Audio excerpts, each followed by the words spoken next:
Hi. Hello. Hi. Hi. I'm sorry you can't see anything right now and it's just my voice, but I've been delayed because, as is always, this stupid thing's about. Yeah, that's fine. Okay, we're good. I am opening everything. Welcome everybody. Um, it wasn't full screening before. Hold on. Yeah, this was still. What's the size? Hold on. Is it still being cut off for y'all? It still looks like it's being cut off for the preview.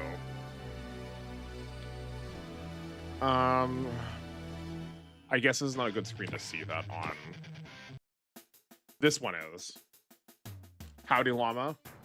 Are you a bun today? Welcome, NR. Hello, Gundam. Howdy, everyone. Sorry I'm a little bit late. Are we correct now? Okay, we can see everything. Thank goodness. Oh, I mean, you're still missing part of it. That's fine. It's so little on top. Like I was going for now. Okay, good. Good. I'm tired beyond the body. when the world be too much with you. I know that. Hopefully you get some rest. Hopefully this will be like a good, like, hopefully this like pivots you into some good, like, relaxation.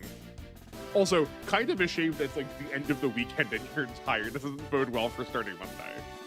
How are we doing? I'm doing well. It like we had some delays. We're here now. We're definitely getting some weird stuff happening, but it's fine. We're good. Also, we are the same age again. Oh, was it just recently your birthday? Does everyone have birthdays at the beginning of the year? Happy belated, or maybe right now, birthday at our. Okay, let's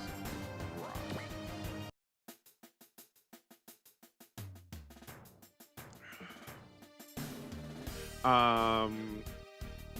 Right. I was thinking we had stuff to do, but we do not. Our skill points are not to be used yet. So if y'all played Front Mission, I have not played Front Mission yet, Gundam. I do have them all downloaded. I do want to play them. From what I understand, they're a little bit closer to how GC works. Yeah, your birthday was yesterday. Happy belated birthday. Did you have a good one? On good side, have been playing Minecraft Pokemon mod with good friend. I'm glad you're getting to share something. Is this Pokemon modded to be like Minecraft, which sounds so much harder than Minecraft modded to be like Pokemon? We're good. Front Mission next look bad. Oh, yeah, I think we've thought about this before, Cam. They're like way more grounded. They're like certainly not very anime. They're like very like modern military conventional. I think we talked about Front Mission last time I was talking about Armored Core, because I think they have like roughly similar designs. Minecraft mod to be okay, that makes sense. Do you catch Minecraft monsters, or do they like make like voxel versions of them? I played Super Mystery Dungeon today and yesterday. It's quite good. I love the Mystery Dungeon games. They're so fun. Good. I'm glad you had a good birthday. We like maybe need to organize something, seeing as like it feels like a lot of us have birthdays around here. We can like plan for that better in the future. Cobblemon. Netherite Mon. This is just no, hold on. Cam, we're doing Digimon instead. It's not Pokemon. Box of Pokemon. Okay, cute. What is there a llama or alpaca Pokemon? Can't think of one off the top of my head real quick. I played Front Mission 3 demo. It's a B thing, but the tutorial felt very hand-holdy. Didn't like that. And I hate how there was no speed up function for animations besides skipping animations.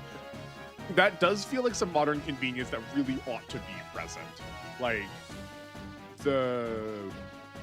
I do really struggle with a lot of modern game design in how long tutorials are. It takes me forever to start something because tutorials are so frustrating. The politics seem interesting too. That's like definitely more of the draw is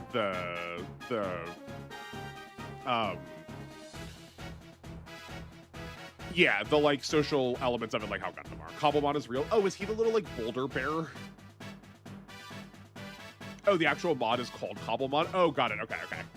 I mean, like, yeah, like I recognize Cobblestone as being like Minecraft element. I did not realize that was like literally the name of it. That's funny. Also, Super Mystery Dungeon has a surprising amount of teeth and steamrolling. Yeah. No, they definitely punch Super up from the original for sure.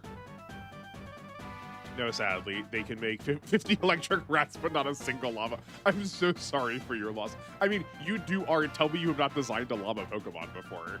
If not, I think you have a new art project. Your front mission is missing a lot of QL, and 3 is supposed to be the best one. That's rough. That's a shame. Welcome, Captain Chihomi. It's good to see you after all these months. It's been a very busy time for everyone, hasn't it? Thankfully, we managed to keep our work as trailers after our father's death. Granted, most of it's been trying our best to avoid going bankrupt. Kazuma, we're very glad to see you well. Only thanks to Dad, he saved my life at the cost of his own. You really changed since the last time we saw you. Ha! This punk simply realized how much bigger the world is, Mr. Huma. Your eyes, they're just like Bless's when he was your age. Not at all. I still can't even begin to fill his shoes. And Kazuma, would you be willing to lend us your newfound strength of yours? We're gassing Bless up so hard. I'm kind of thinking that maybe he's also not dead, and maybe he's gonna like Rain Mikamura be crammed inside the last boss robot, and then we're gonna have to like kill him in order to like save the world from what was the awfully corny name we gave to all people who have nouns for names. That Arya is a part of the data analyst gatherers. I wonder if they like grabbed his. I wonder if the examiner or whatever his name was, the one that showed up in like Rektar shop. I wonder if they like grabbed Bless's body and they're gonna like shove him into a mech to like force him to pilot it.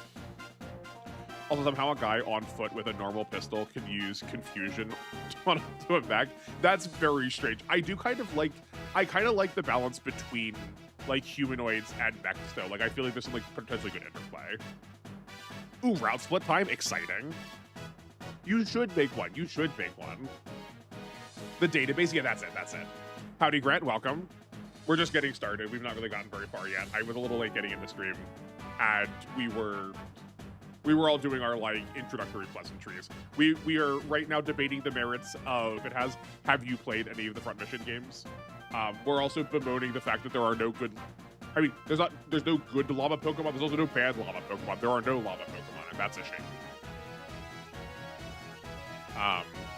And also, there's a blizzard outside.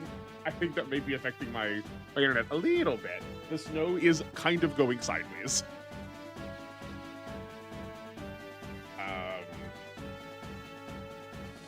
Which is definitely causing some more lag. AKA the Robotech route. Okay. I feel like I missed a message there, but okay. On the Switch, okay. Yeah, do you have thoughts about it? Yeah, I downloaded it. A magical little fairy put it in a folder in my computer at one point. Oh, we have snow problem Thursday, Friday over here. A snow problem. A snow problem's not good. I do say a blizzard, but I'm happy to have it. I mean, like, it's not. It seems like it's like playing havoc with my internet in a way that was unfamiliar for a little bit. But I think no matter what, my area is just like this is gonna be this way always. Okay, I think we seem stable now. I love the games fairy. Aren't they magical?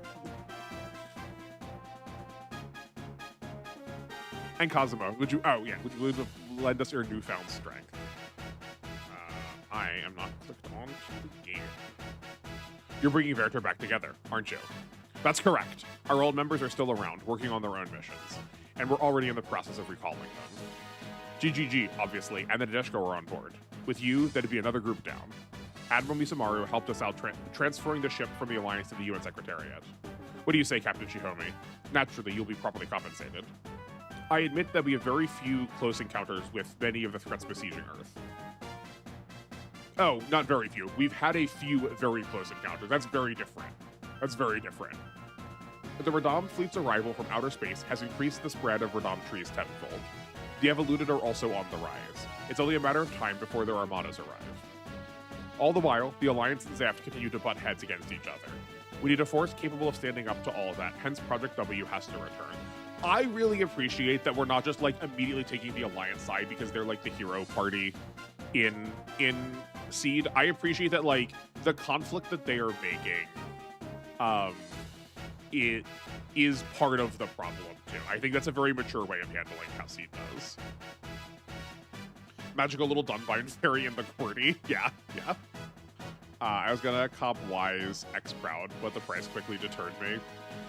No, sorry, not Wise. East X Proud, but the price quickly deterred me. Yeah, no, that's fair. That's fair. Still, the plot seems interesting, but I'll probably watch a playthrough of Front Mission 3 since the plot seemed interesting enough to me, at least. You play through 3 different maps. For the demo, you mean?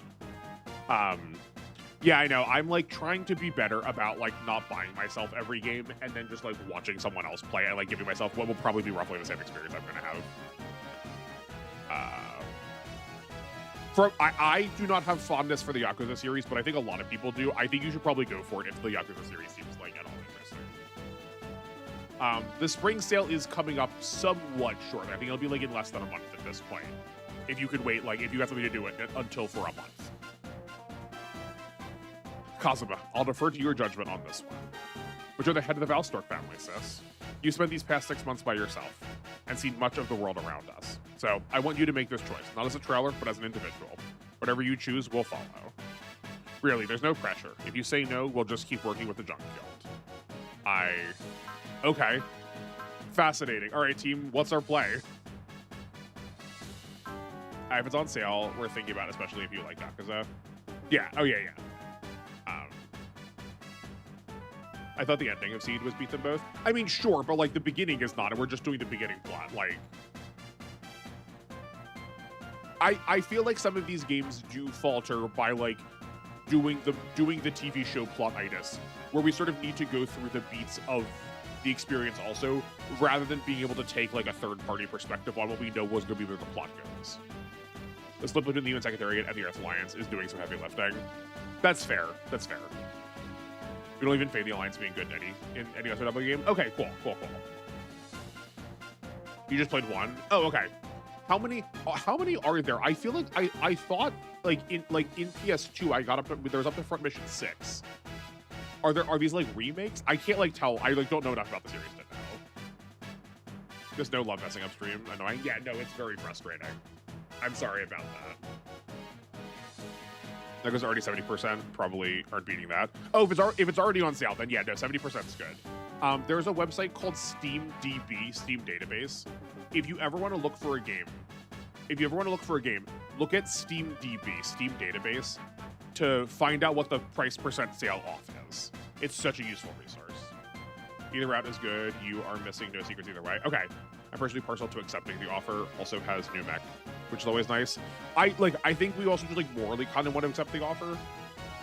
So all games say F the Alliance that cover Seed. At least that's good. I'm very glad. You vote Astray. Okay, so we're one either way. Astray route is nothing new. It's purely beat for the plot. Okay. There are only 3 on the Nintendo Switch right now. Okay, yeah, so maybe this number 3 is like of the modern cycle of them, and they're either remaking all of them, or we're just like rebooting the series entirely. Because I'm pretty sure the number gets like decently high up there for like the PS1, PS2 era. 6 mainland games. We are just getting ports. Don't feel like they deserve the name remakes. Got it. Okay. Remasters may be pushing it too. Okay. That's helpful. That's good to know. That's good to know. Yeah, like I don't know anything about them. I have them because I'm a little magpie for games, but I've not actually played any of them. So yeah, like I don't necessarily know if they are a remake. That's I guess. 1, 2, and 3 got remakes, and 3 seems like a very lazy remake to the fans of Front Mission. Okay, okay. We'll get some of that sweet Tekkaman with GGG. Okay, that's really tempting. Llama's on Accept. Gundam Grant. We have 5. We can break the tie. Gundam and Grant. Where do you think we're going? We've got 2 votes for Accept, 1 vote for Refuse right now.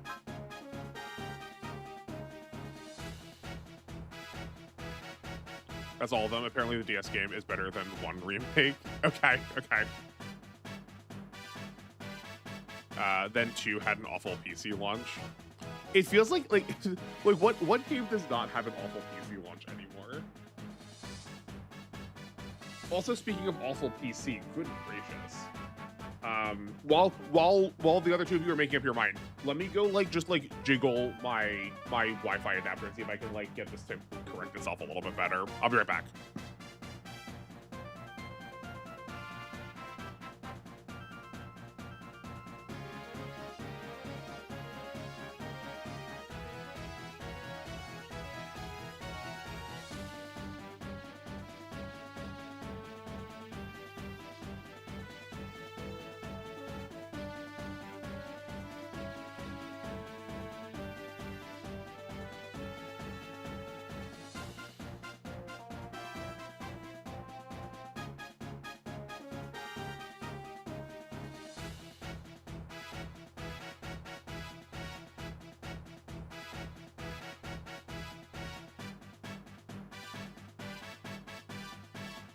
Okay, how are we doing? We're not much better. Bummer, bummer. Who doesn't want new Tekkaman goodness? It's fair. You know what? Given the fact that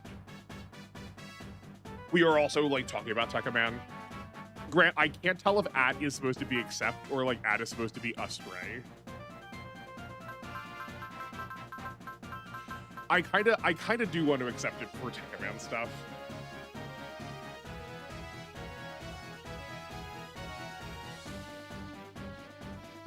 It's also a good excuse. It's also a good excuse to talk about the end of the show.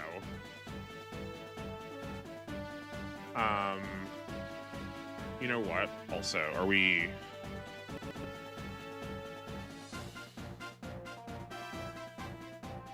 Why?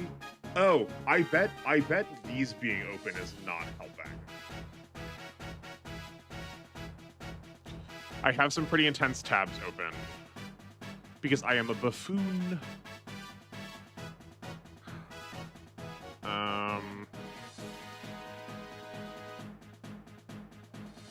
I guess we've not really moved at all, so it's also hard to tell how unwatchable it is. Steam does not need to be open right now. Okay, that should theoretically. The wiggle is clearly felt. All the lag is falling out. Hopefully, I hope so. I'm really hoping so. It doesn't help that the input cable for Accept. Okay, cool. The input cable for the box in my house, the modem, is in the middle of a wall in a closet. So everything is pushed really far away from the windows, and it should be closer to the windows if I want to get the best signal possible. I might need to figure something out. Maybe I'll figure something out today, because this is still really frustrating. This is one of the reasons why I changed, is to avoid this.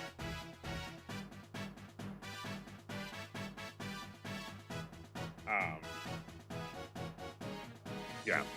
We'll keep pushing on. I feel like we also just need to. Oh, that's not good. Because then we also need to move forward to just see something different. But I'm seeing stream still on the refuse accept route, and I'm looking at Taiga's new dialogue. Based, dude, stupid. The house designers. I don't know what your base comment was actually for, but I'm so done with so many of the qualities of my house. Okay. Let's jam. You accept early? I've experienced much over these 6 months. and I've realized that there will be no peace for Earth. Peace or future for Earth if we don't fight for it. Kazuma. Excellent.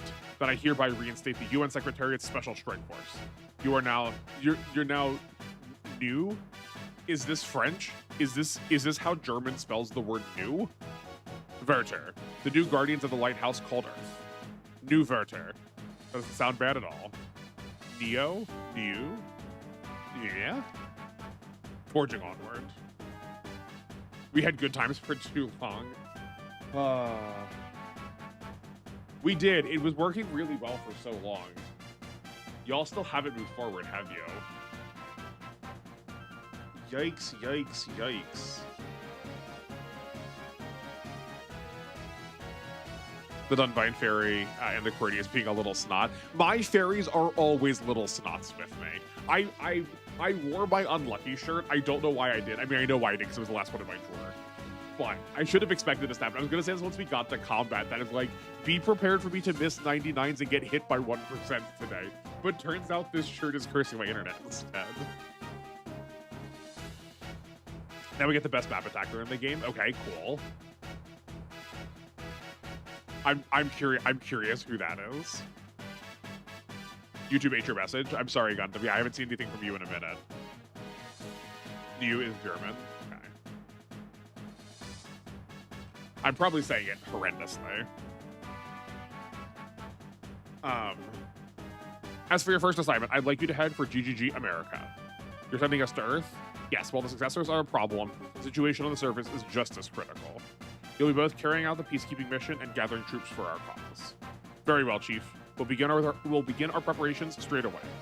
In the meantime, we should work out the specifics for our payment. Yes, come with me and we'll get your contract sorted out. You'll give us a discount, yes? But of course, the new UN's a very loyal, very important customer.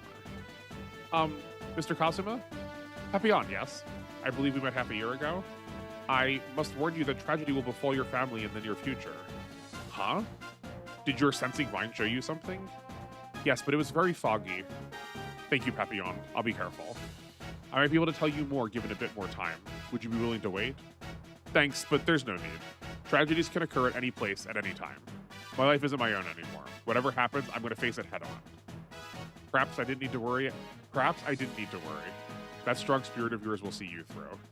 Ha! No, I still have a long way to go. I'm nothing compared to the man he was.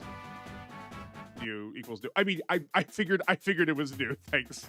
I figured that's what it meant. I have moved. Like, just in general, in life.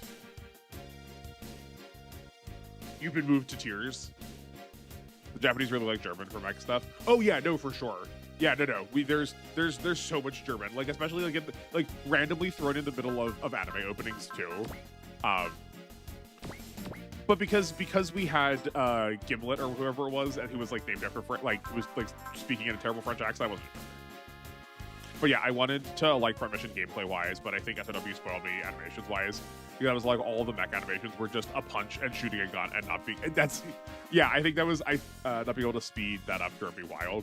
Yeah, I think that was like part of our like general criticism for it is it's just like SRW we have at home. Wild Raubtier, Wild Burger, Wild Falk. So many funny names. I probably pronounced those all terribly. I'm sorry.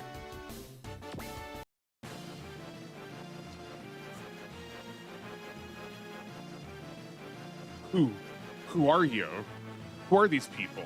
Is this really a Pasfu projection? Tomorrow. Who are you? Answer me. Who? Ah! That dream again. How many times has it been? I lost count over these 6 months. Hey, Tomaru, are you awake? Hey, Noku. Oof, you're not looking too good. Pasfu problems again? I don't know if that's what it is. I took it to the shop and they said everything's fine. Well, the Pasfu's supposed to show dreams you like, so there's got to be something wrong. Maybe someone hacked yours and is trying to send you a message. We don't live in a sci-fi movie, Noku. We just live in a sci-fi anime. We're being invaded by aliens. If that's not sci-fi, what is? Well, whatever. Just remember your promise. You promised you'd tag along with our school trip to GGG America today. I know. Maybe the usual spot. All right, don't be late. See you then. There's nothing I like. There's nothing I like about that nightmare. Why would the pass-through show it to me? This is so weird. I'm not afraid of that nightmare. The opposite, actually. The whole thing felt like I was seeing an old friend. And there was that girl right at the end. Who was she? Oh, I know this map.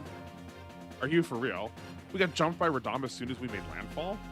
This region is within their territory. Expect heavy enemy reinforcements. Barely missing our landing spot has made things much more dangerous. What do we do, Captain? We'll be okay. Our own reinforcements have arrived. Tekaman? I've never seen those before. Did the Radam fleet bring in a new batch? Forward, David. Take out those Radam. Vesna and Summer. Roger, Natasha. Time to kick off our welcoming party for New Verter. Take this, Radam. Is this the best map attacker? Is this by chance the best map attacker?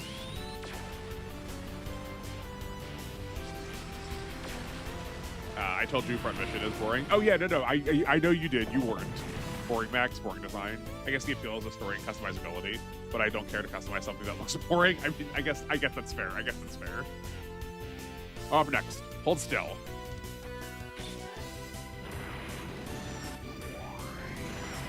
Is Verda spring? Verda, like Verdant.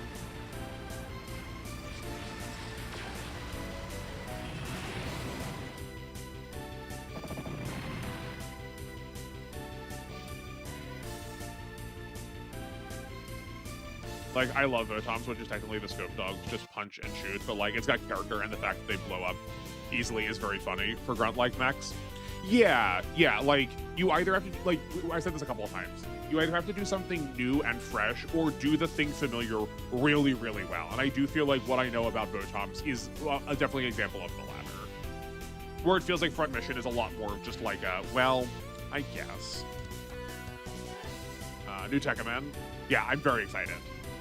Curiosity of Tekaman Blades 2. Yeah, I assumed these were, if not our protagonists, are like, these are like the equivalents for the Soul Tekaman in 2. Whew, pretty impressive. I can't whistle, sorry. Good job, Tekaman Vesna, Summer. Huh? Are they? Yes, they're Tekaman created by the new Space Knights. Captain Hoshino of the Deshko Beat, yes? Our chief's briefing us on you. Come with us, we'll escort you folks to GGG America. Man-made Tekaman. Since when have we researched that sort of stuff? I mean, the Soul Tekaman was. What are you talking about? September 18th, 100 ASC, ship's log. Imagine our surprise to find 2 brand new Tekaman waiting for us as we come down to Earth. For what they told us, they're operating out of GGG America with the new Space Knights. Freeman's been replaced as chief, but it looks like the new boss is someone we know.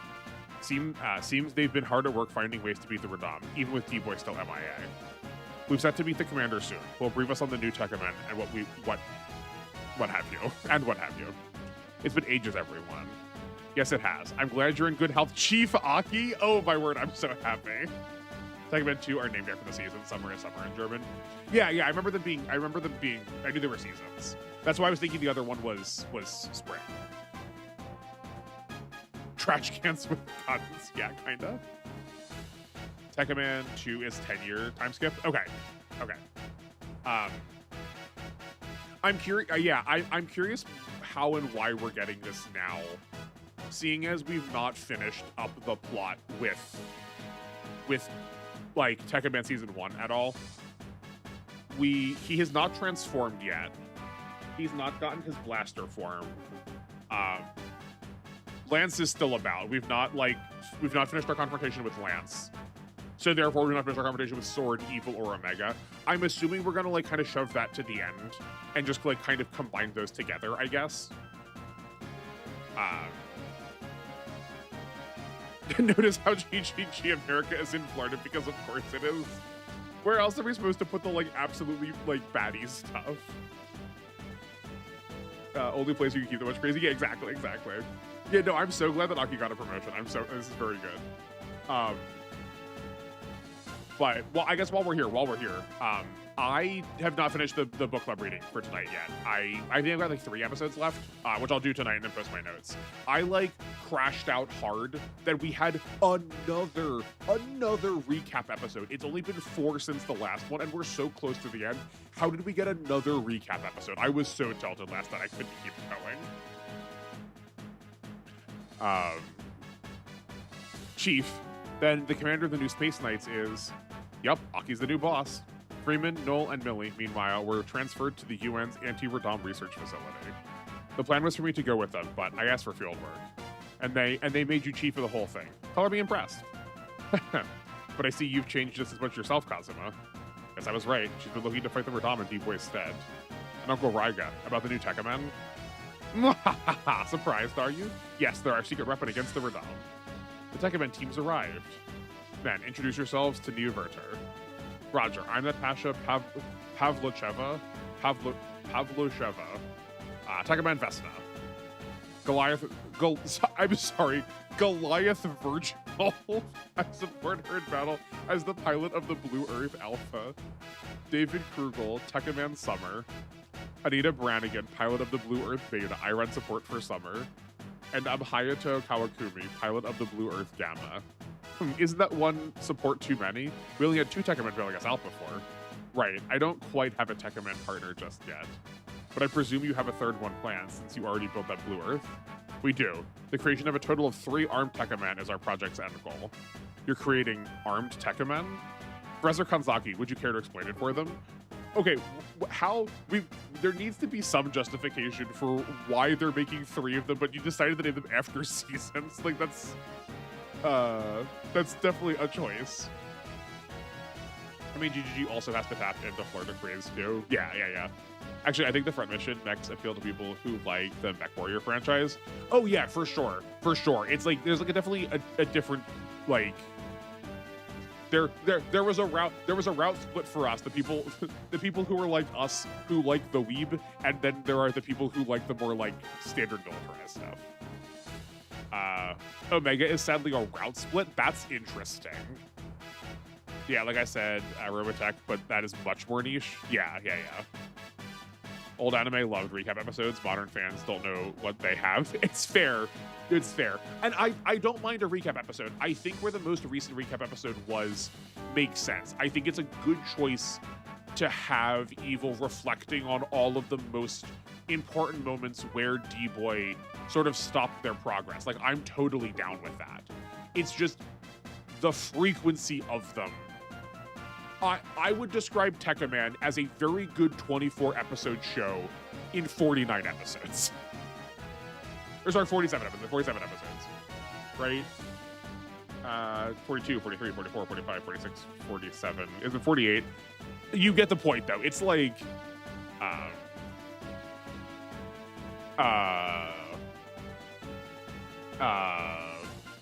there's so many... There's just like so much wasted time.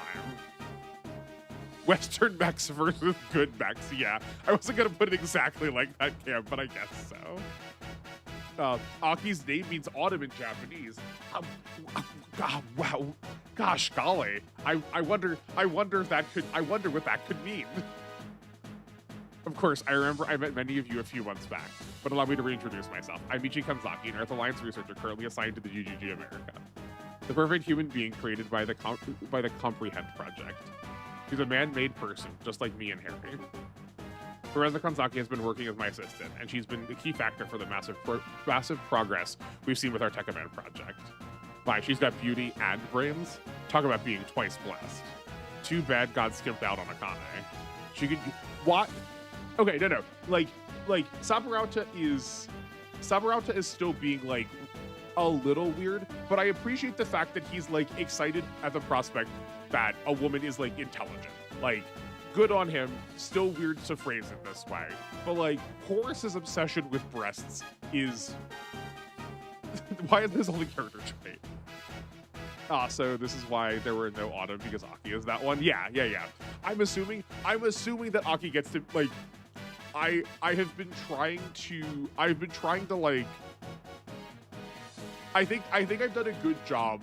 I think I can do a good job of when I do know something, but the plot has not told me yet, acting foolish to it. But when y'all told me that there were summer Tekkamen, I kind of assumed that Aki was going to get a Tekkaman form because of that. So I'm kind of imagining there's going to be like maybe 3 artificial ones, and then she gets to be a like pseudo-artificial, pseudo-organic one that like maybe she still is like some of D-Boy's crystal or something. I'm assuming. I don't want to know, but I think that's what I'm thinking. Tekkaman abridged when? It would be nice. Horse of Dunking into the dumpster, please do. I probably shouldn't have stopped on this part of the stream, too. I see the months haven't made you any less of a cad. Sabarauta. Is that person a man or... Oh, man, Harry. Why don't you slip into Levin's... No, this is all so bad. Can I continue? Please do. Ignore them, Professor, and I apologize for my family's behavior. Actually, the best recap episode is in Fist of the North Star. A guy is slowly dying, reminiscing about past episodes, thinking fondly of them before he finally dies at the end of the episode. That's so good. I would love that on a Fist of the North Star. I should watch that at some point. Yeah, but like, I understand people have like particular proclivities for like body parts. Just like stop inflicting them on people. Like, I don't like it.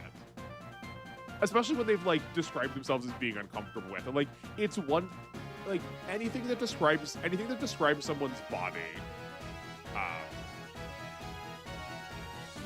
anything that describes someone's body that they also can't like laugh at is, I think, unhealthy. It's playful jabbing, clearly, but I care little for this. Yeah, I don't know if I would call it playful. It does not feel playful at this point. Like, Akane has like clearly demonstrated that she's upset by it, I think. YouTube doesn't like me today. It's like 2 message now. I'm sorry. It's been a lot of bad. There's been a lot of bad time. It's Harry's a literal child. Yeah, I mean, he is definitely a kid, but I don't think Levin presents. I don't think Levin presents so androgynously that the question is like conventional to ask. Like, we are definitely playing it, I think, for goofs. I think second, I'm like, yeah, like I'm not bothered by like Harry asking. It's a lot more the Sabarauta part. Yeah, it's a lot more the like how we respond to that behavior rather than just being like just go ask her, right? Like, especially given how much anime loves like their androgynous characters too. Like there's a much more mature way of handling that. Yeah. I think I agree that Horace is trying to be playful. I think he thinks he is playful. But a person behaving playfully does not make them playful. Play is a cooperation between people, and that only works if the person on the receiving end of it is also having fun. And I think we've seen multiple people demonstrate that they do not have fun with it, so I don't know if that qualifies. I think he thinks he is, and I just don't think he is.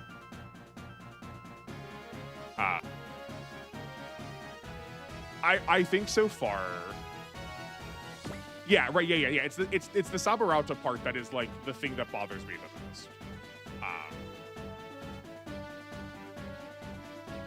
Yeah. I think we've like so far been good or pretty respectful. This was just like frustratingly out of the blue. I like the translation is faithful. I understand. Like, that's not the part. It's just yeah.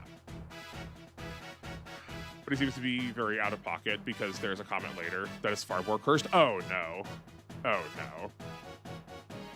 Her reactions are playful. I think we have learned to believe that.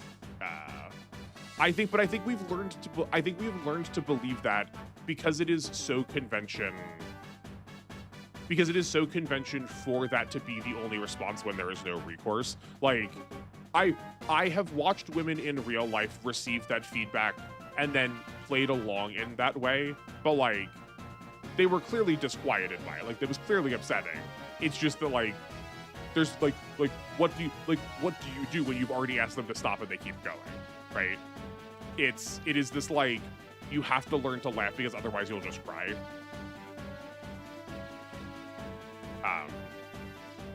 I mean, we've stopped here. Let's see if there's more. Kazuma thinks he's so slick. Do you recall when those Radom trees had their blossoms appearing? Okay, no, we are moving on to like actual plot. I kind of blasted through the dialogue when I played the first time, and I'm shocked that some of the stuff I kind of just glossed through. Llama, I'm with you. This is like usually why I also like skip plots for a lot of these kind of things. I'm like, I don't think this itself is enough to warrant skipping the whole plot. Like I think a lot of the plot has been very good so far. It's just like very, yeah. She could slap him, be more aggressive. I mean, like, I don't think that's a good response either. I don't think harassing somebody but like warrants like physical abuse is like a good instance. Like I don't think it's not like as dramatic as like her actually like trying to like pugilize him, right? But the fact that we've always seen it from Horace first about her, we have never seen, even if we saw her, we've never seen her talk about concerns over her body first. So it doesn't seem like she is the agency at it. Even then, I think part of it is the way in which regularly it is women, and specifically about breasts, and specifically about like the size of secondary or tertiary sex characteristics. That is also always the joke. It is the like longevity and the like in the like this piece of media is not being made in isolation, right? Like it's in conversation with everything else. So better laughing than crying. My life motto. Good job, super thing. Yeah, it's no like right. Like it's like sometimes a good phrase to have. Actually, you're the perfect person I should ask. This is like quintessential German, right? Where you just like slap 6 words together to get another word. Is there not like a good German word for that? But yeah, no, there's like, it's definitely a particular mood. Do you mean, right, the trees that blossomed during our showdown with EIO1. We were in Tokyo back then, and the trees snagged us right out. But we were rescued fast enough that the Radom never took over our minds. I see, you were turned into Tekkamen during the Tokyo fight. That is correct. Once taken by the trees, they underwent the first stage of Tekkaman conversion. Oh, okay. So when we saw that portion of it, when we saw that portion of the Tokyo fight, there were a couple of other faces we saw in the crowd that one of y'all was like, "Remember those for later. They'll it's a secret. What's the Mickey Mouse meme? It's a secret surprise we'll use for later." Was it all of these faces? Because that's like a good reference. I'm curious if that's how it's going to work for season 2. Also, it's jabbing like family would because Horace is basically a family member. It's treated like how Kazuma would have said it. I don't disagree with either of those things. I don't disagree with either of those things, Cam. Like it is definitely responded to in a way that is family member like, which is why I think part of what the problem is that we are more willing to overlook that kind of commentary when it's like theoretically already part of a relationship, family, voluntary, whatever. I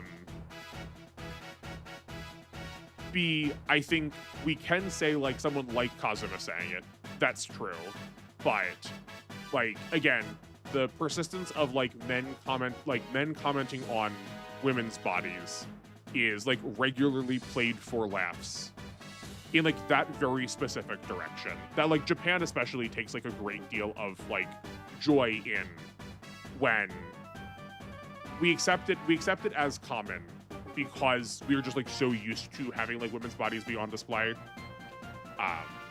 And like just because if Kazuma did it, it would be the same as if Horace did it. I don't disagree. I would also be upset if Kazuma did it. That doesn't change whether it's good or not. Though I just say Besser, Locken, I'll Biden. There are limits to compound words. That's fair. That's fair.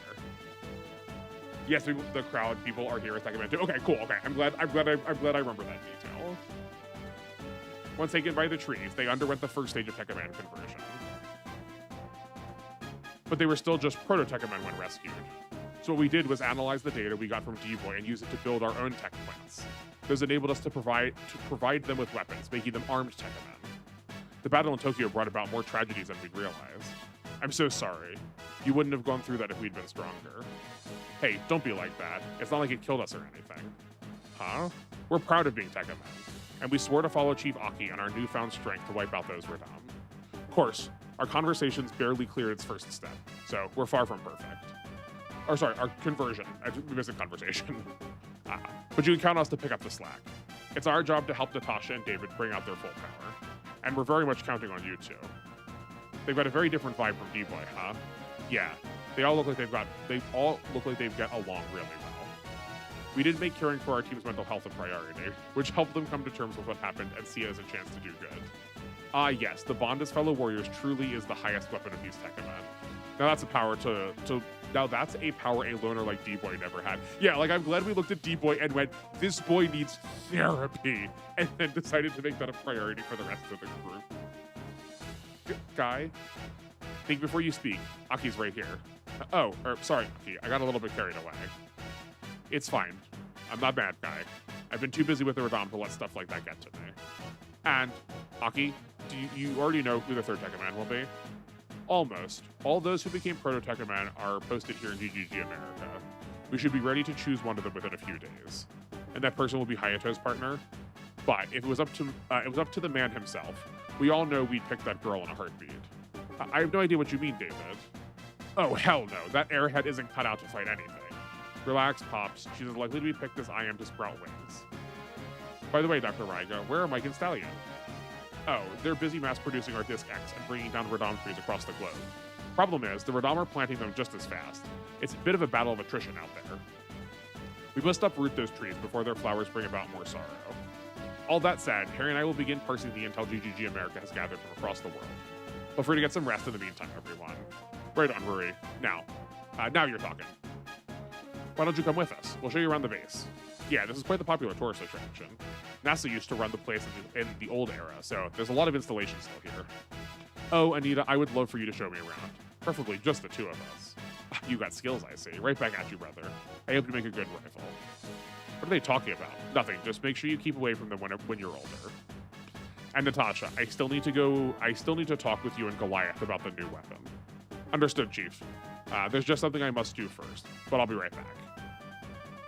Check it out, Tomoru. GGG America. This place really is as high-tech as it gets. Maybe, but I liked the stuff in that other booth better. You mean the classic booth? What's so interesting about centuries-old rockets and proper planes? I just can't wrap my head around this retro craze you have. I wasn't holding my breath. I wasn't holding my breath on that, if it makes you feel better. I feel like that got translated badly. I personally dislike the constant food worship in Japanese media. Thank you, Edar. I agree. Bodies are interesting. I think there's a time and a place to be interested in them, but the persistence of it and the gratuity with which they take joy in it is distracting and bothersome. If that's the kind of media I signed up for, this would have been not on this channel. Poor girl gets bullied while off screen. What? Do I know who the girl is? Was it going to be Millie? I'm assuming Tomoru. Tomoru is going to be our other one. But I would be down if it was Millie. Okay, then how about this? You go see your retro gadgets, and I'll stay in the present. We'll be back here at 1700 hours. Sound good? Sure. Until then. High tech, huh? Having the most advanced weapons is the best way to carry out your goals, sure, but I think that's led to both this world and humanity's losing something very important. Wah! Are you okay? Oh, I'm so sorry. I wasn't paying attention. Never mind, we found out who the girl was. The blonde lady killer bond already. The most cursed situations are happening. Yeah, no. This chapter has been heckin' dire. At the very least, that one from Saburauta is probably the greatest extent that I will tolerate, right? He's just being flirty. He's not said anything really weird about her. He's just hi, I would like some alone time with you. That's a fair thing to do. It's a little forward having just met the person. But, she didn't reject him and then he go, I want some anyway. That's at the very least, potentially interpersonal. I think what we've seen out of him prior to that, though, should not give him credit, though. But just for linguistically, that's the he's not said anything creepy necessarily. Just like wanting to spend some time like alone with somebody is like fine. I guess I was wrong. I'm gonna assume Yumi is probably the female candidate we were just talking about. Are you an employee here? Yes, I'm Yumi Francois. I work as a mechanic. I'm Tomoru Shindo, a student. Aha, taking a school trip to GGG America, eh? I imagine you're looking for Neo Verter? Verter? That strike team from the Lizard War? Yeah, they've been reestablished as Neo Verter and are stationed here right now. And to tell you the truth, I'm a huge fan of Tekkaman Blade. Really? I always dreamed of becoming a Tekkaman and fighting evil like him. But I heard that Blade is an exception and that all other Tekkamen serve the Radam. Oh, you get an A+. Are you another fan? Not really. My brother works at Nurgle, so he told me a thing or two. But if you say you want to be a Tekkaman, does that mean we can pull that out? Can that pull that off ourselves? Okay, no more questions. That's classified stuff. Don't tell me that you also want to become a Tekkaman, Tomoru. Absolutely not. I'd never want to turn into some monster. Huh? The Tekkamen aren't putting on power suit, you know that, right? They're actually transforming their own bodies. Are you really okay with turning into a monster? Do you want to fight that much? You're wrong. Tekkaman aren't monsters. They're heroes who've been giving their own blood to keep us safe. What's going on, Yumi? Professor Michi. You know you shouldn't talk to others about our work. Do be careful. And Natasha's waiting for you by the hangar.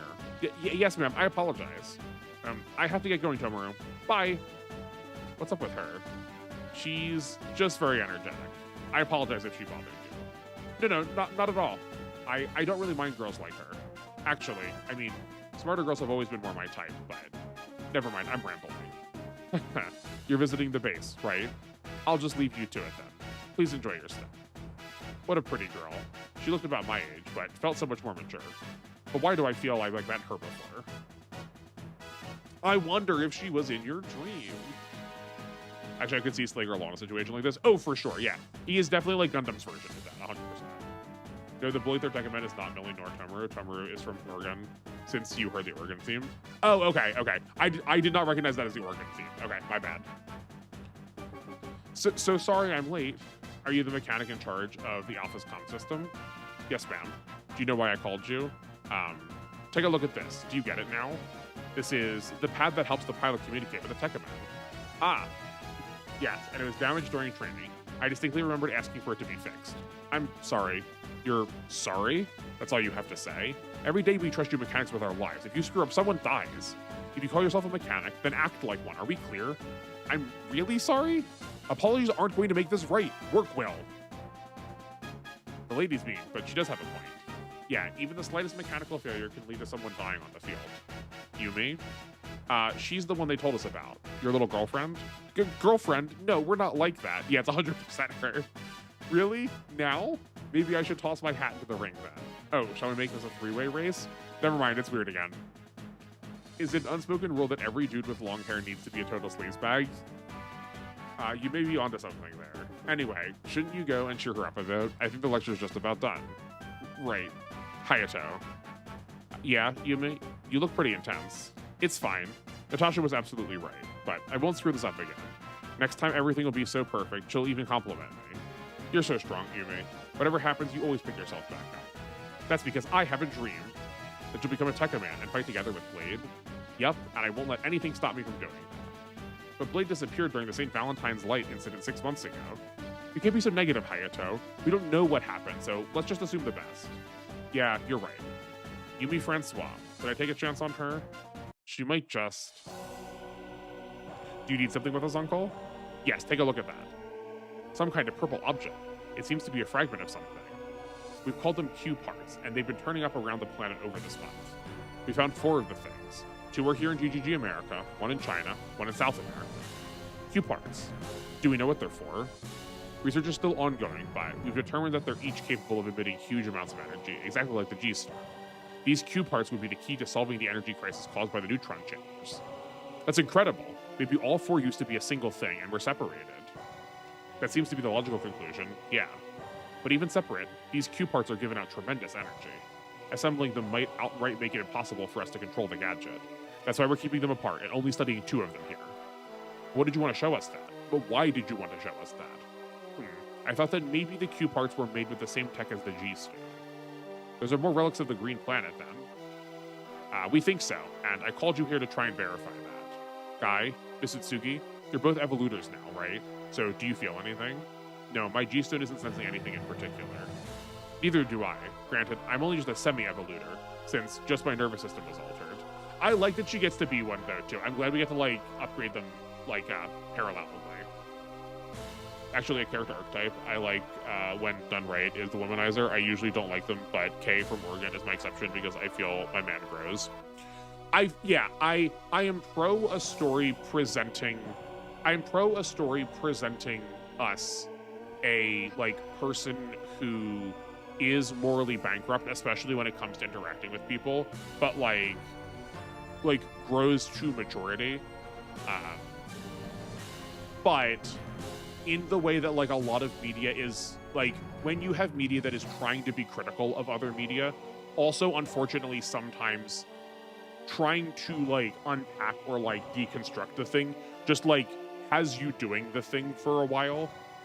I am much less hesitant to give a pass if a character goes through a major arc that by the end of it they are a good person, but like the first 23 of 24 episodes they like get to still perform a lot of their like more like a lot of their like intentionally harmful behavior. And I do see a lot of anime plot in particular doing that, where they place a lot of value on getting to say, well, this person is healthy at the end, so it kind of doesn't happen, like it doesn't matter what happens in the middle, and then we just sort of like get away with a lot of we get away with a lot of the sex comedy bits that we would see in something that is conventionally trying to promote men being that way. Not just have to be men, but like in the context we're talking about men. But that like a lot of the sex comedy bits still get to be presented like tonally one to one what they would be in something that's not trying to be critical of that archetype. But because the last 2 or 3 episodes show them changed from that, it ends up like quote unquote being fine. I always have a hard time with it because I think, yeah, I can't, the reason I say this is I can't off the top of my head think of all but one instance of that works really well. Like, the one instance I think of that is Andy from Undead Unluck, but we also pivot pretty early on, and we also get Fuko's internal monologue too, so it feels a little bit less bad because we know that she is also like partially invested and interested in what's happening, where like I've said this before about like any media, if you're ever trying to like think about or understand whether an individual or a situation is abusive or not, consider from whose perspective the story is being told. If we have an internalized monologue from the abuser, and we don't see the perspective from the victim, and B, like we aren't being critical of it, I guess that's like too generic though. Just like think about whose perspective we're coming from.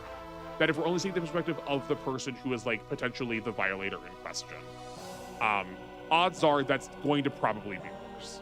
That's like actually not trying to like be redemptive at all. Womanizer can come off really annoying, and one note, if done poorly, yeah, they're also definitely an archetype that's like among the like worst of the worst, if not like done with thought.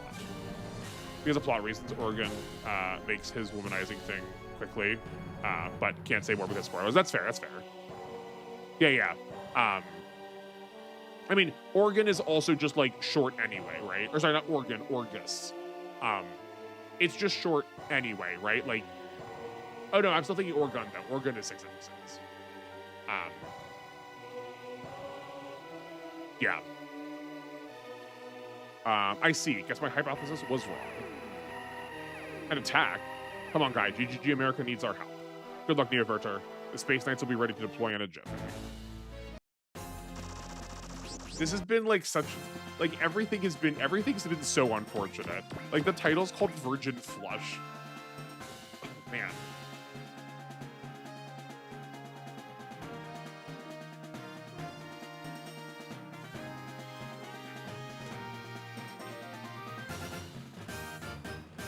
Okay.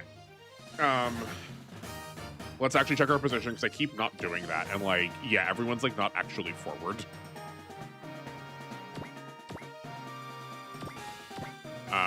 I'm sad we don't get to use the Techamen immediately. I'm assuming we're probably going to get them in fairly short order. Actually, hold on. We're going to put these down here to stay with the Nadeshiko. The Nadeshiko. Okay. Deploy. Or I guess it's 35 episodes, but cuts on the length is noticeable in the final arc. Okay. It's Zaft? Yes, they're already running operations in the North America continent. But judging by their numbers, I'd say they're just scouts. And they're going to attack us. I suppose they don't really care that neither we nor GGG are with the Alliance. As far as they're concerned, anyone who's with Earth is a problem. We're left with no choice. This is a pivotal moment for GGG America, and it must be protected. Bring down Zaft's troops, but make sure to avoid hitting their cockpits. Roger, this is hardly the time for humans to be killing each other. I mean, it makes sense since the maiden voyage flushes out the enemy. I mean, yeah, but like, maiden voyage is maybe better. Virgin flush is weird. My actual stepfather, when I started picking at my food full of onions, I don't really like to eat. There's no room for picky eaters in this world. Like, what are you, a super villain? Yeah, that's like just intentionally. That's just like intentionally trying to find a like random arbitrary thing to like be grumpy about. Yeah, don't eat food you don't like. I'm amazed you don't like onions. I feel like onions are like an easy staple, but like that doesn't mean you should eat them.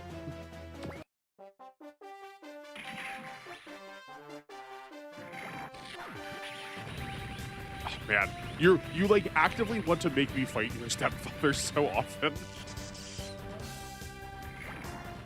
I'm so sorry. I know how frustrating. I know how frustrating stuff like that can be.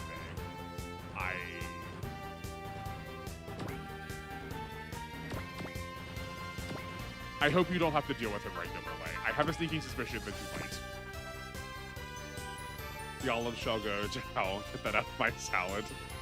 I'm definitely not a big olive person. I'm with you. Gotham. It's not weird unless you make it weird. I think using I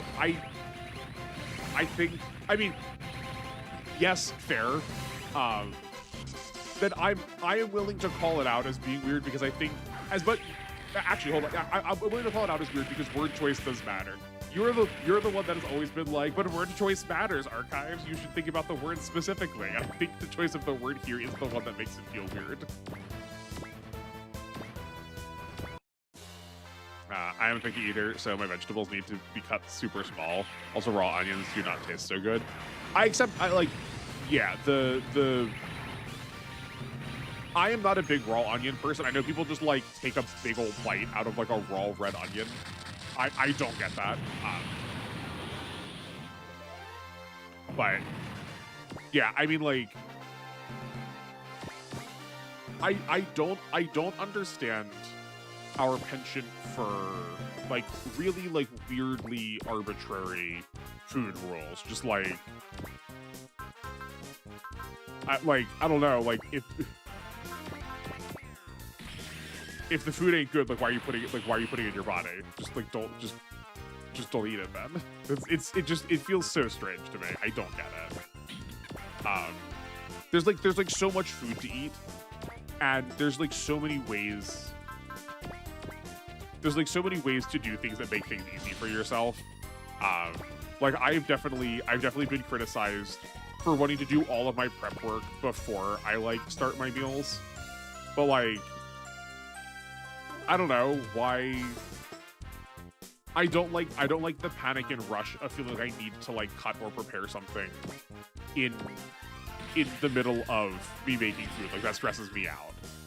I cut all my food when I'm cooking down to the pieces I'm going to eat it in, because like if I'm going to eat it in those pieces, why would I not cut it in those pieces to start? Because it's going to cook faster that way. Virgin oil was a thing. Yeah, I mean, I would still describe our want to use the word virgin to talk about food as weird. trust me, most people I tell about want to fight him. I'm good. I'm glad you have a lot of people on your side. I'm half cladding on you with Virgin Flush. It is a bit weird, but I'm not a native speaker, so I assume it was a poker term. Oh, it could be a poker term. I had not thought about that. As much as I say I like games, like poker is definitely a game that I've not thought about. I had not considered it being a poker term. I mean, that doesn't change so much my feelings of it being weird. That just makes me feel weirder about poker and how horny poker is. I know you're clowning on me. I am as much as I like pat myself on the back for having a subtle tone in like trying to play the fool, you do also have a subtler tone in your ribbing of me and I'm definitely think I'm starting to see the through line for you. So no, I 100% got that you were like trying to give me grief in a way that was fun. Also, despite what anime characters eat tomatoes, like Apple, stop showing that to me. Yeah. No, the amount of times there was that episode in one of the Tekkaman Blade episodes. They did that with an apple. Oh yeah, when Balzac showed back up, they did that with a tomato. I'd watched something else like the same time. I think it was one of the Studio Ghibli movies where someone did that with a tomato. Like, what are we doing? What are we doing? 1 second, I'm trying to find that girl, and the next the battle breaks out. What a day. Chief, why haven't you given us the order to deploy? We're not going to tell us that we can't since it's not the Radam attack, right? I wouldn't even think of that. We're getting ready to execute our final conversion into armed Tekkaman. Then you'll set out. All three of you. Have you decided on who the last one will be? Well, don't keep us in suspense. Who is it? Come on in. Hello? Yumi. Let me formally introduce you. She is Yumi Francois, and she'll be the third Tekkaman. Cool. To be expected. He construes it as an insult on my mother since she makes all the meals in the house. And then we'll go to the children in Africa. Oh man. As if like you not eating it is somehow going to like airdrop it over to people who need food. I don't know what your relationship with your mother is. I'm not trying to like get you to fight multiple people, but also like clearly you've expressed discontent in eating that kind of food before. You would hope that if someone was like preparing food for you, they would at least like try to keep that under consideration. I grew up in a house with a mother and a father. I'm an only kid. My mom is a vegetarian, and I was a really big eater as a kid. Like, it was very normal for all of us to just like put 3 pans on the stove and just like make separate things, or like make 2 pans, make the most base stuff, and then just add the parts that some people wanted in, and then like the unadded section can just be had later. Yeah, I think people make cooking such this like ardor backbreaking, like lifted over your head. I live alone now, so like maybe I'm just like jaded to it because I like have to cook for myself. But like there's so many, it's so easy to make accommodations for it. I can't handle it. It's a pleasure to meet you. Pete, can you tell me why you chose her?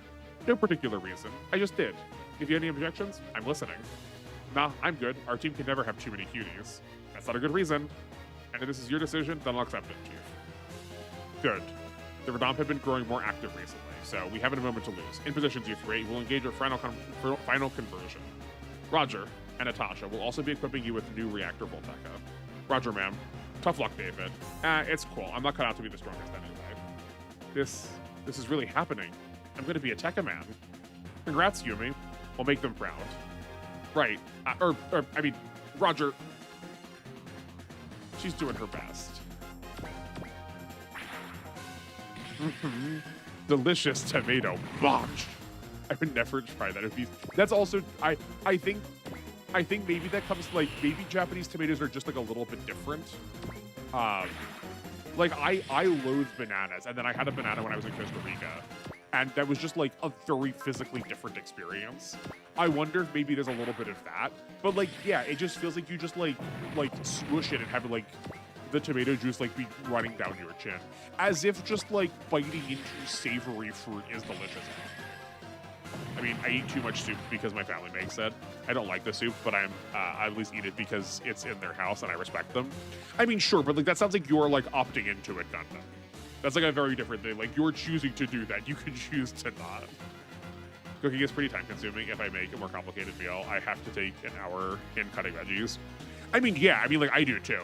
But that's like, we're all modern folks. We have phones. Just like, put your phone, like, stand your phone up on something and like listen to a podcast or like watch a YouTube video at the same time. Like, that's like how I learned a lot of my languages. Like, that's how I learned like a lot of information. Just like teach yourself something while you're doing that. Like, put an audiobook on. Like, do multiple things in that time. Like, do the passive stuff you would do anyway while you're cutting vegetables, so it doesn't feel like it doesn't feel like an hour, you know. I've heard far too much my house, my rules to ever consider a valid argument for anything regarding parenting. Yeah, the because I said so rules are so tilting to me. Like, especially around like people you are supposed to, like, you are opting into responsibility for, or like for whom you are raising. Like, giving logic and like giving people the sincerity and depth of thought is like so crucial to like cogent upbringing. Like, as a teacher thinking about the psychology of students, having like logic and reasons for why there are consequences or like why there are like results is so important. It's so frustrating watching those be denied. Doctor, we're detecting an emergency spike above. We're being bombarded. Damn it, we can't let the tech plants get hit now. Ah, enemy reinforcements. The Radom. Oh, okay. Zef's pulled back. Why? The Radom are the enemy of all humanity. That's just the way it is. This war's gotten to the point where naturals and coordinators don't even see each other as fellow humans anymore. Humans discriminate against other humans. Ridiculous. As if we'd ever do that otherwise, Kazuma. Push Shaw. We would never discriminate. Save the feeling for later. First order of business is getting rid of the bugs. So this is where the humans are creating their mongrels. Tekamen embody the knowledge of the Radom, and I'll erase your forgeries from the world. Harry, what's the status of the tech plants? Still operational. They're converting the Tekaman right now, in which case we just need to hold on for a bit longer. Engage the Radom troops. Okay, the Radom's troops. I don't want to know. Like, please don't even like vaguely touch an answer to this, because I've not gotten here. We've not gotten here yet. But I am so deeply fascinated by the fact that Sword is here. Like, does she live the first season? I want to know. I'm so curious. I can't wait to find out. I hate that. If you have no good reason to have a rule, then you should not have it. Yeah, no, 100 exactly. 100%. To be fair, taste and preference are in home. Yeah. I mean, yeah, but like, in that same way, like everyone living in, like, that's true for everybody who's living in it. If I was a child around for the Satanic Panic, I would have been so annoyed for games. Let me tell you, it wasn't fun. Okay, while we're here, so this is an interesting. Meanwhile, the Zap Commander running away because they're missing their pants. Yeah. This was interesting. I was not expecting this. So I was sort of wondering where the Radom Mother was the entire time, because like we've seen so many of these units, but it feels like there's just one. It feels like there's just one in the show. I mean, like, again, I've got a couple episodes left, but like, there's what, 1, 2, 3, 4 on this battlefield alone. They don't have a lot to work with, mind you. I get that there's not a whole lot of Radom species to like use. We do have the water ones. We've just like not been very water based. But like the Devil Army has just the land and air troops generally. Like we could have just had the regular beasts and the flying beasts. Like that would have been fine. It was very, very strange to see that.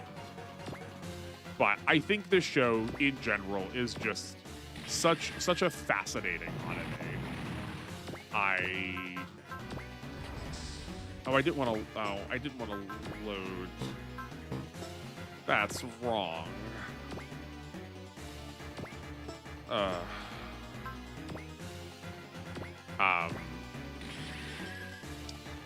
It's fine. We'll fix it next turn. Yeah, I'm definitely happy. I'm definitely happy that like this process has gotten me to watch it. Um, but it's a very different show than I thought it was going to be.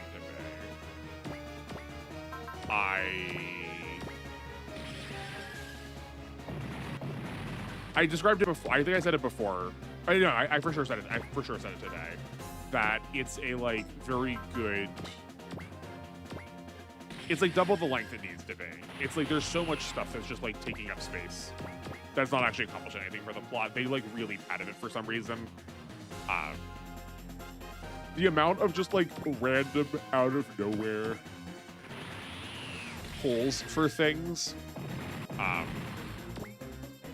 is so surprisingly high. Like, we're inventing characters that if they were around for the whole season, if we didn't just like randomly grab them out between our cheeks for this episode, would have been doing other things that we've just like never seen before. D-Boy starts losing his memory in the last section of episode, so we can like talk about that in particular. Like the memories that he loses are so random and sporadic and so plot convenient, and like that's like always what memory loss or like amnesia is going to be for a story. But we set up consequences for him and then don't use those consequences and then change those consequences and then change them again. Like, why? It's so weird. Because Satanic Panic sounds so stupid. Thankfully, that was never a concern for me. I'm glad you were able to escape it. Yeah, no, it's very dumb. Water is superfluous mechanic in most SRW, sadly, or thankfully, depending on your look at things. I am a little disappointed by it. Like, I would like terrain to matter more. I think, like, that's, like, one of my biggest complaints in, like, the thing I would change about SRW, the first thing I would change about SRW in general is just map design, both by having, like, more engaging terrain, and B, having more engaging objectives. But like some of the best maps in Fire Emblem force you to have to move through terrain that's very convenient for a lot of your units. But like 2/3 of every cast flies. So like terrain just like barely matters. You can like choose to like opt into it every once in a while. But so seldom the only thing that actually checks in your position is just like how close you are to the enemy. You can like force yourself to use water and like you can see that little like spit of it up in the top right hand corner. And, like, theoretically, we could lure someone over there.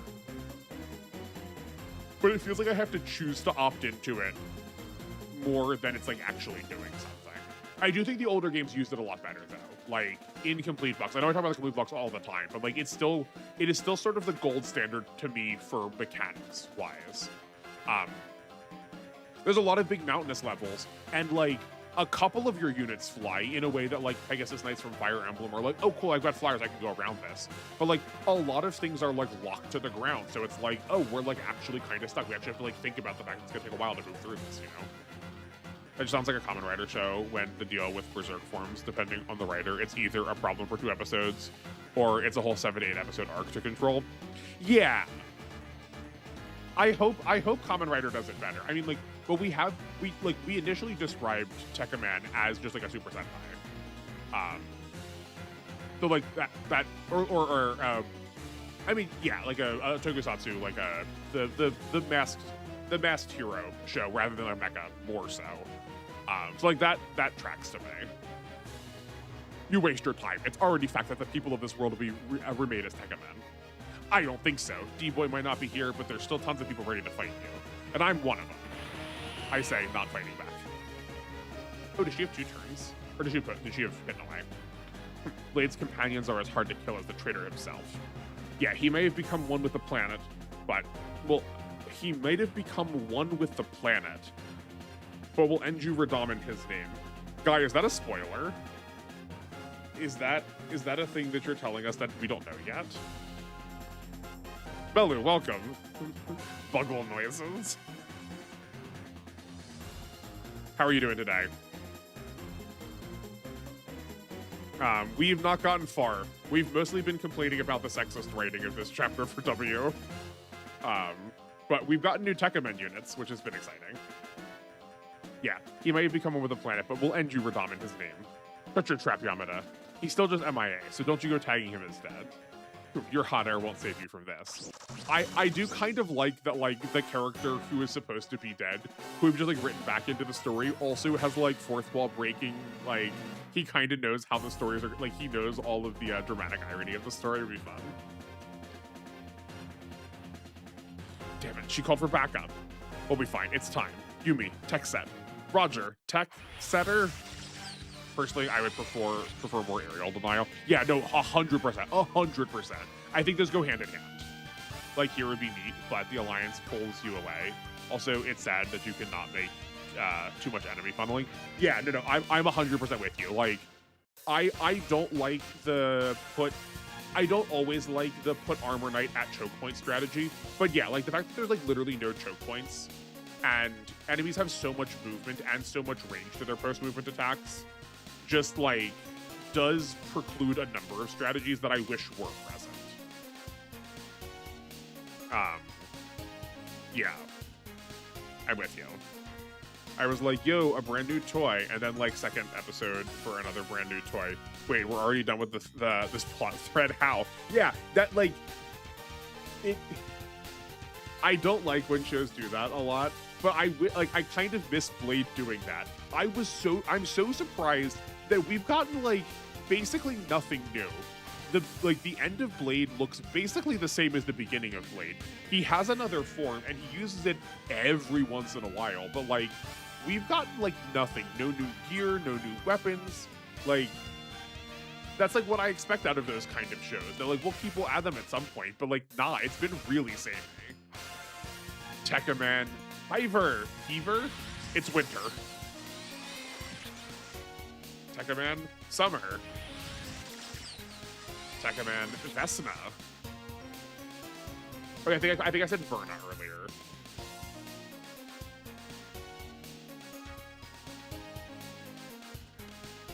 The new Tekkaman. The armed conversion was a success. What's more, they've got another one with them. A girl by the looks of it. Yep, it's me, Yumi Francois, and I promise I'll work with all my heart to help you. Yumi. Wait, that airhead? They chose her as the third Tekkaman? Hiver, Summer, Vesna. That's winter, summer, and spring. Pretty fancy names, huh? Blast you, humans. I'll show you just how worthless these mongrels are. Natasha, the enemy's engaging us. Why don't you give her a taste of your new reactor, Volteka? I can't. I don't have it with me. Come again? Did the arm conversion fail? It looks like the Radam's attack caused our main computer to malfunction. The weapon data didn't go into Natasha. It went to you, Yumi. Well, me? Attack, Radam beasts. Tear those mongrels limb from limb. Yumi. I'm just gonna have to run with it then. I am a Tekkaman. Yumi, wait, the reactor Voltekas. Here goes.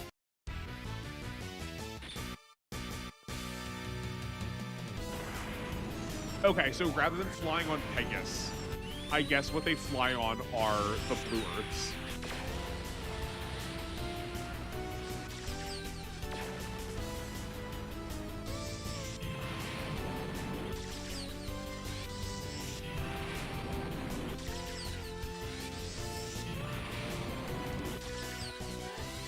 She's like atomizing these things.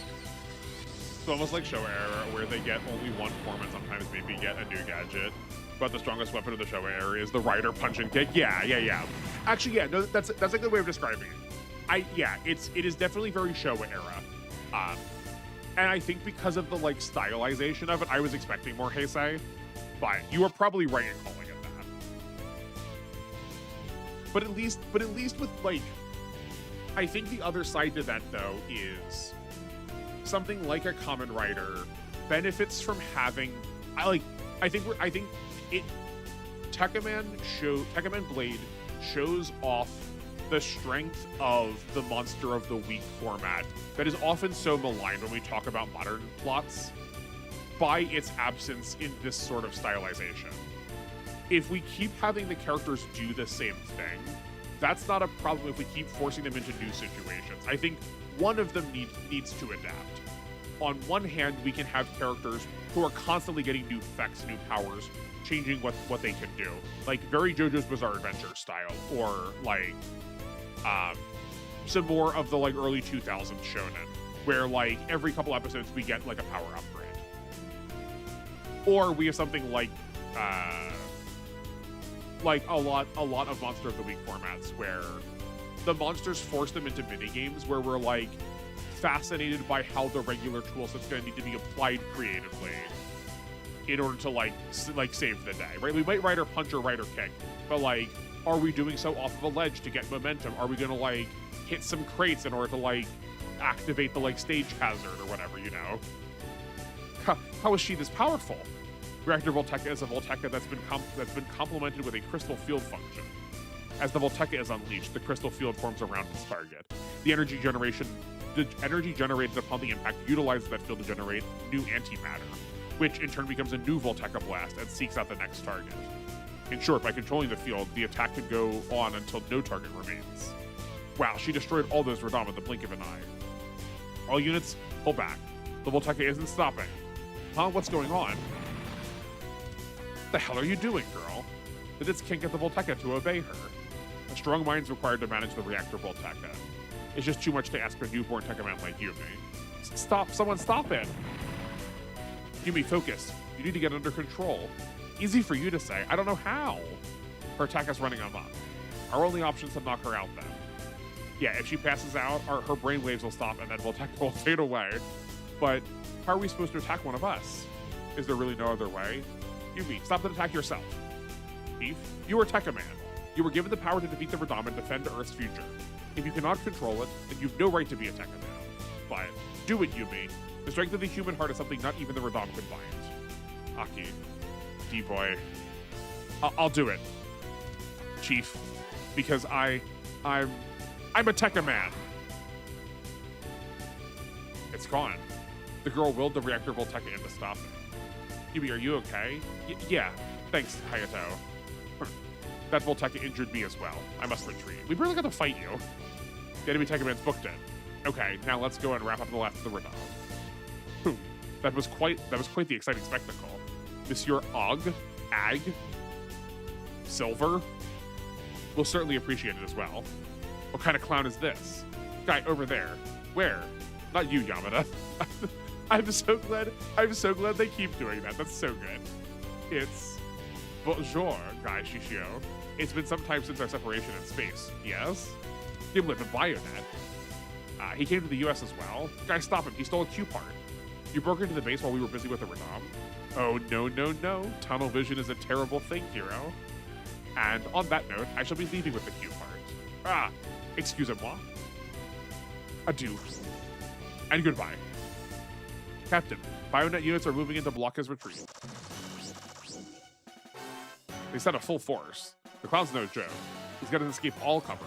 No time to be impressed. We must destroy them at once. Troops engage the remaining Radam and the new Bionet forces. Are you ready, Natasha? David? Yumi? Always. We'll show them all how strong these Tekkamen are. Yeah, I'll fight just as Tekkaman played would. Okay, sick. Okay, team. Do we keep these immediately? Is it worth talking about them now, or should we wait? Are the monsters actually interesting in their plans? Like in Black, one monster is kidnapping mothers to take care of its eggs to make an army, or a goat monster that hypnotizes to make a cult. And they're very on the nose, but like, yeah, right? Like they're very like thematically. They are very thematically cogent, I would say. I'm gonna leave Guy up here to deal with all of these. Okay, then let's just get over onto it. No, we're gonna land. Yeah, and then we'll get onto the base next turn, because it'll be the same either way, and it actually puts us in range to, like... We're gonna need to 2-tap the mom. Oh, we almost didn't need to, never mind.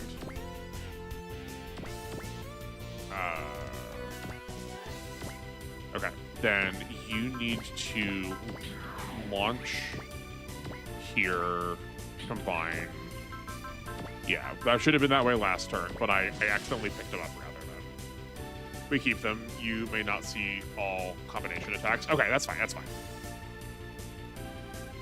I mean, that very much did happen. I know where you're coming from, Aki, but the Radam binding the hearts of several people was an important thing that happened, yeah.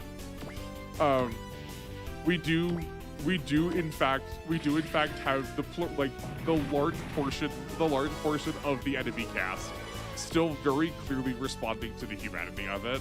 It's the actually that's a very interesting point though, because Aki doesn't have the framework to know that those people are still human on the inside. All of the moments of introspection we get out of the evil Tekkamen from season 1 never happen in front of any of our characters other than maybe D-Boy, and he's too busy being rage boy about it. So we don't see the way in which we don't see the way directly in which they were able to do that. But I guess she still does know that the ship was still taken over and that those were people on the inside. And they do just get killed. It's not like they get free at the very end. To that point also, we've now seen the whole family sort of go through the family arc in order to make sure we get Sword incorporated also. Who was Dagger? No one cares who Dagger was. He just was a random person, but no wonder he was so vengeant. He just wasn't part of the family. It was so weird. My favorite Toku plot in Ultraman, where mole people show up with sunglasses to not be blinded by the sun and send their mole monsters to attack. Yeah, that's quintessential. That's quintessential Toku to me. Liver Dom did not destroy the ego. They could only twist it, so she may have a point. Do not be twisted. I mean, but she said bind. She didn't say destroy. Nothing. Binding does not destroy something. It just traps it. And I feel like twisting it is exactly that.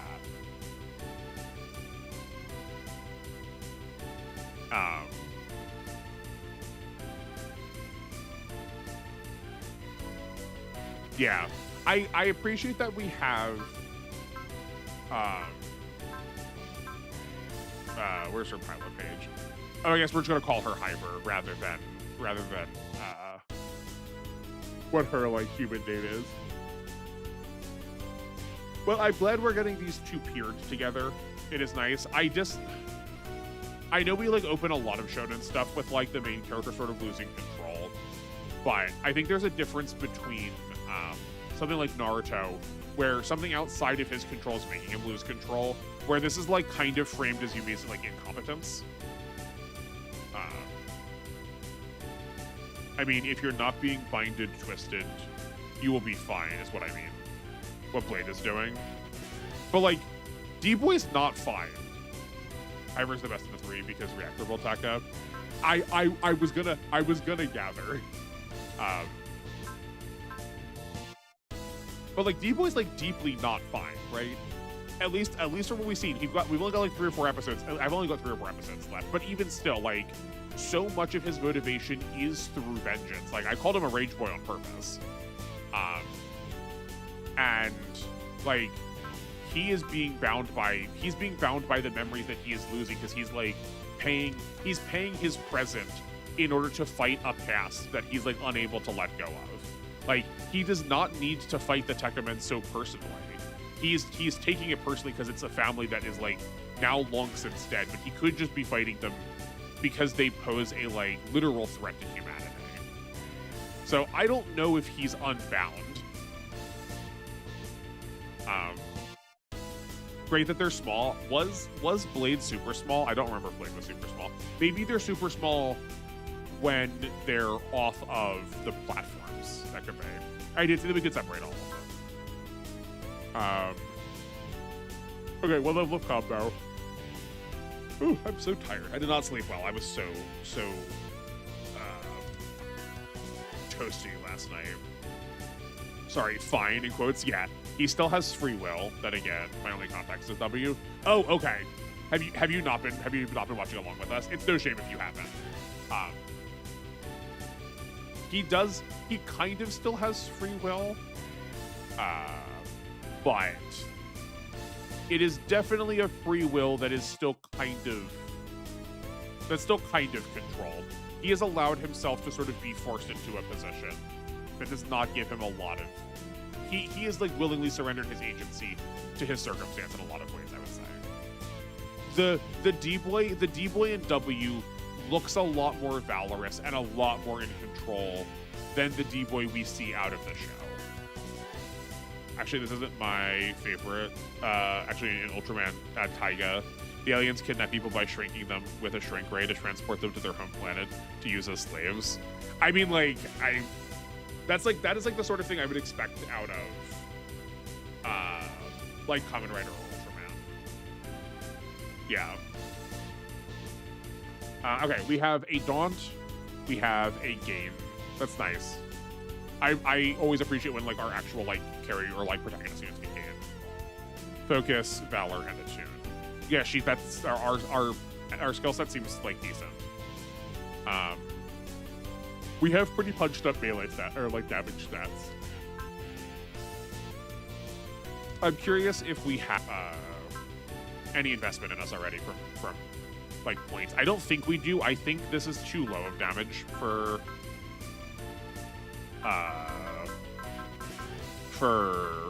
having put points into Tekken, for putting points into Blade, but we'll see. I would not be surprised if Miyuki had points in her already, but I would not be. I would also imagine that the seasons, the Tekken Man seasons, are unpointed on stat yet. This takes 80 energy. It's a little bit expensive. Okay, before I press, we have accuracy on this, so I guess is this really this whole area she gets a map attack in? That's bonkers if that's the entire map attack area.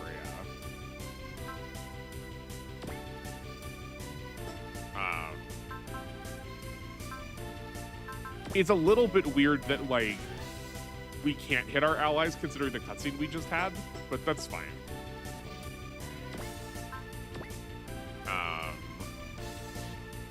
Okay, you have more melee points. We've got Focus, Alert, Mercy, Valor, and Attune. Okay, so we've got 3 of the same. We've just switched out Alert and Mercy. We switched out Gain and Daunt for Alert and Mercy. Focus is in a different spot too, but and he also has 1 more support attack. Fine. Lance Boomerang. Okay, so this is very close to, like, some of these numbers moved around a little bit, but this is pretty close to how Blade worked.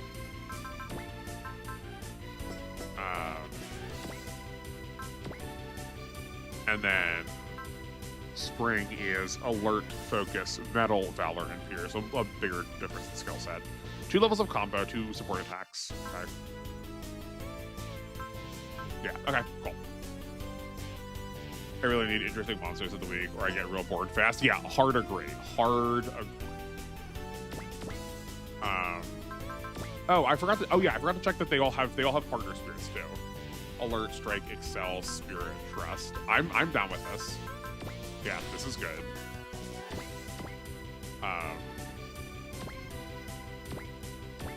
I do want to definitely with that hit rate, there's no world where we already have investment. I think we could probably. Let's send with Vecna first. We're gonna use Goliath Virginal and see if no, there are no excels, unfortunately. Okay. And maybe we won't actually get this kill then. Maybe a little. That's fine. Starting today, I'm a Tekken Man. Watch out for me, Blade. Here I go. What? The cutscene said her brainwaves control the crystal so she could target only enemies. Makes perfect sense with the text of the cutscene. Well, that is what we were told she is supposed to be able to do. But she we did damage to the base too, and they were like, make sure you control it. But then it also just keeps finding more targets. Ruri said pull back to make sure that she doesn't clip you in the middle of it.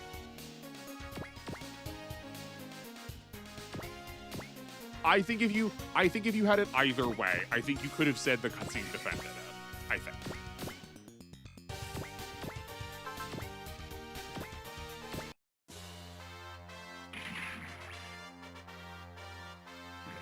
I didn't expect her to say Gekigon. It's fun. Madam Attacker with Strike on the sub is pretty good, so she can spend on Valor, Dawn Focus. Yeah, no. Like, I see it. I see it. I figured I wasn't gonna like full commit yet until I saw what the actual like map attack range was. I wasn't sure if we were gonna get to select from that big wide area or it was just that whole wide area. If it's that whole wide area, she's insane.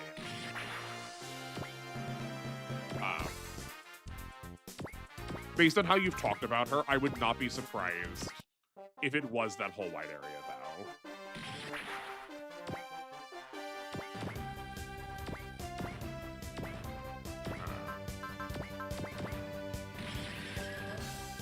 Slunkies do this.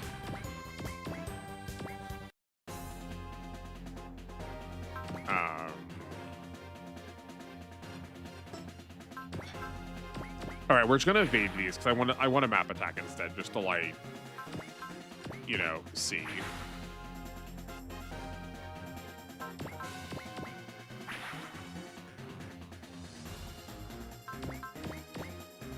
This seems probably a little bit wasteful, but that's fine. Yeah, where we position Kazuma. They're still getting so many levels. Yeah, the Val guard also seems really busted.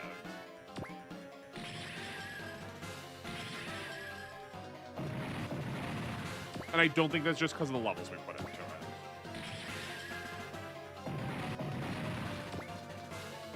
Yes, good. Move closer. Move closer. But this is also why I like don't care for map attacks as much. I do understand like in context that we could use them very differently. But like we could have counter killed a lot of these enemies just like regularly.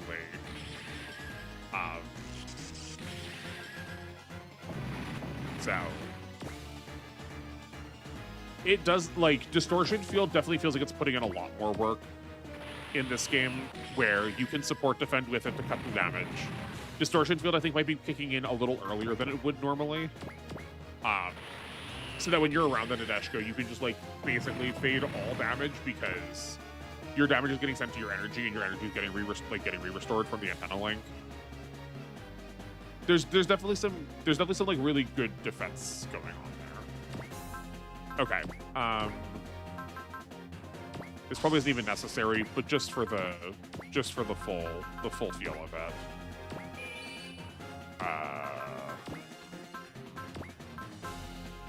Use your gain. Use your strike. And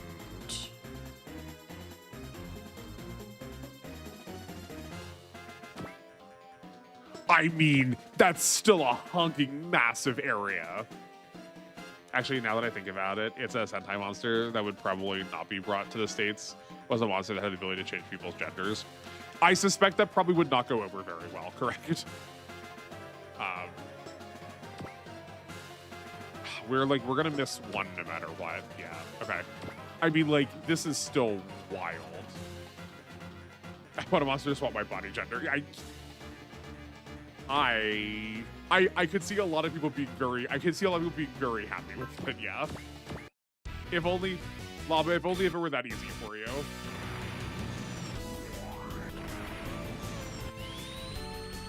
Finland makes it pretty easy. It's just 2 pieces of paperwork. I mean, like, you still have to like physically get a lot of like gender affirming care, but this was in a 2018 Sentai. Oh yeah, I suspect there was probably some amount of like I would not be surprised if there was at least one trans writer on the show at the time. I have a guess.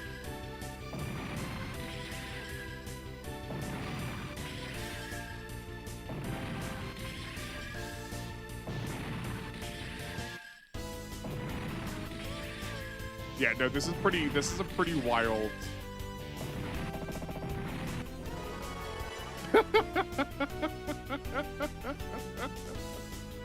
She do seem good.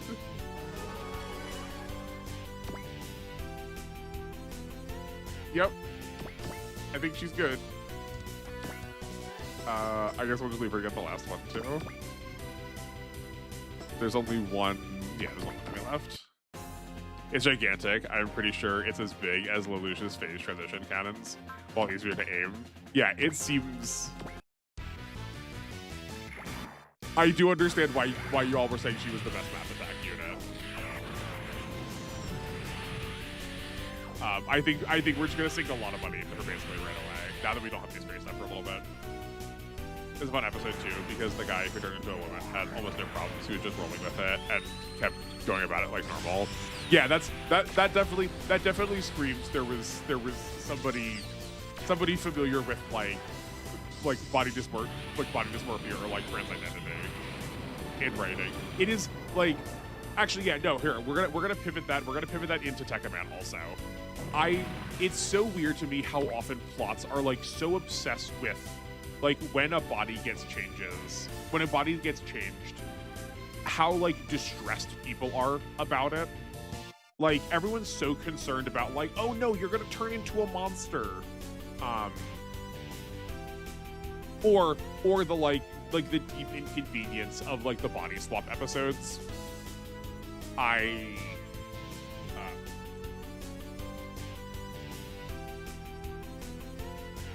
Yeah, we like have there's a lot of very interesting like attachment to like body, but we're like so willing to call it a like conventional plot point that we like recognize it as like we can like call it as like the body swap episode, but are like unwilling to like think about or have those conversations normally, or like both in a normal way but like outside the context of the beach episode or the go inside someone's like bloodstream episode, or the doppelganger episode, or the body swap episode, right? Yeah,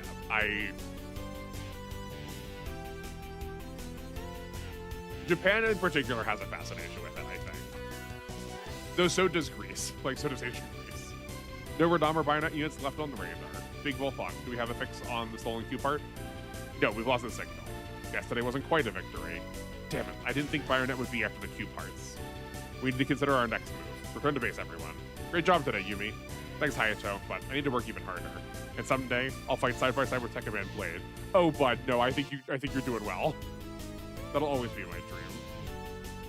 She do be hyphen, I agree. Yumi, you were great out there, but I caused so much trouble for everyone because of the reactor Voltaka. Well, let you off the hook on this one. We'll let you off the hook this once. It was your first deployment after all. She's right. All in all, we can see we can see you've plenty of guts. I guess that's about my only redeeming quality. You said it, girl. You wouldn't be you without that happy-go-lucky attitude. There's nothing wrong with positive thinking. We know you'll have our backs. Absolutely, you can count on me. Thanks, Guy, for being supportive. Natasha. We're assuming the reactor Volteka was an accident, so can't you shush Hayato. Miss Natasha, I know I made things much more complicated than they need to be, and good job, Yumi. Huh? And congratulations. You're a full-fledged Tekkaman, and our comrade. Thank you so much. What just happened? Natasha might be a hard ass, but deep down, she's a big softie. It's not like you to pat people on the back. Did Yumi impress you that much? I simply have no patience for incompetent people. But Yumi did carry out her duty. She fixed my comm pad and fought brilliantly as a Tekkaman. Oh, stop! You're making me blush. But don't forget that I'm still the team leader and the strongest of us three. Yes, ma'am, and I'll work hard not to disappoint you.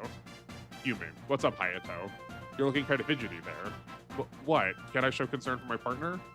Just partner, eh? So there is a spot open to be her boyfriend. No, I think partner probably qualifies as like more sincere relationship. I wonder what these words were in Japanese. Right, because like it's very modern English to use the word partner to describe someone as like you are in a relationship with them, but like being married is not an important step in that process. It's a favorite Sentai because the Red that season has so much feeling about justice that he was handcuffed to a pole and he took the pole with him into battle while handcuffed untransformed. I do like that a lot. He's very that feels like very Jonathan Joestar of him. Your body's a major part of your sense of self. Otherwise, stuff like transitioning wouldn't be necessary. Oh yeah, for sure. Right, but like that's what I mean. But it is only ever talked about. It's only ever talked about in a like. It's only ever talked about in a kind of gimmicky way. Like we're willing to talk about it. We're willing to make a really big deal about it, or it's like a really big inconvenience. It's like a really big inconvenience for you. But like insofar as the episode can carry a 30-minute to hour time slot, but then when it gets out to like the rest of the non-plot world, like that conversation just like can't be had in a normal way. Natasha's a good person. Yeah, no, I do kind of like Natasha. I was worried we were gonna have this like girls are only allowed to be like seen as significant or powerful or competent when they're like in competition with each other. I was really worried that was what was going to happen, but no, it doesn't seem like it's going to be happening. Probably work partner. It makes sense in that context. Yeah. That's what I was saying. Like, I wish, like, I would love to know what the Japanese word for it was. Whether it's like aibo is the word aibo, or like, I mean, I'm guessing you're guessing, but.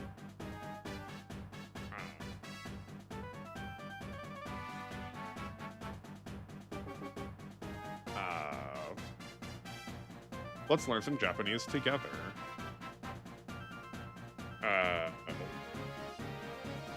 Yeah, I don't know what the word. I don't know what the word you would use to describe all of the different forms of that are. Like, we have aibo, which means like partner or pal or accomplice.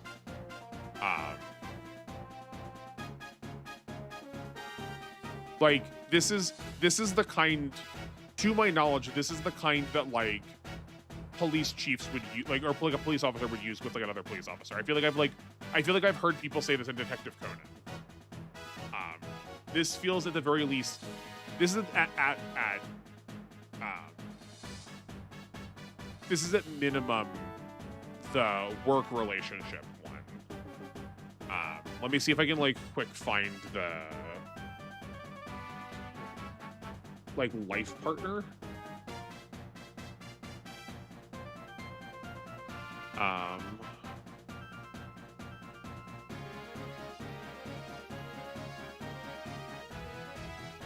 Oh, okay, that's interesting. Koibito or jinsei? Jinsei. Yeah, here, let's put these. Let's like isolate these kanji. Go to Dingy Show again. But I'm seeing largely that it would just use a katakana for the word partner as partner.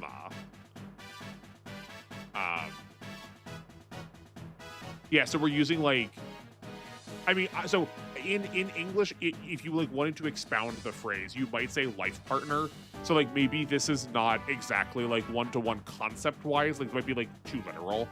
But I'm seeing some people using, and like a really quick cursory search, like jinsei no partner as an option. Yeah, so like clearly different words, at the very least different words are being used immediately. Like it wasn't just like I searched once and like the same word came up. Interesting. Speaking of body swap, I still love that the reason that in Jimmy Neutron main character couple are because of a slight lobotomy due to a body swap episode. When I was listing off like the conventional like episodes, the three things I was thinking about were Magic School Bus, Fairly Odd Parents, and Jimmy Neutron. So like 100%.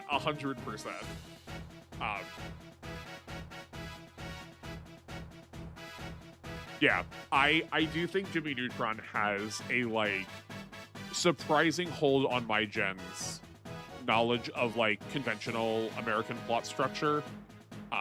And we just like don't talk about it very much, but like I'm so fascinated by that show because of like a lot of the production around it too. That show was being produced in such like a wild way.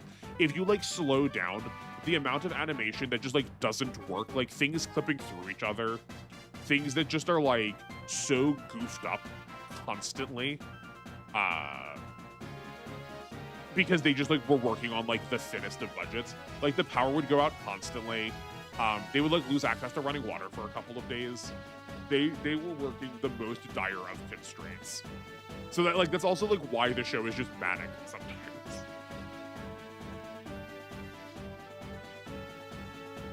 Nope, my heart's already signed up for a very special man.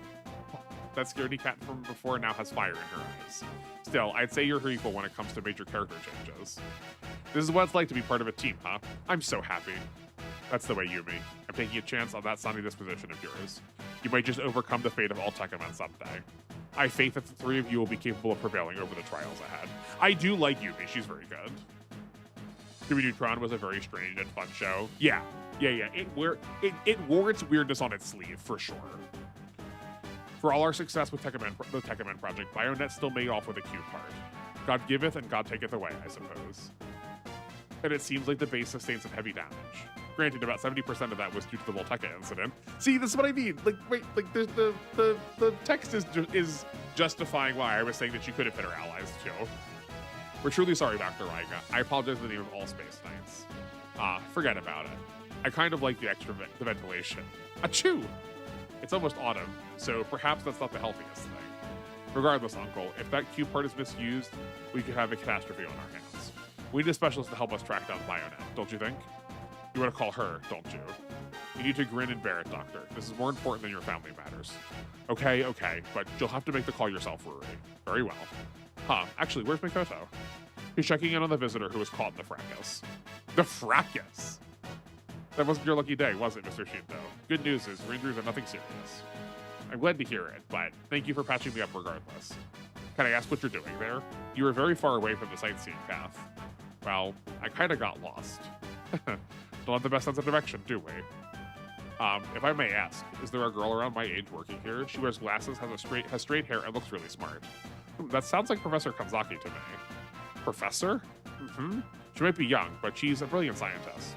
I see. Well, anyway, I should be going home. Thank you for everything. And by the way, that's a very nice looking jacket. I like the retro look. It's an authentic Luftwaffe jacket, the same model used by the 20th century pilots. From the old era, huh? You have some very uncommon tastes, don't you? Yeah, I get that a lot. Isn't that specifically the name of the Nazi Air Force? Isn't that? Okay. You seem tired, Professor Kanzaki. I am. I haven't slept much lately. I believe congratulations were in order for the new Tekkamen. But with the three of them in action, what is it to be our project? Do we scrap it? We finished analyzing the pulse that came from space over half a year ago and inserted it into Wirbelwind, our Omni constructor. I'm assuming that's probably like Wirbelwind is probably also German, I'm guessing. Indeed, and it won't be long before it's done. It's creating a truly dreadful thing, a massively powerful weapon. I've gone over Werther's data, and all signs point to him being the one who sent that pulse. What will you do, Professor? Do I stop Wirbelwind? Professor, I admit that what we're making here frightens me, but I don't think we should stop it. Why? Can you tell me your reasoning? He came to this planet from the depths of space looking for something, and he entrusted us with this. I can't bring myself to simply throw it away. Understood. Perhaps everything will become clear once it's complete. Why did he send us that pulse? What was he searching for? And what will bring to our planet Earth? Why Luftwaffe? Yeah, okay. Yeah. I that is definitely a choice. They definitely do be making choices up there. Yeah, the is Whirlwind. That makes sense. Okay. The fetishization of like specifically like World War II era Germany is like also always deeply concerning. Like even trying to like describe them or see them as like strength fueled is very yeah. I hope I don't need to like say why on the internet. I mean, I probably do, especially on the internet. Why like glorifying anything that's like vaguely touching the Nazis is still a problem. But, I am pro giving Hiver the gunfighting because of the reactor Volteca. Oh, and yeah, I'm glad we saved all this stuff.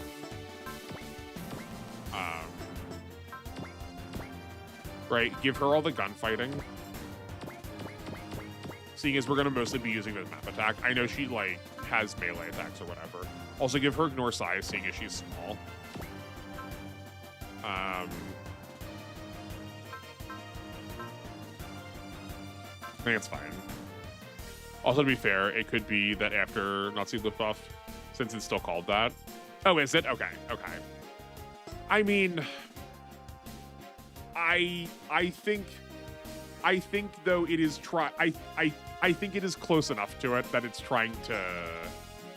at the least trying to make you think of it, right? Like we have to intentionally try to find a way to sidestep it. So I think it's probably fair to be critical.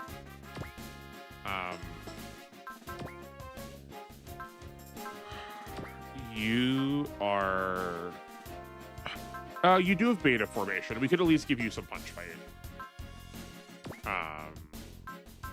And Vesna is split 50-50. Okay.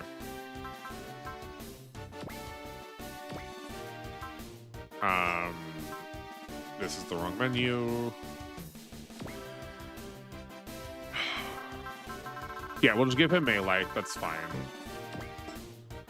And then give you... I think we mostly want range.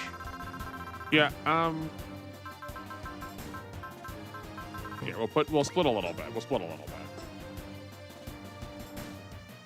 Oh yeah, the other day I was watching some of Ren King Gainer. So much happened, definitely a Tomino show. It might be one of my favorite first episodes of his. So many terms being there around left and right, thrown around left and right. Hold on. Yeah, I liked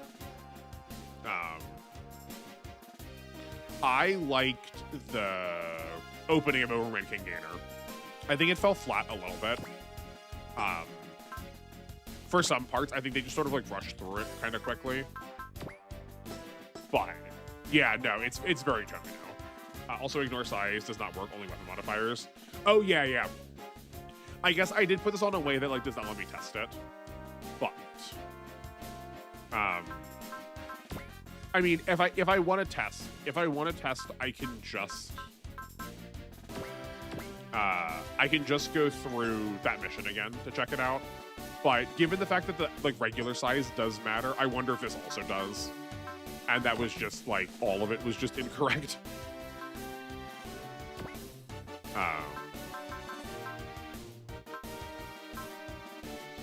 Oh yeah, we can see them now also, right? Yeah, they are double S when they are off of their boards. Oh, okay.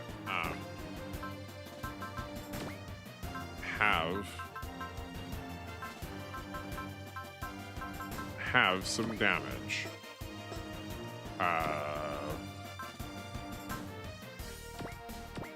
Okay, what do we have in spare, or like what do we have on people that like kind of don't actually care about having it?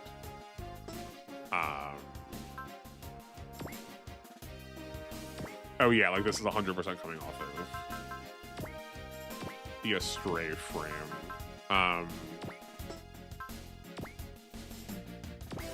You super don't need that.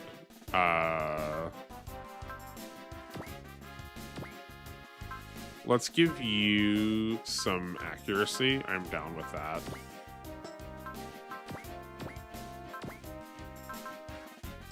I kind of just like care in general about all of those Techamen more because we have them favorites. We have them favorites did already.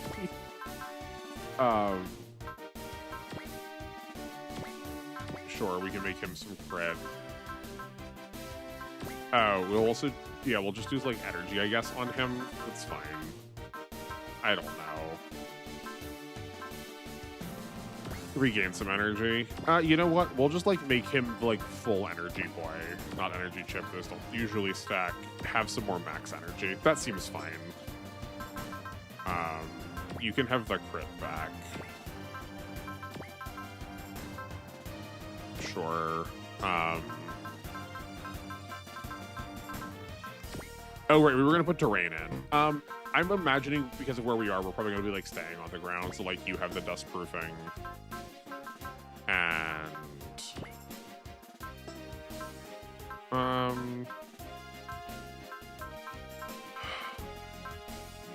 few of these matter. Yeah, I won't worry about it.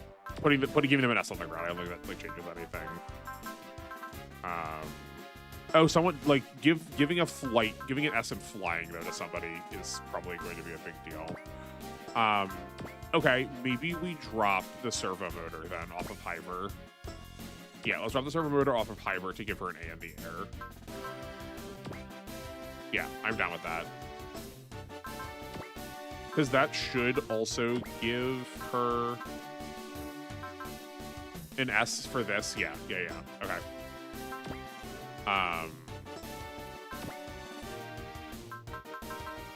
Then you can take this, the servo motor back. As opposed to beam coating, being able to hand someone a beam coating M is not nothing. That I feel like there is a high there's a very high upside potential for that if we can like plan that correctly. Also, we've played long enough that we're wrapping back around to the first save.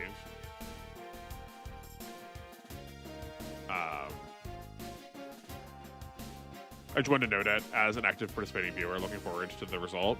Yeah, I appreciate the feedback. I appreciate you being interested. We'll see what I can do with it. EN cost reduction. What about it? Did I do something wrong?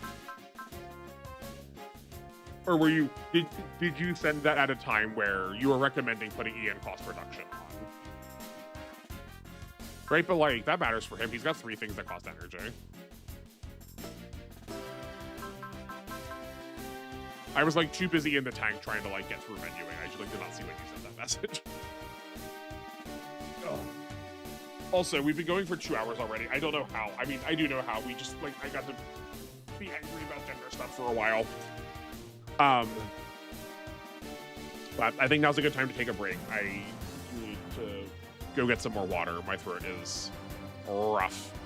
I have no idea if the beam coating is any good. It's gotta be though, right? Like that. Like, I think it will. I think it will scale. I think it will matter a lot once I can like get a good read on enemies and like just see how many of the attacks are potentially beam based. Right? Because like if practically nothing has a beam, then like obviously it doesn't matter. Like the Radom don't have beams. Like that surely doesn't matter there. But we are fighting a lot of Gundam things, and like Gundam stuff for sure has beams. So I'm curious. But I also want to go look outside and see how the snow's doing. So let's all take a break, stretch our legs, get some water, get some snacks, go to the bathroom, go do whatever you need to take care of yourself that you had been forgetting to do today. Oh yeah, take your medicine if you haven't taken your medicine. And we'll meet back here in a couple of minutes. I guess let's put our like new favorite character on screen. Cool. We will see you all back here shortly. Goodbye for now.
Okay.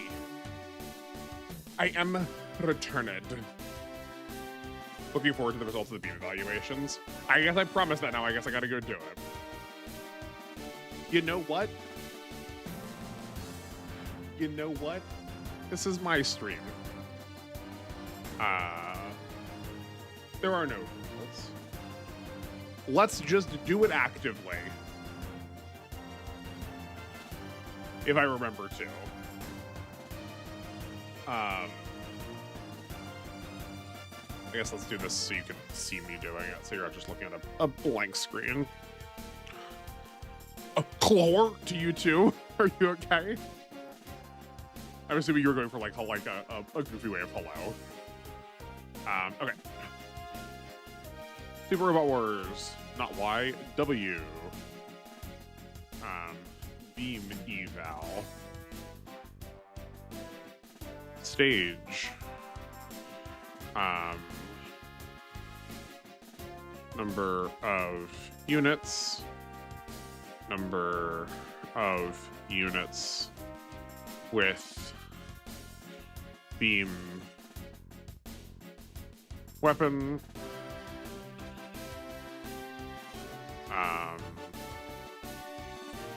Number of weapons. Number of weapons with beam.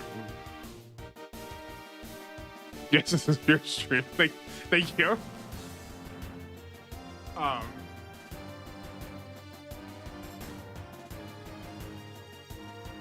Yeah, I'd say it's not just a matter of how many units have beam attacks, because like if a unit has multiple beam attacks, that should count more heavily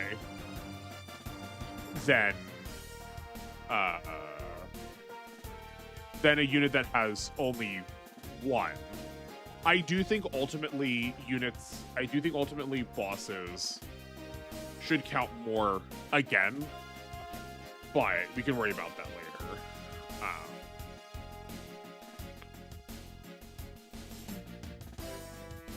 Does the power matter?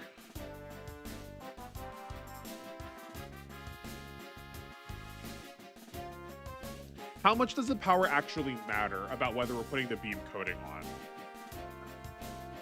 Because like it's going to be good either way.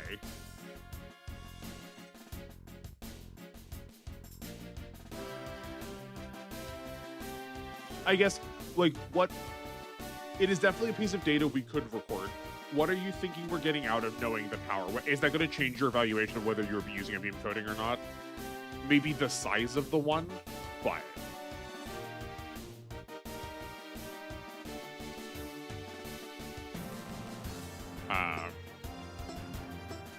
we are going into chapter 34.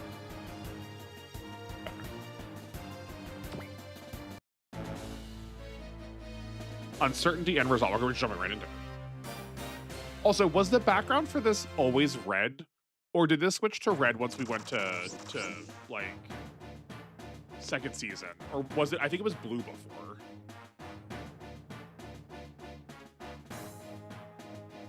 I would guess for barriers normal enemies since it reduces weak attacks more.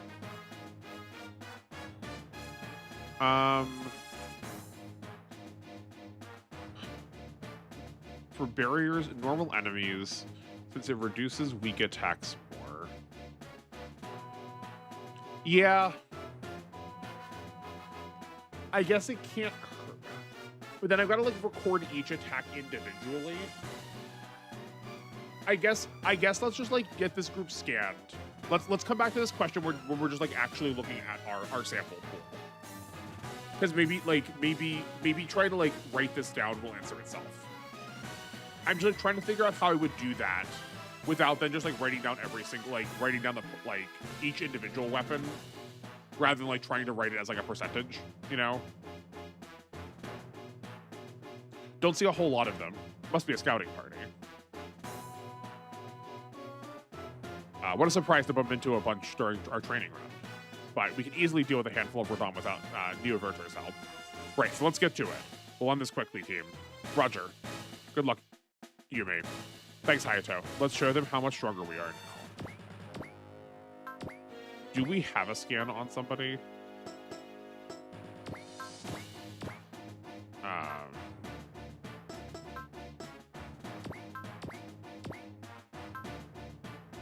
We don't even have a scan on it. But I'm fairly confident that we know that the Radams don't have any beam weapons. Let's just get next to each other for support purposes. 0 is best. Yeah, I mean, sure, but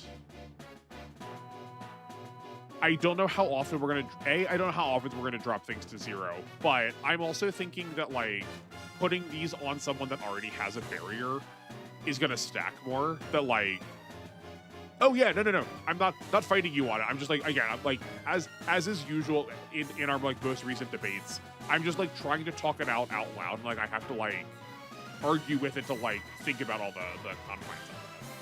But I'm thinking like my knee-jerk reaction is to apply it to a Ice Davalis or to Guy, because like the Guy with the Phantom or like whatever his barrier is called plus a beam field could be an absolute house, and how those interact is like going to be very different, you know. Also, if the weapon are barrier piercing, since if for example a map only has a beam barrier piercing attack, that's true. I'm like I that's a good point. We should do that here. Number of weapons with. Yeah, because that needs to then count. That needs to then count against it. Do barrier stack? Yeah, I don't know. That's something else I can try too. I appreciate it. No, you do not read as too pushy. You read as like invested in trying to like ask questions and like make sure I'm like being rigorous in my like attempts to do things. But I appreciate you. I like appreciate you a lot for trying to check to make sure.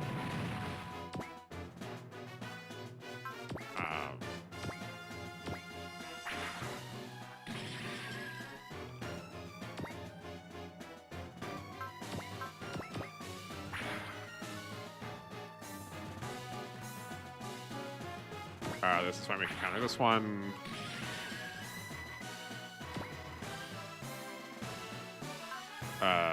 This is fine. Okay, that is now 2 fewer on the map than we are seeing. This is not lethal because that's a mom.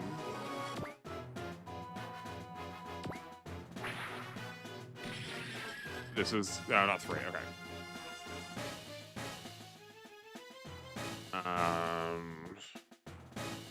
What's happening? Oh, we do be dropping frames. Oh yeah, no, it's snowing so much. It was like 50 here yesterday, and the snow is like sticking on the ground. It's clumpy.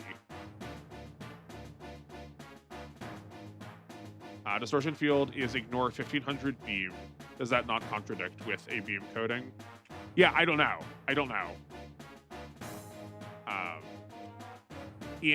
In R they did not stack, but I don't want to take that for granted that they don't. I would assume that they don't, because I don't know how they would animate both of them happening at the same time, but that said though, if like redundancy might not be a bad thing. Like just because only one kicks in does not mean that that's not still worth our while. Okay, there are 1, 2, 3, 4, 1, 2, 3, 4, 5, 6, 7. So we need to add 2 to next we killed 2 already. That is 9. Okay, moms have 2 attacks and neither of them are beam. There are 3 moms, so that is 6 attacks. And then there are the kids. they have 2 attacks, and neither of those are beaten. So then that's another 1, 2, 3, 4, 5, 6, 7, 8, 9, 10, 11, 12 from the 2 we killed. So that's a total of 18 weapons we've seen so far, with 0 of any of our tested for statistics.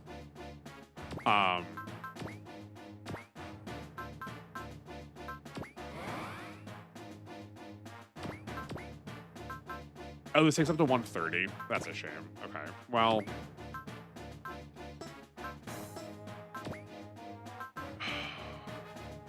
This is plus 10. I don't know if we're gonna need the bullseye or not. We've got to focus, it's fine. I'm surprised we've not seen a part that gives us starting morale. The shuffle badge, you got a lot of shuffle badges early on. In R, I'm surprised we've not seen any of the shuffle badges. No, we have 100% accuracy. No, we're good. Yeah. Let's Valor for the sake of the moms. Here's a cheer. I guess we need the cheer. We could have used Hyber's gain, but I guess it's better to save it for a Valor. Oh, but we should have saved it so we didn't have to break up or we could have had maybe 2 blesses, maybe. Let's rock. It's a case the game chooses best barrier part first, or is it built in first? Yeah. I've actually never bothered to check that personally. Yeah. Like I don't know which one they're gonna favor.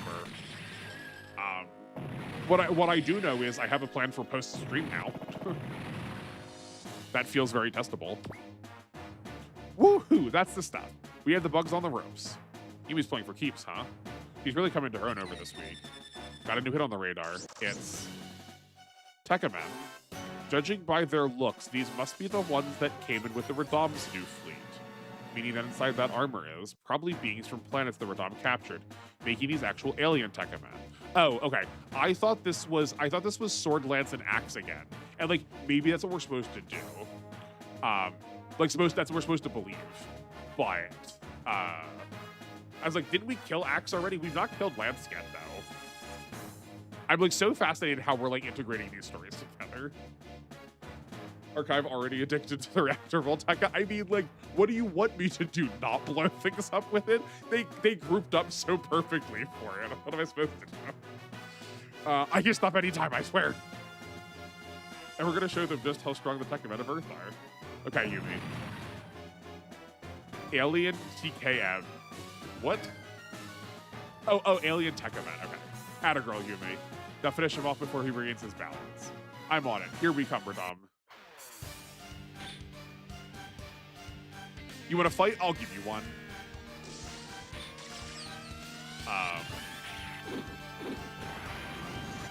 They seem like uniques. I feel like these are going to be bosses. I feel like these are not just like elite enemies. But they do have a lot less HP than some of the other ones still. What? The Radom defending the other one? But how? They should be complete monsters left after the Radom took over. Yeah, see, like, Anita is also parroting what Aki said. I'm not surprised by that. She's theoretically getting a lot of her understanding of it from Aki. But that is, like, very in keeping with what Aki said before, that she's, like, denying the fact that the Radom don't actually just, like, fully, completely, like, wipe people's agency or memory. But he really did help his friend. Those Tekkamen still have their hearts. No. So punished. I'm sure they never just let that be, though. I'm sure we'll get that back from a scenario poll, but we probably didn't need to spend the spirits on it. It's fine. What are you doing, Natasha? Order your team to attack. But they still have their hearts. That can't. Aye. Damn it. Yumi and Hayato are getting bombed. What do we do? Those Tekkamen are still. You three are too soft. Yeah. The Radom are pulling back. We're safe. Thank you for helping us. I don't need your gratitude. Hurry back to GGG America. Who are you? Renee Cardiff Shishio. Some call me the Lion Queen. The Lion Queen. Wait, was that really the whole? No, they are just elites? Wow, okay. Interesting. I guess maybe there's just a couple, I guess there's a couple forms of them. I'm down. I'm here for it. Was that the whole scenario? September 26, 100 ASC, ship's log. The revelation that the enemy Techamet aren't unfeeling monsters cut Yumi and Co deeply. Thankfully, that lady Renee arrived on time to bail them out. From what I heard, Guy asked her to come over to GGG America. Either way, it's clear our new Techamet are really mentally fragile. Which is understandable, really, considering they haven't had all that much combat experience. Still, I wonder how Aki will deal with them. Pull yourself together, Bissy. Frowning's a waste of your doll face. Don't talk to me like I'm a kid. You're not even that much older than me. Are you joking? You three froze up during combat, and you still want to be treated as adults? Listen here, you. Settle down, Natasha. She's absolutely right. How about some proper introductions? As she said, her name is Renee Cardiff Shishio. He's from Chasseur, France's counter-organized crime force, but was reassigned to GGG. And she's my daughter. Insofar as your name's on my birth certificate. Those two really don't get along for father and daughter, huh? I hear it's because he's a total womanizer. How'd you feel if he was our dad? Done with the introductions? Then I'll get on with my investigation on Bionet. I need all the records from the day of the attack guide. We've already compiled those, but there's really no rush. Why not take the time to chat? No thanks. Chatting with these wimps wouldn't bring me anything. Excuse me, I'm leaving. Au revoir. Renee. Sheesh, what a piece of work. An ice queen to rival Ryoko's explosive warmth. You'd think a man as smooth with the ladies as Dr. Raiga would be on better terms with her. No, she has good reason to hate me. This is weird. Horace, this may have been one of your weirdest things to say, but that's his daughter. That's his daughter. I hate feeling inadequate to all of my friends. It just feels like they're constantly experiencing life more fully than I am. That seems a little bit out of nowhere. Are you doing okay, Llama? I do hate that. That is very, it's very difficult to like rock through that. I think the secret of adulthood is that in fact that is just not the case. That everyone's just like doing a really good job at pretending that they're experiencing a lot more life. But I do also understand like why someone in your position like feels that way. But yeah, it's, I mean, I think college is very good at doing that too. It's like very easy to watch people in college or like while you're in college and they are not, like walk around acting very carefree where it like feels like you are burdened by something, you know? But I think we all get to pick the values in life that we have, and seeing someone else living fully because they've claimed those things, but like you living in a way that is not what they are doing does not make you any less adequate, you know? No, you're not doing okay. Do you have a number you can call? Do you have someone personally you can talk to? Do we need to send you some phone numbers real quick?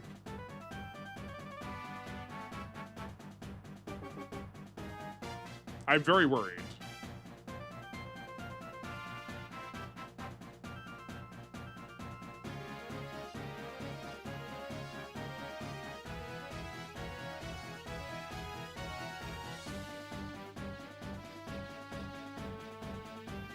I don't mind. I'm gonna hold the stream. We're gonna pause the stream. I need to make sure everything's okay.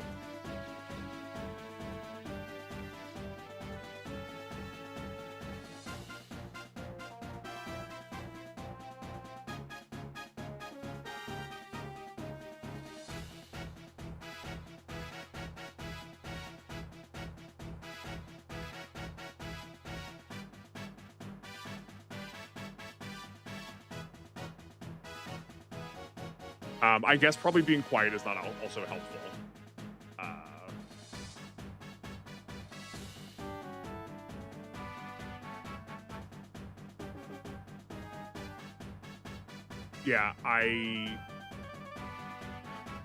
Like I think college frames that. I mean, I do have some people I can talk to. Okay, that's good. If you ever feel like you are in like deep crisis, please call them. I'm sure they want to hear from you.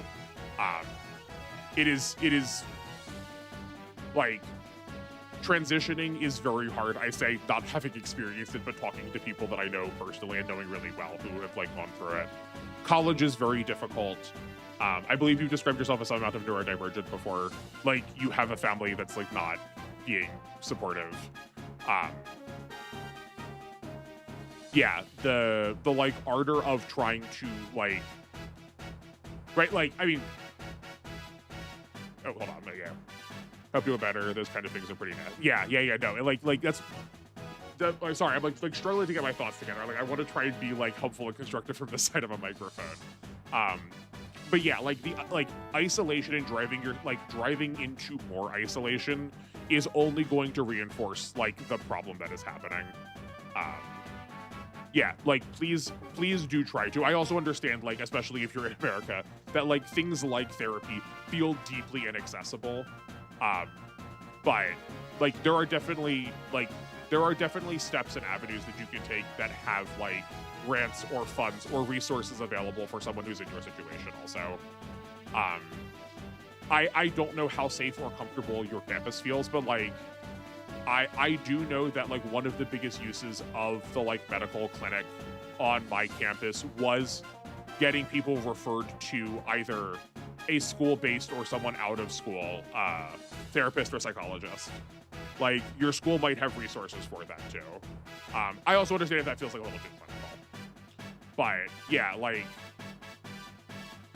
I mean, I'm here playing video games on the internet from like a niche like franchise about pieces of media that like a lot of people don't recognize. Some of us all had some tough days of middle school and high school and college, you know. I do think it's like very easy to see how daunting life is. I also think it's very easy from someone in my position to be like, life will get better, and like I do believe it will, but like I also understand that does not like speak to the situation now. But you've described a very like from the parts you have shared, you seem like you're doing a pretty good job living a full life too. I think it's just very easy to see the performance of people and weighing that very highly. I mean, like, heck, is that like not what all of these series are about though? Like, the community that these people are deriving is not one made out of like standardization, but like a lot of these people are doing it because they are like not conforming to convention.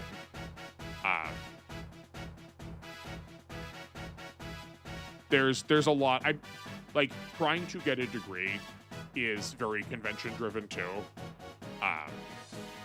Maybe there's a want of change of pace for degree too. I mean, like, we will pivot this to be like partially stream relevant, not because I want to make it about me, but just I like want to try and speak about the things that I have personal experience in. Like, I'm doing this because like the convention of watching everyone work a regular 9 to 5 and be satisfied with it was like deeply depressing.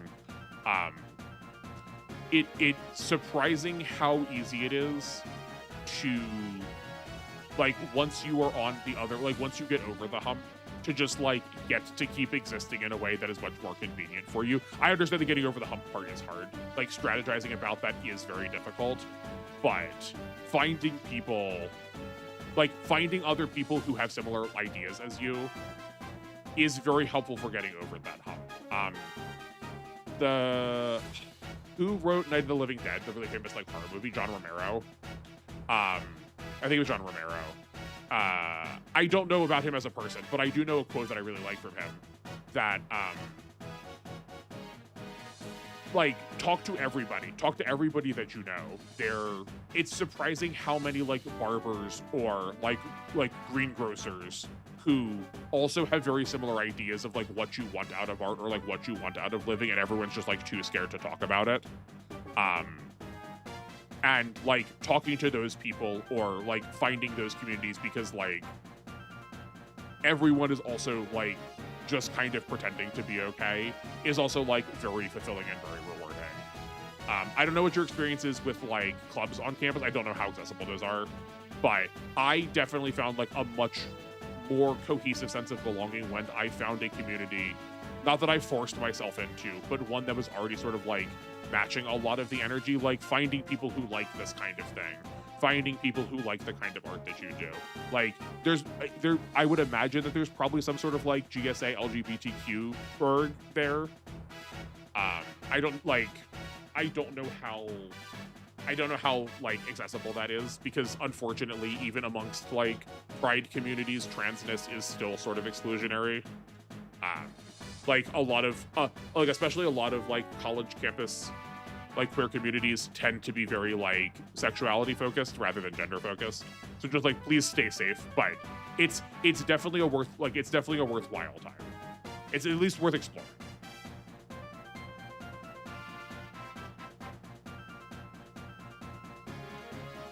But I can assure you that there's more good to be found.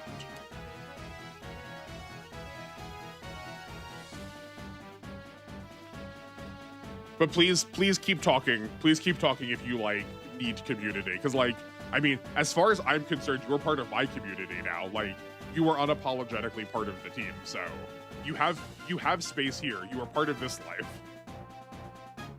And I think that means a lot.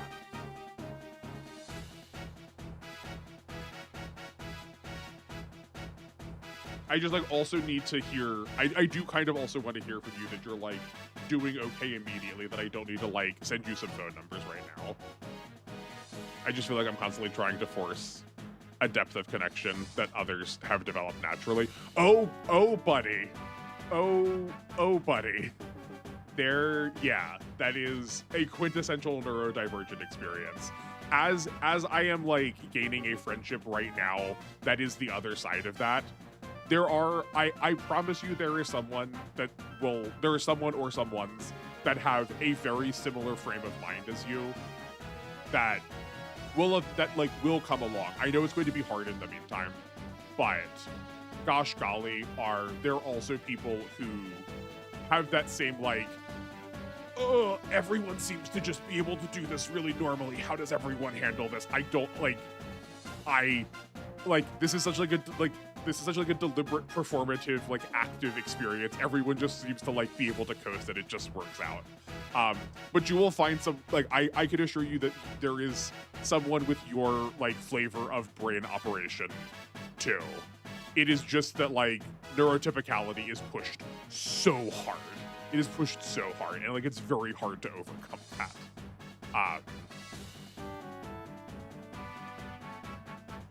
Yeah. I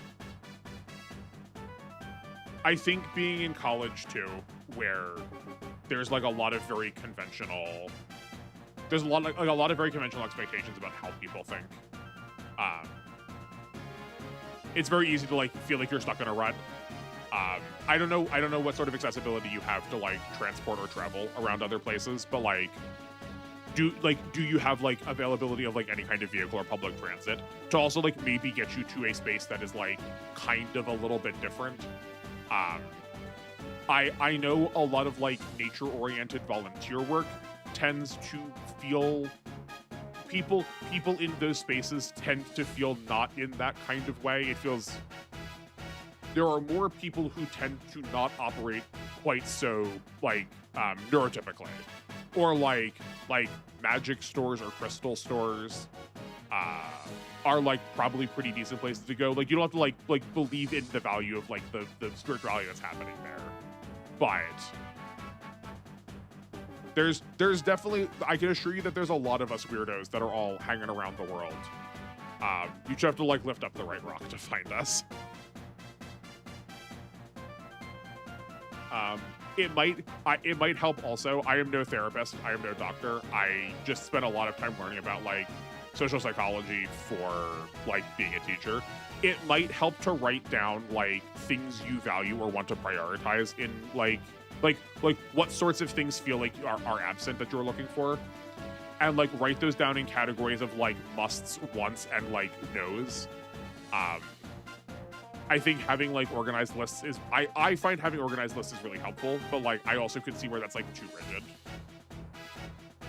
You got your current friend group because your apprenticeship education pushed us together. I'm sure some others will be open. Yeah, right? Like there's a lot of those like forged in circumstances also tend to like cleave you together really well. Like when I was doing my honors program, we all worked together very closely, so we all just like sort of became fast friends. No vehicle of your own? Okay. I mean, like, do you have a bicycle? Like, even a bicycle could kind of like get the work to happen. Your campus might also have, I know I also like chartered vehicles from my campus. They didn't cost any extra money, or if they did, it was like a very small nominative fee. That your tuition already covers. Like, that might be a resource you have available to you if you go to like the student help desk. They just like don't advertise it really well, but that might be a resource to get you somewhere, like a bus, like a free shuttle or something.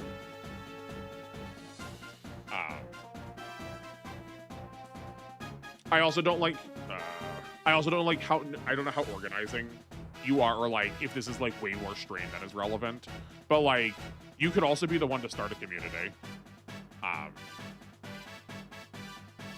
Like there are plenty of clubs that exist, or there are plenty of like small communities that exist because someone was just like, I need community.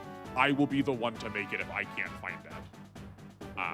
But like that also doesn't have to be like your responsibility. Sometimes you just like need to be the recipient of care before you could like you have like the gas mask needs to go on you before you're able to do that for somebody else, you know?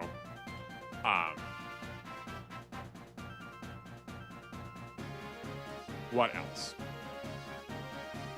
I guess if you know that there's like, if it seems like there's someone else that is like you in your space and you haven't talked to them, as much as the like social concern is, like I think it's worthwhile just going up and talking to them. I made some of my best friends being like, "Hi, I think you're a weirdo. I think you're a weirdo like me. Are you?" And then we were like great friends for all of college. Like it's a lot of like social like gumption to be able to do that. So I understand why that might not be immediately available to you too. But if there is someone that's been like, I think I would be friends with them, like, what's the harm in trying?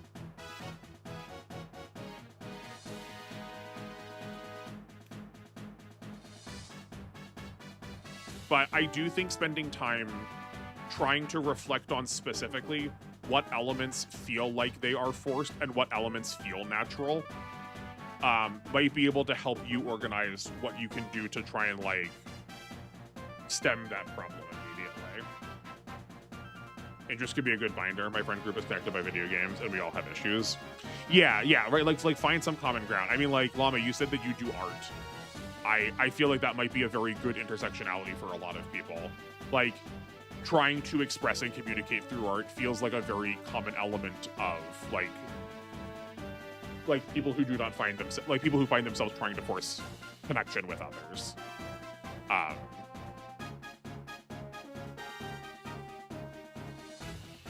Weirdo team. Yeah, right, yeah, like, yeah, that is, like, exactly the kind of thing.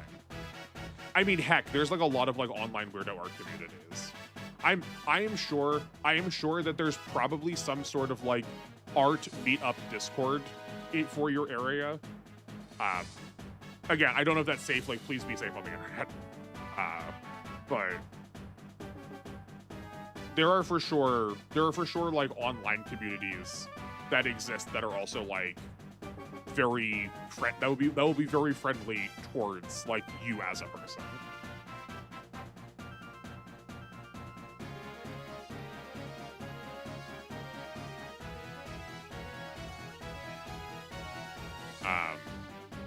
I'm trying to think of anything else. I want to be very active about this. I just like a lot of this is locked behind the fact that a lot of these things are very like localized to me. Like I know about my local communities and like that's not doing you any good because you're nowhere near me. Right, like I don't even think you're East Coast. Like I can't even like point you to anything that's like the big hubs on like big city hubs on the East Coast. Art can be rather flexible. Maybe an art admirer if an artist's friends are out of reach. Yeah. Like, is there like a local gallery? You could like talk to people that are. You could maybe find some like community out of a like local art house. Like a theater maybe also would be interested in doing that. Someone's got to like paint all of like the backdrops and like make the sets and stuff. I mean, there's probably an art. I'm gonna guess there's probably an art program at your school. Like, maybe don't take that. That could like I know a lot of people for whom that's ruined their like love of Uh, but I've spent many a day looking at like custom artist personas. There's for sure someone who also wants to draw like Majin Kaiser SKL personas. I can assure you. Yeah, no, I like I said, if you're part of the team, we're gonna do our best to make sure that you are like whole of person. That's like very important to me. I like these games matter to me, but not more than like the human on the other side. Yeah, like definitely look, and if they don't work, you will think of something else, I will think of something else, NR will think of something else, somebody else will think of something else. There are always options. The world is vast and great. There's a lot of oddballs, and someone is probably having this conversation like in a different stream or in a different Discord or in a different space of the internet right now that will like one day it will be behind you. Furries are a very interesting bunch artistically. Yeah, I mean the want to make like anatomically disparate art, like usually a lot of the like want to resist like typicality comes with a lot of the other flavors of resistance of typicality.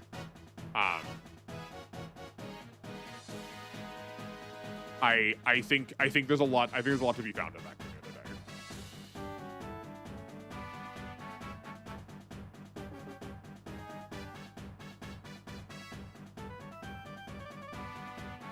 Just yeah, please be careful with yourself and treat yourself as your own friend.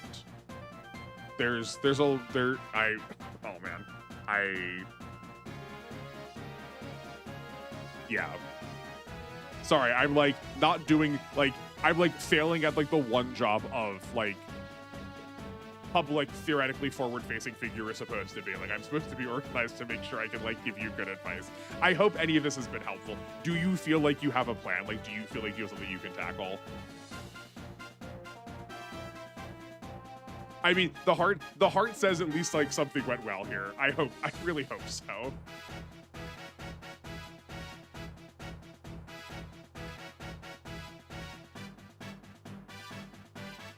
Actually, here's a very like small important piece. Have you just like gone out and walked in nature in a little bit? Like we've memed on like go touch grass for a while, but just like please go outside and be among some trees. I promise that will also be very helpful. Like even if it's like 10 or 15 minutes. I like don't know what your mobility situation is, so like maybe that is going to be a challenge. I did say walk. I did make an assumption. Apologies. But like go outside if you like I promise, maybe not right now depending on whether you're getting snow or not, but like that is also very helpful. Reminds me of something a furry said. I've never met a neurotypical furry. Yeah, exactly. Yeah. Yeah, they're like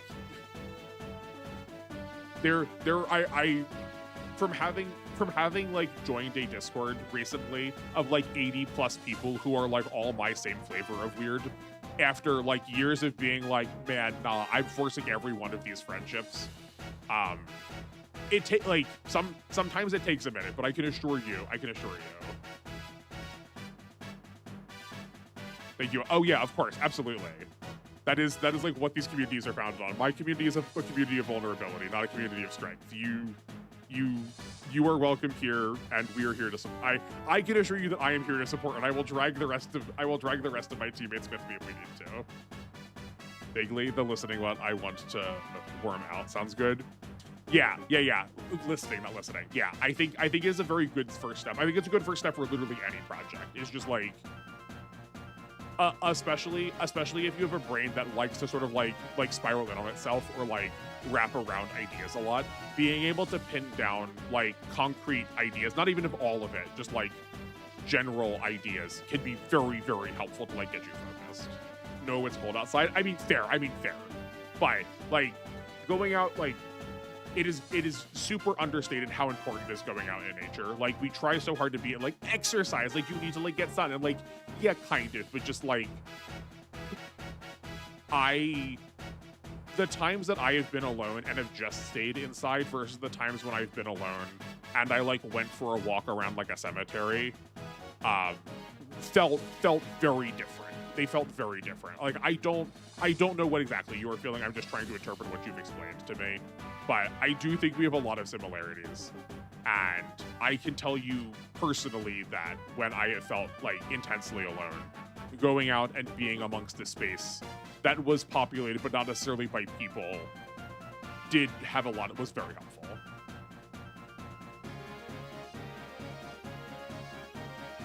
There's no bed weather, only bed clothing choices. I mean, fair.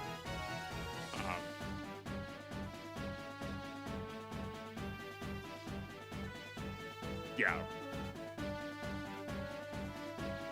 But I do also understand why the snow might be like, that might not be like a today or tomorrow thing, but that might be like a this week kind of thing.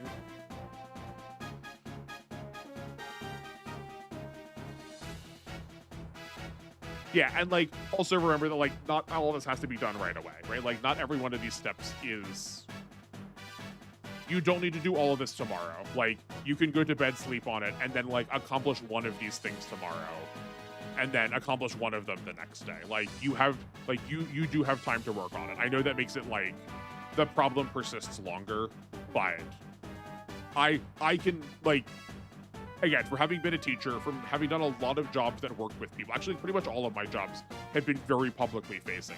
From having worked with thousands upon thousands upon thousands of people who are just like randomly willing to tell me a lot about their lives. Anyone who seems like they have it all going on, I can also assure you did not make that happen in one day. Time is your ally, and being deliberate about the changes you want to see are only going to actually lead you to actually healthy changes. Being inside alone is misery, sucks really badly. Just going out and walking around with some music helps so much. Yeah, no, definitely for sure get some good music. Yeah, and like I do also fully get that like the starting part is the hardest part, but like that's why I'm trying to say it a lot, to like be really like reaffirming and like be very persistent about it, because like a lot of the struggle with these is like getting the momentum. It is the force, like you opened this by saying it's the forcing part that's the problem. That once you start building up momentum, like once you do the easy tasks. Oh, here, actually, I think this is probably the ultimately best like advice I can give you. If you are looking at something that like needs to get done and it is too overwhelming to do, just break it in half and just keep breaking things in half until something feels really natural to do. Like once you get to a step that feels like, okay, I can handle that, then like stop dividing it and then just like start doing the step that feels like you can do. Like some days the accomplishment is getting out of bed. Some days the accomplishment is like making yourself a like cogent and organized meal. Some days the like step is just like texting a friend you've not spoken to in years. Yes, yeah, mecha anime themes are very good for that, 100%. Like very high energy, very like force you on the walk. I mean, like unapologetically, also what I will do. The amount of times that I've accidentally like shouted like breast fire in a public area because I had like the Massacre theme song open is very high.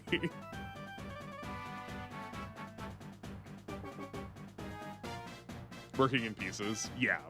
It took me 15 years of therapy to get in the right shape, to get my life in the right direction. Yeah, like that's like right, like that's like the secret of it, is that it is a lot of time of work, but you also don't need to be literally at the end of it to see any amount of progress. It does take time, but things do improve gradually as you like take more steps into it. And you're not nearly done. Yeah, oh yeah. I'm certainly not either. Like I mean, like that's also the secret, is that like anyone who's actually healthy is never done. Like constant growth is like the nature of human. Like change is the healthiest thing that you can do. Change is the healthiest thing that you can do.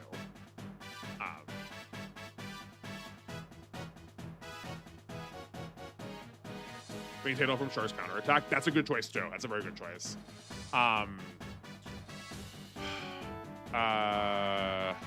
mean, like I say it a lot, but like the GaoFGar opening is very good for that too.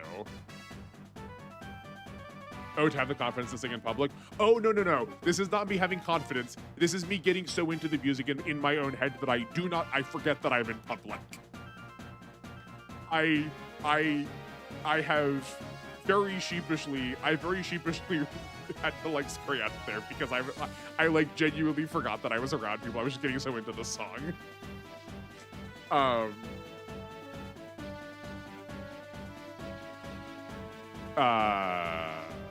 But yeah, the GaoFGar opening's good for that too, I think.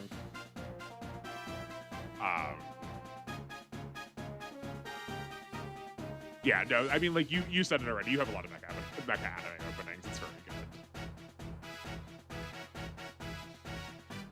Yeah, I can assure you that you will be able to accomplish it. But like I said, this does not have to be the end of this conversation. Like, if you feel like you have things to work on, I also don't want to overload you on feeling like here's 36 steps that you should do right now. Like, that's not helpful either. Like, if you feel like you have things you can do to like improve your situation immediately, then like mission accomplished. But also like please continue to follow up. Like, this does not have to be a one-off conversation. I want to know that you are like healthy and okay. And like please come back and keep talking about it. I would never sing in public, but bobbing my head, absolutely. Yeah, oh yeah.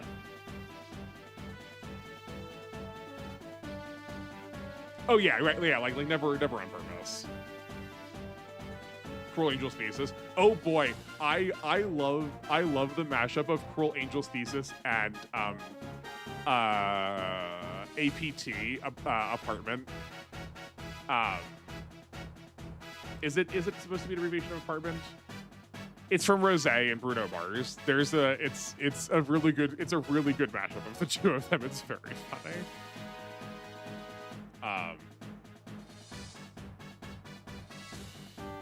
You're feeling good for now? Okay, good. I'm glad. Again, if that changes and I'm still here, talk to me. If not, there are phone numbers you can call.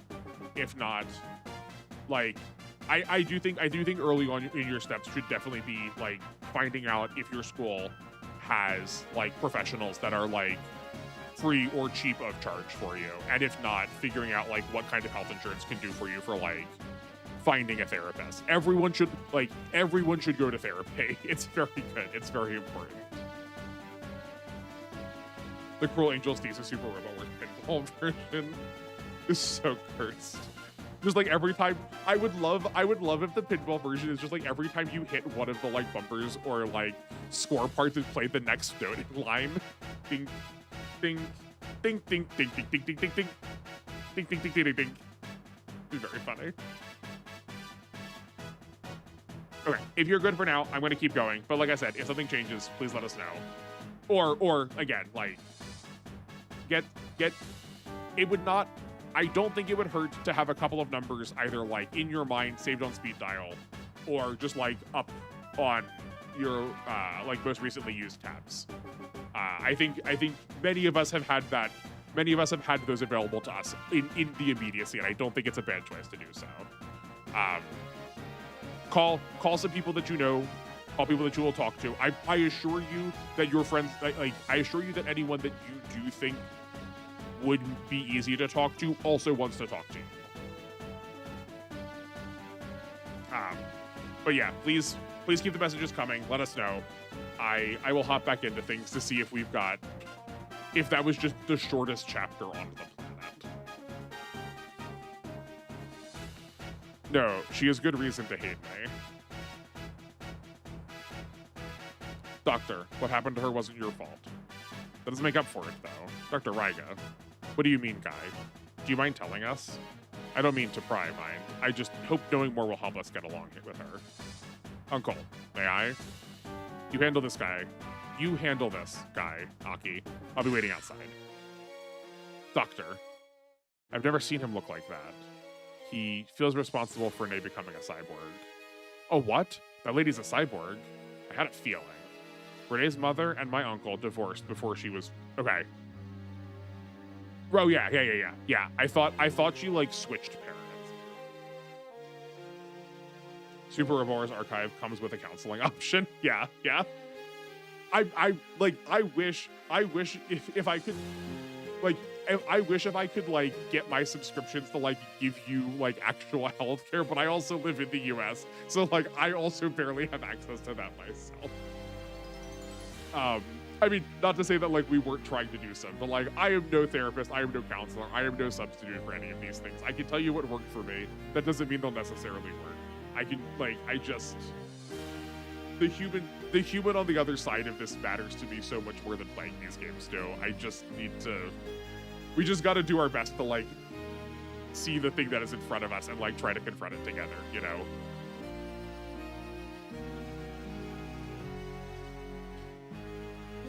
I hope my professional experience is, like, worth anything. Swiggity swooty Goliath virginal.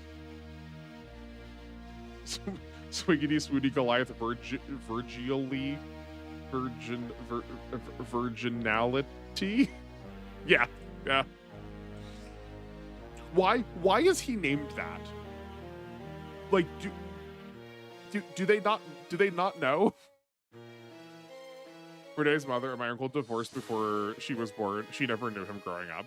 Bayonet killed her mother when she was still a child and turned her into a combat cyborg. Dear God. That's way worse than anything I imagined. But Bayonet couldn't break her. Renee rebelled against them and was rescued by Chasseur. The bigger issue was how Bayonet didn't have the know-how to turn someone into a cyborg. Her body was on the verge of breaking down, so Dr. Riga was forced to reoperate her. But then, why does she hate him? He saved her life now. I don't think that's the end of it. Right. Dr. Riga explained the rest to me.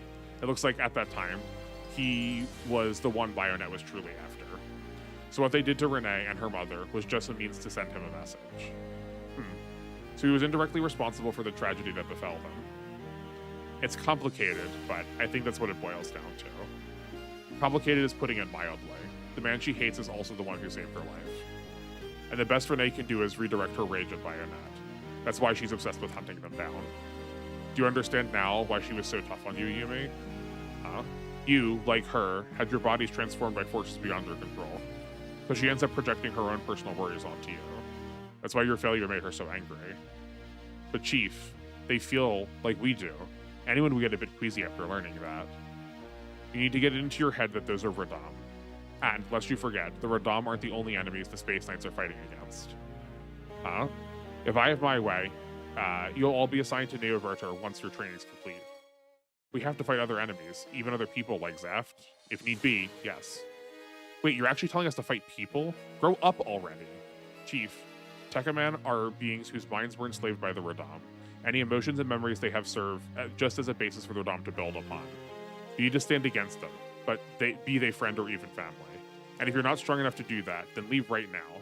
But Yumi, leave her be. I know it's tough, but this is a wall she must overcome or our future battles will be beyond her. I agree. You need to realize that there are moments when fighting's inevitable. Okay, but Guy, this is very different. I think inevitably this conflict was going to need to happen. I think Guy's take on this is good. I think the rest of the groups is not. It is like very conventional shonen that the like push these kind of emotions away because so much shonen involves fighting and battle. But I do like Guy's very sympathetic heart.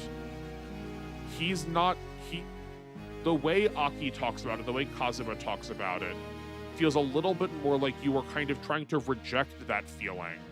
Like, you accept that feeling exists, but you reject that's going to influence how you're fighting.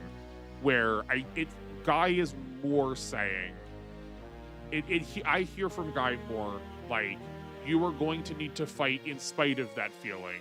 Don't reject it. Like, that's the thing that still kind of keeps you human.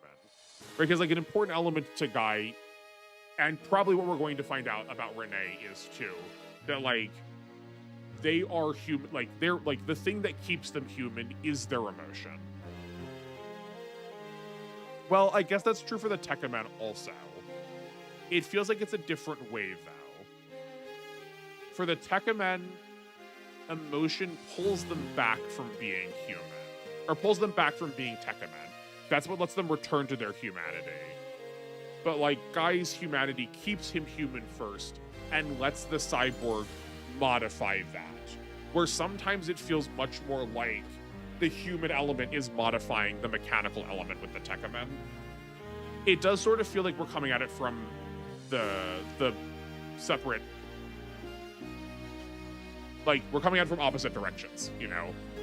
And I do feel like that's being lost a little bit in the middle here. Like everyone is saying we're saying the same thing. But I think Guy is saying something very different than like what Natasha and Aki are saying. This is what the battle expects of us. Count me in. I'm ready for what's ahead. David? I'll fight anyone you tell me to fight, Chief. A show of nobility from the Playboy Tekkaman, eh? I have faith in you, Yumi. I believe you can bring about the future he dreamt of. Right, but you're also, like, doing so in a way that's, like, not trying to talk to her. You're, like, setting really high expectations for her in a way that, like, you should have seen that the high expectations set for D-Boy were kind of also what led to disaster for him. Like, no matter what his story, like, no matter how his story ends up, like, he was still crushed by the, like, expectations that like, the way he approached being a Tekkaman made him.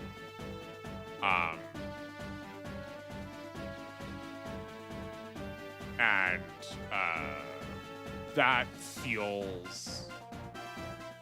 feels very unthoughtful of her to not sort of like put those together, you know? How could you say that, Chief? Are we just weapons to you? Do you not care at all if we're hurting? If we're feeling lost? Hi there. Ah! Oh, don't scream at us, you big meanie. Be reasonable, Koryu. She clearly has a lot on her mind. You're those robots with Renee. Yep, I'm Koryu. Nice to meet you. I'm Anryu. Care to tell us your name? Yumi Francois. And why are you so bummed out, Yumi? I'm not. See? Feeling perfectly good. Please, don't. We might be robots, but we can tell when something is wrong. You're friends with Renee, right? What kind of woman is she? Oh, she's super scary when she's mad. And we keep messing up our training, and she's always so mad. Did she yell at you too? No, Despite that, Yumi, Renee has taught us many priceless lessons. Like how to conduct an investigation, how to fight, and the reason why we fight. The reason why you fight. Right. As robots, we were programmed never to harm humans. Actually, older models couldn't let humans be harmed at all, even if it means endangering themselves. The 3 laws of robotics. But isn't that, like, nuts? I mean, we're alive, too. And if robots and humans are alive, and both lives are equal in worth, should we be defended? Do you know the answer, Yumi? Ah. Can't we just beat up whatever is putting those lives in danger to begin with? Well, this is what Renee taught us. Defend what you think is right. Defend what I think is right. Correct. Ultimately, it's not wrong for us robots to oppose evil humans when they attack others. Thanks, Koryu, Anryu. I think I understand. Or at least, I'm starting to. Yay! Now give me some kudos, Yumi. Sure, you're super duper great, Koryu. High five. Oh, you're so nice. I love you, Yumi. I don't like her affectation. Oh no. I thought I was promised she was gonna be like tomboy. I feel like ooh speech is not very tomboy. Thanks, Koryu. Now, Koryu. We should get back to training. We still need to perfect that maneuver if you remember. Oh right, see you later, Yumi. Defend what I think is right, but I wouldn't be in a situation if I could actually do that. Oh no, did you hear me? Yeah. You must be from GGG America since you're here, right? I'm Yumi Francois. Nice to meet you. There's something on your face. On my face? There's something on my face? Are you a Tekkaman? Do you know about me? You know about me, but I'm not sure if I'm cut out to be one. I joined the Space Knights because I've always admired Tekkaman Blade. Tekkaman Blade. I'm trying to figure out how to get a joke in here. Hold on, we'll get there. We'll get there in a second. Akikai tries to be the dad and tries to be hard on Yumi. Yeah, but like I don't think that kind of hard parenting is healthy. Like I think I made a point the whole time to complain when Quest did that, when he was like not actually being supportive. Like when either of the 2 GGG big nose dads did that. That's like the kind of thing that makes That's like like I said, like it's the kind of thing that puts pressure onto people unrealistically that like makes them a healthy fighter. I thought Koryu was the girly one, while the other one being the serious one. Oh, okay. Maybe I confused it. I thought before you described Onryu as the goth and Koryu as the tomboy, but maybe it was that Onryu is the like goth tomboy and Koryu is the like ooh girly one. Hearing that he's gone missing hit me way harder than finding out I wasn't human anymore. Becoming a Tekken man and fighting to defend Earth alongside Blade. That's always been my dream. Your dream? I'm like trying to figure out how to like pull the. I'm trying to like figure out how to pull the D out of this. There's no world where I was gonna say that in a way that was not gonna be weird. I would not be able to fulfill my dreams anymore, but I still want to honor what I felt for Blade. And that brought me to the Space Knights. I do believe a certain amount of pushback is necessary. For pushback on what? On Yumi? Like on the part of like on Aki's part towards Yumi. But I guess even that's too much. I'm a failure of a Tekken man. Don't say that. Huh? If you have a will to fight, then you are worthy of being a Tekken man. Okay. This is so weird. We just met as like all that weight's been lifted off my shoulders. Because that's not where my Volteca is. Because that's where your I mean, like, we're like playing. I'm trying to like play around the fact that I'm pretty sure this is like the scar says this is D-boy for sure. I see. Well, I guess I should be going. Can I ask you your name, Mister? D. There we go. Okay, never mind. It did it for me. I did not say anything about goths. That was someone else. Okay. I mean, I wasn't sure it was necessarily you in particular. Just it's what's on my mind. I would guess without foreknowledge from the color schemes and facial designs that the dark purple Onryu would be the serious one. That is also what I was assuming. That's like why it stuck in my head, because I figured that like, yeah, Koryu was going to be the girly one and Onryu was going to be the like the like yeah, like the hard-nosed one all the time. I know I remember saying, oh man, I like the pink one's also the tomboy. That's great. I think that was like the conversation. I think that was like close to the sentence that I said. And like no one refuted that at the time, so that's why I'm like locked in my head.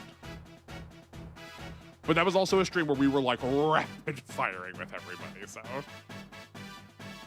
Sure you don't want to see her? I don't have to. All that matters is carrying out my battle. What a fun guy you are. After all that trouble I went through to get you in here. I'm grateful for your help. Hopefully we'll find each other again. You still haven't forgiven yourself, huh, boss? But hang in there. I'm also placing my chips on you. Okay, this is an interesting way of, like, reintroducing Balzac, too. I pick you up when they were dumb.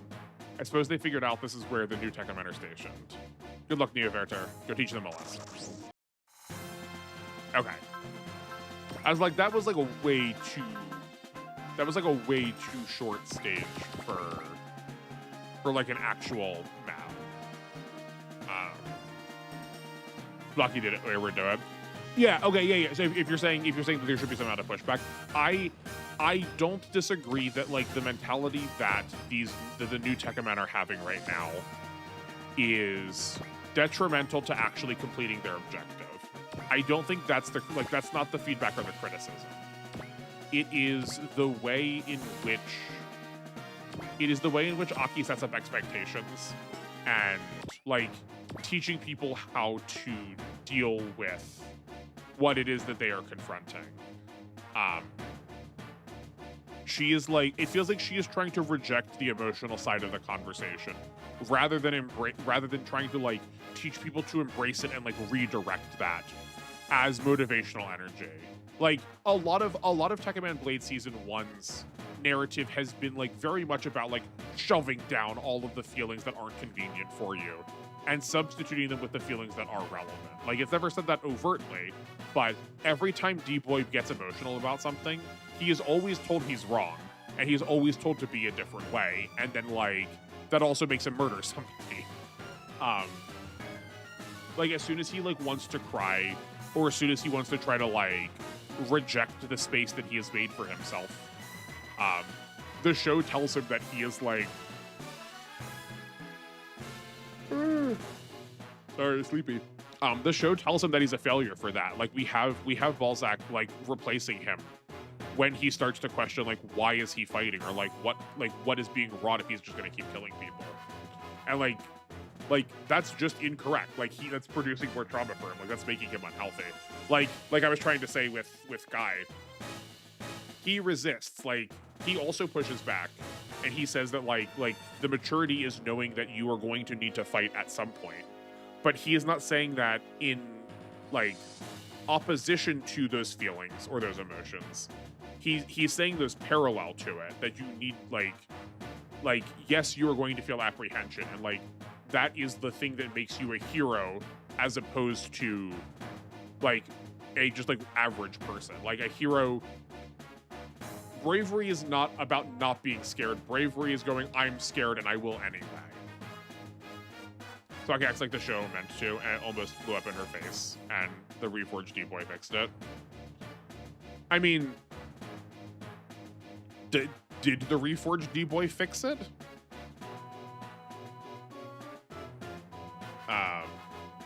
Yeah, at what time do you mean? I guess you didn't watch the show. Yeah, I'm curious how this D-Boy is going to, because like it certainly didn't fix it for him in the show. Like he is actively losing his memories because he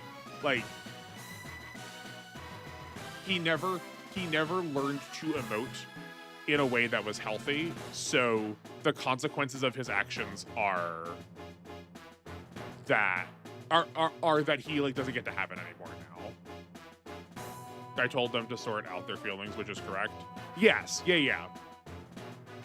But like sort out does not reject. That's like make sure you know where all your feelings are, make sure you have them in order, not get rid of them. Where it feels like more like Aki's saying get rid of them. Plus, I sadly understand and don't at all get the whole monster thing. I know monster is generally being shunned by society, but also real monsters are determined by actions. Yeah, the word, tracking the word monster across history is really fascinating. Like what media wants to portray as monsters. Like the word monster comes from the same word as demonstrate, de monstro in Latin. Because like originally, like the Greco-Roman heroic monsters were signs from the gods. Like they were born to be signs from gods of something, either portents of evil or portents of great good. And then like because of like a lot of ancient cultures' relationships with religion, where like gods existed more for humans than humans existed for gods. Anything that like rejected like normative human living was not just monstrous but then evil.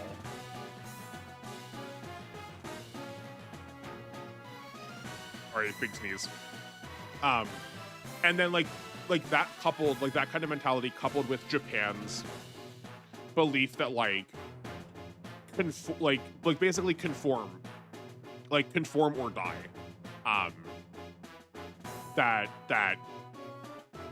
to like act out of society like means that you are a tent peg that needs to be hammered down. If you understand yourself to be the smallest human unit, you fundamentally go against Japanese society, where the person doesn't exist, the family does. So like a lot of their monsterhood comes from like the rejection of convention, which is like I think why that conversation happens so much with Tekka Man. That like he like the core conflict for D-Boy is that he is isolated from his family, so he is unable to fulfill like Japanese convention as far as they are concerned. Because it reminds me, World Wars, understanding GG, you have to understand your fears to overcome them with courage. Yeah, exactly. Like how Medusa was the sign of insert the goddess jealousy. Medusa was the... Okay, there's not like one particular goddess of jealousy. I don't know if you're thinking of Discord or Aphrodite, but Medusa was cursed by by Athena for having sex in her temple. But I don't know if Athena is the goddess of jealousy in particular. I'm sorry, don't move my nose to the microphone. I'm trying not to do that. It's someone drawing with like Casher in Infinity Force, calling himself a monster while looking like a person in a suit. And the real difference, such as his lack of sense of taste, actually makes him more sympathetic. Yeah, yeah. I mean, to kind of return to what we were talking about before, Llama, like a lot of media made by people who are neurodivergent, who are like antithetical to society, it seems, do have a lot of these conversations of like monsterhood that make the monster feel very sympathetic because they are monster in name only to like the regular outsider, like not necessarily to themselves. It is the title that they've been like forced to take upon themselves, and in so doing, like, that's not the way to start that. Like, society called them a monster, so they were like, well, if you're gonna call me a monster anime, I may as well get the monster element. Like, I might as well get the best part of monster out of it if like that's what you're going to force me to be.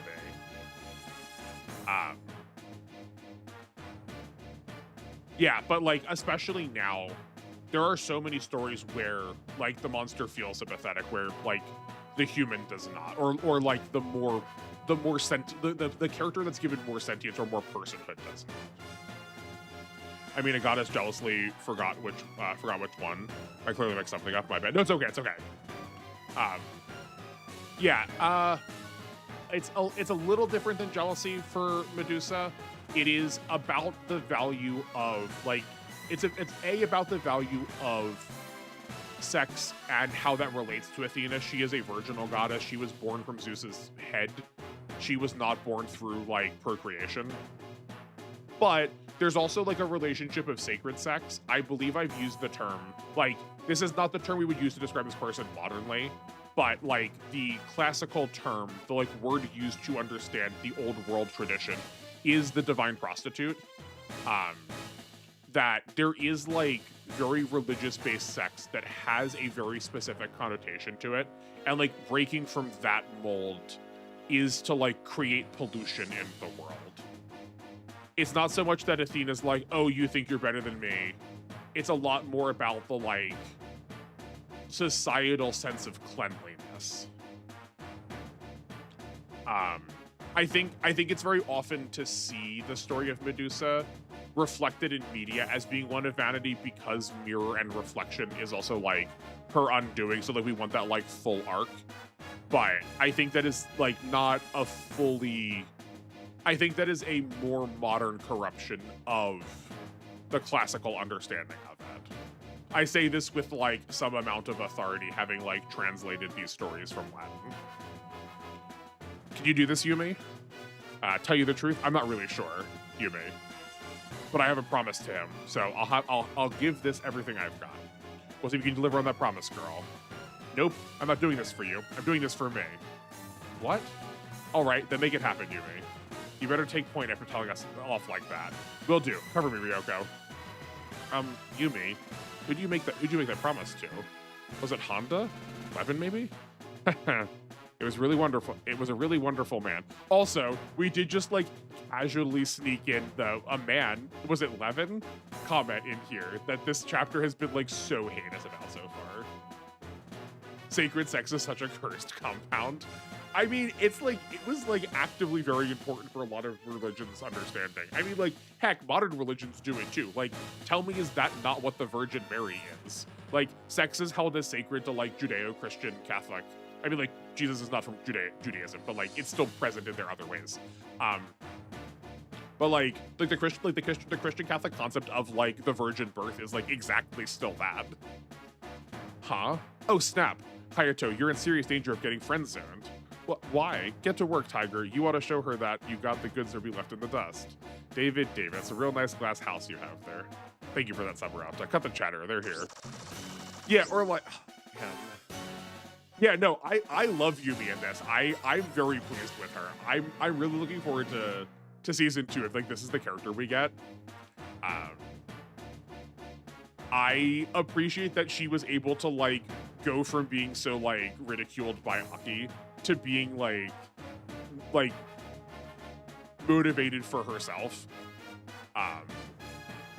Yeah, don't you worry. Don't you worry. I'll complain about what the boys said in a second, but it's gonna be like longer. Like I want to at least try and get through this chapter a little bit more while we're doing it. Then again, how about the opposite of vanity? The basilisk kills by being so unfathomably ugly. Gets killed by a mirror. Yeah. Yeah, which is like derived from the like mesmerizing effects that like snakes have. Like they'll paralyze animals. Like not like, yeah, like they'll keep like an animal locked in their vision, and then like they won't be able to move. But like from an onlooker who does not have a good sense of science, like it looks like it's actually like paralyzing them because it's just like so heinous to look at. Or like the Catoblepis is really funny. I like Yumi. I cannot wait for your reaction to David's development. I hope he gets something. I don't see the infamous alien Tekkaman. There's got to be at least one Tekkaman leading those. Don't let your guard down. Come on, Ryu. We'll show these kids how battles are really fought. Roger that, Renee. Good luck, Yumi. You too, Ryu. And they become such good friends. Battleship down. Tekkaman Hybrid down. Ryu. Okay, great. Yeah. This is not just an anime thing. This is for sure an everything thing. But the regularity with which media needs to reinforce that the predominant, if not only way a man and a woman can relate to each other is for the purposes of romance. It is the like, I want to date someone, therefore I'm going to be friends with them to be allowed to date them. This like friends are second-class citizens to romantic interests. That is like so proliferant through so much like romantic drama media. That is like just so frustrating and so dehumanizing also. That like simply because she had a like healthy and positive relationship with a man that like inspired her, that's like an affront to like any romantic relationships, whether she actively wants them herself or not. Is like still also deeply very misogynizing, or at the very least like dehumanizing for a person.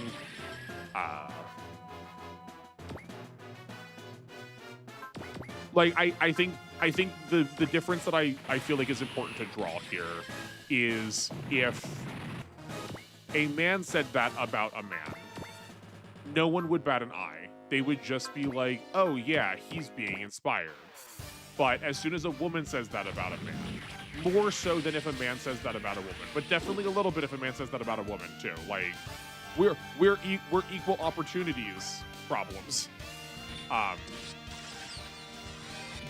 It is like perceived as a conflict for the like straight and narrow, I'm only relating to people for the sake of trying to get into their pants. And it's like, it is so hard to listen to. It is so heartbreaking. And it's like such a cruel way of like getting people to think about like why they have relationships with each other. Yeah, I think the idea you cannot be friends with the opposite gender, it often reeks of a lack of confidence. What do you mean by a lack of confidence? I think it comes pretty directly from seeing women as vessels to have children and from whom sex is extracted. I feel it feels I'm more willing to go harder on its like grossness.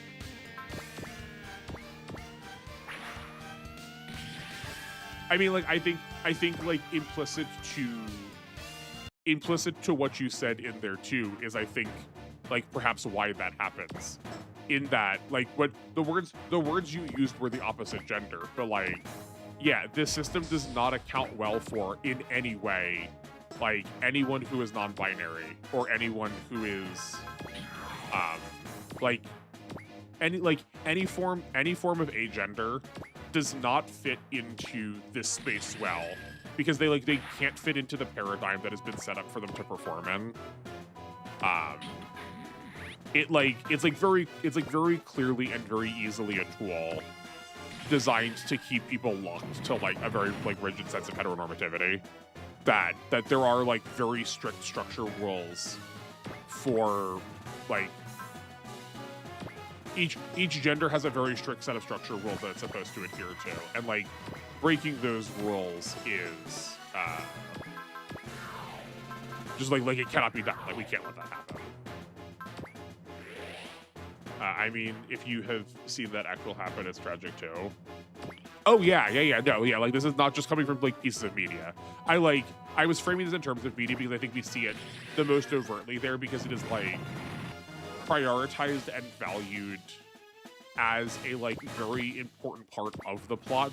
That's like almost what we want out of relationships. That talking that way about them and like placing that emphasis on a partner is like almost considered desirable.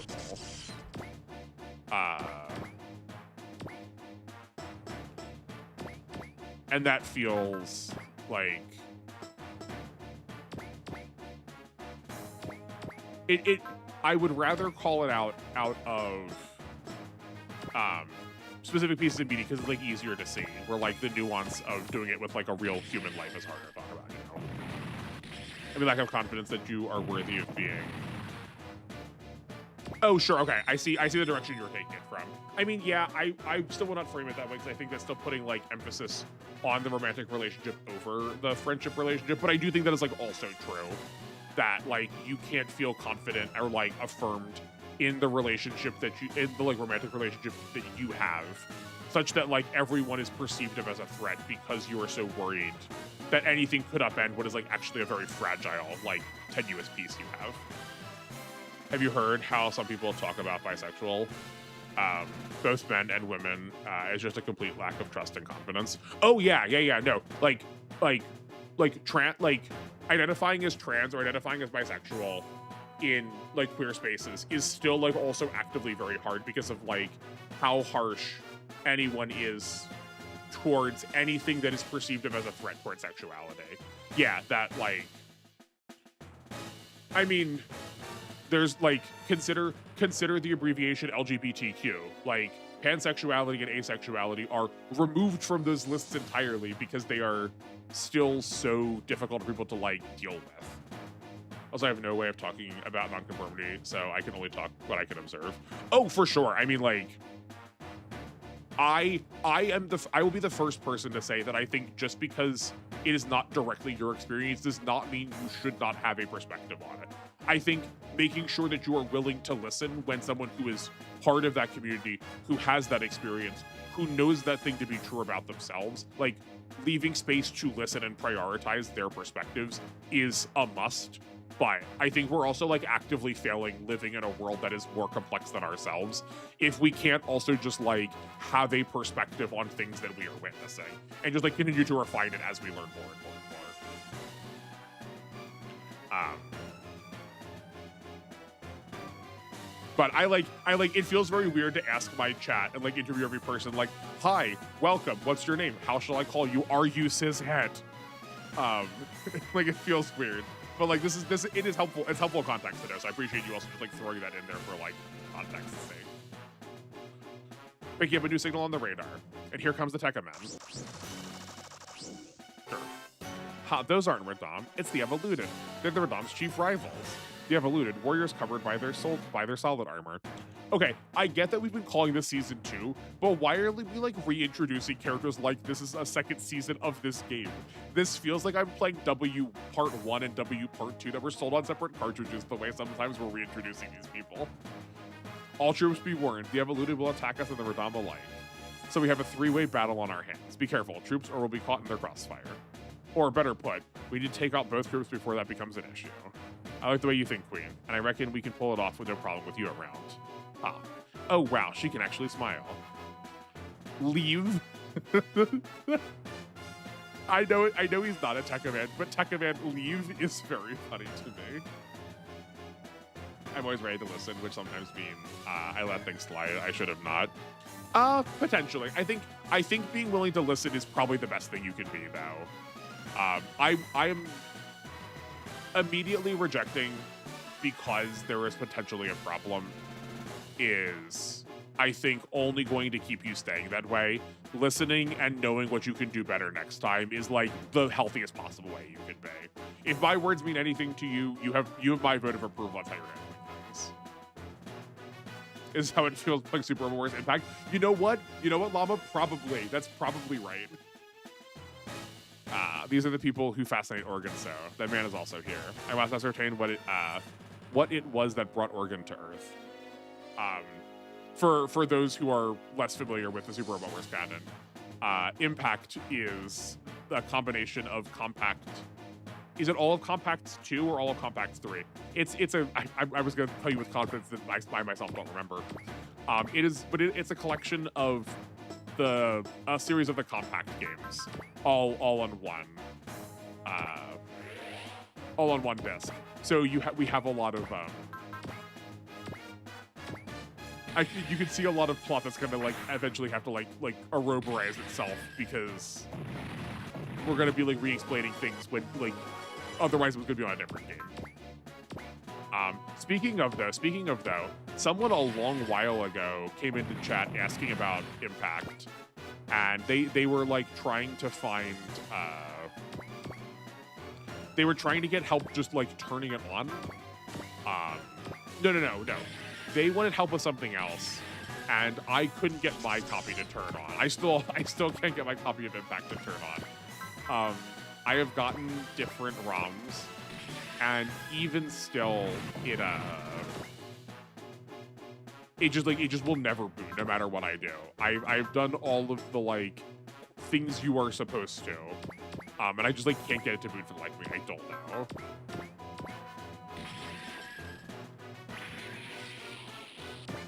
I do gotta play. I'm really champing at the bit to get to the pacts at some point. Largely because Escaflowne is. Oh, I didn't realize the mom was that healthy still. Oh well. Okay, well that's fine. We can still do that. I'm pretty sure. No. I will say for certain that Escaflowne is only represented in the compacts once.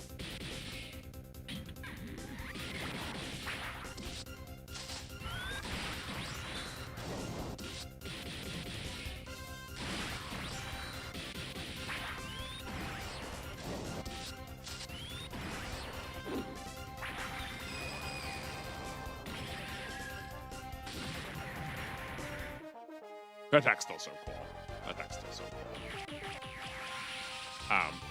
Oh, I guess my interest in Escaflowne is because there are tarot cards involved. So I'm here for it.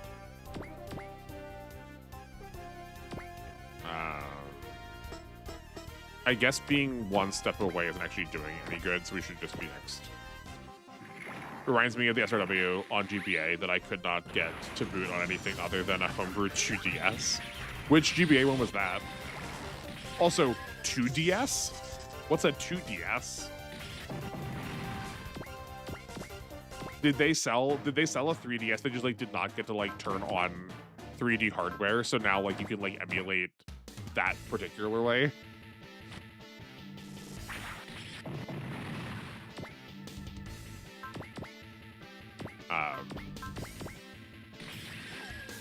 Yeah, like right after the DS was when like so much of school took over. So like the generation of the PS3, the 3DS, like end of the Wii U, or sorry, end of the Wii, beginning of the Wii U, like all of that is lost on me. It's 3DS, but it looks very flat. Look up, it's shaped weird. Okay, I mean, I'll do it later. We'll do it right now. Bring this over here. Bring this back up. 3D, or sorry, 2DS. Oh. Ooh. Ooh, brother, ooh. This is so weird looking.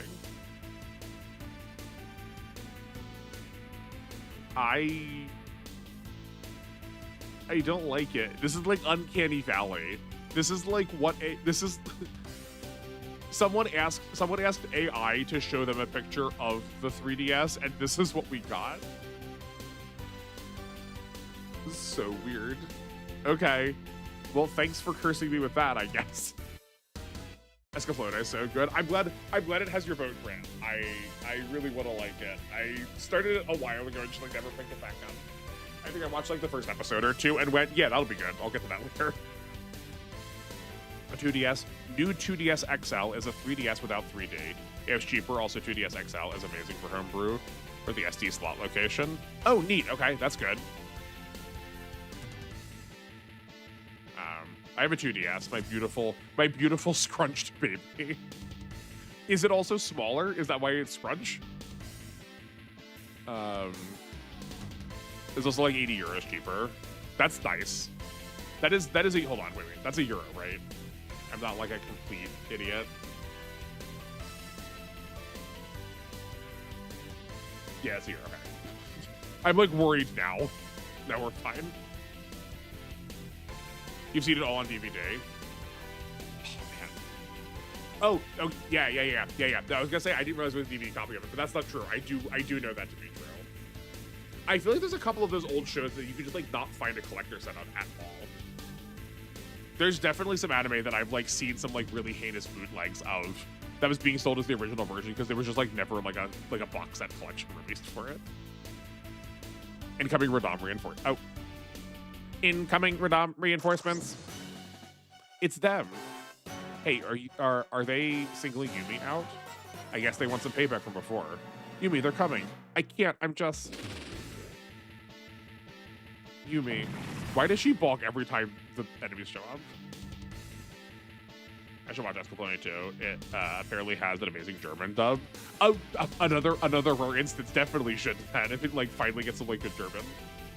Make sure you finish the series before you see the movie because all of the I mean I am typically prone to put everything in order. Like I will typically start from the beginning and go to the like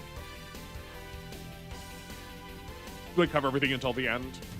But I do understand that it's not necessarily conventional for people. Discotheque does goddesses work, but they can't get everything. Yeah, like we take the opportunities we can get. We'll take the wins where we can. Because all of the only point of the series is in it. Oh, we get only the point parts of the series are in it. Got it. Yeah. That girl really isn't cut out for this. Come on, Koryu, on Rio. Stand back, Renee. It's my job to keep her safe. Chief, Pegasus, Tech Center. Yes, I do it. Make way, Yumi. Chief, is that you? Yes, it is. Aki's a Tekkaman too. I couldn't let the kids fight on their own.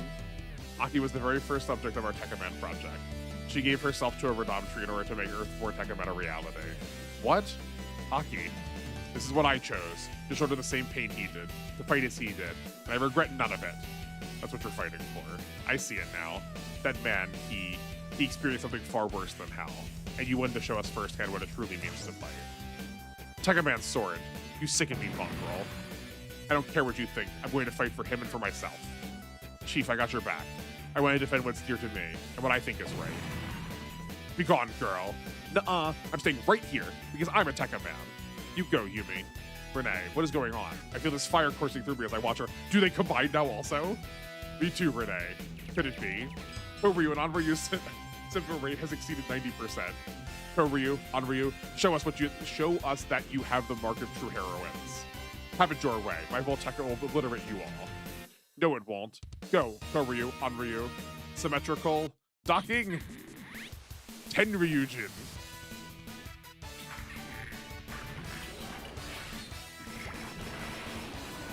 Hello, Aki, the only Tekkaman not Soul Tekkaman without Volteka. Oh, that's unfortunate.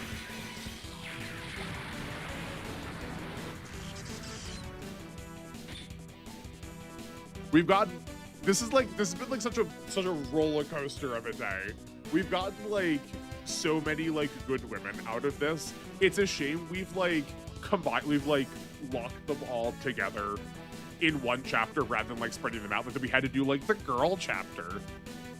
But like, I can't complain that we've got like, I think Yumi's great. I'm glad these two have combined. I'm glad Aki gets to actually be a Tekkaman too. The plot from this has been fucking brutal. Thank you, Yumi. Aki, your courage gave me the strength I needed. Once again, I feel those incomprehensible emotions welling up within me. I must figure out what these are. Insolent worms, I'll crush you. I'll crush any who interfere with Lord Omega's plans. Don't worry, Aki, still good. Okay, good.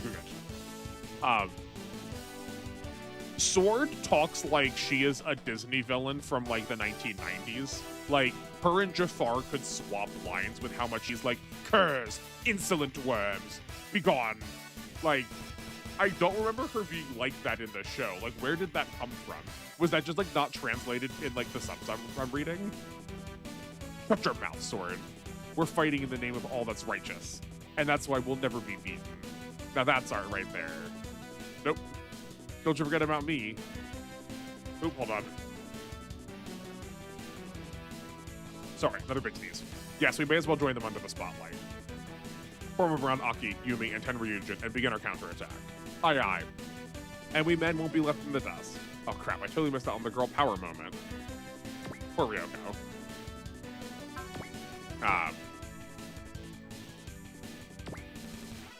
Yeah, on one hand, I am happy to see that like all the women get to be peers and that they are not in competition with each other to like be significant.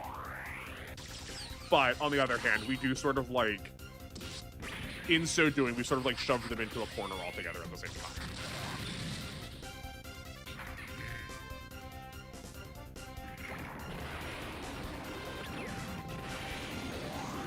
Oh, totally, Anar. I don't have a complaint with someone being a villain in that style. I'm just like, where did it come from? We just like did not see that. We just like did not see Sword being that kind of villain before. Okay, we need to defend these.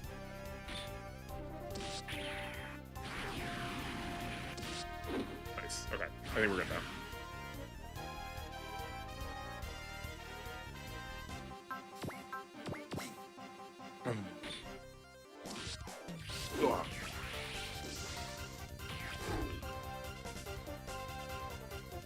A decent attack, but also very predictable. This one we can counterattack. That's fine. All right, Sword, show me the sword that you don't have. I'm a proud Tekkaman. You're not beating me. What you are is a mongrel.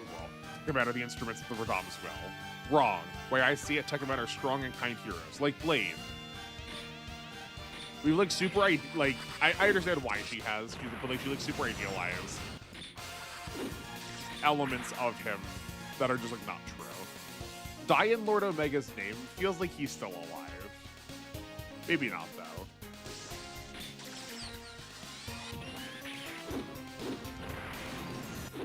They all want a piece of the Dragon Sisters. Yeah, no, I mean,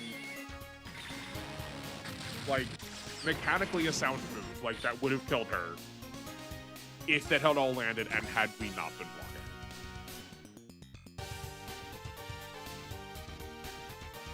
I did pop off a little bit here. I didn't really like say anything, but I was kind of hyped that Aki got the original Tekkaman music too for that moment. That was very good. Hiver girl, you were the hero. Did she say something silly in a quote that I wasn't paying attention to?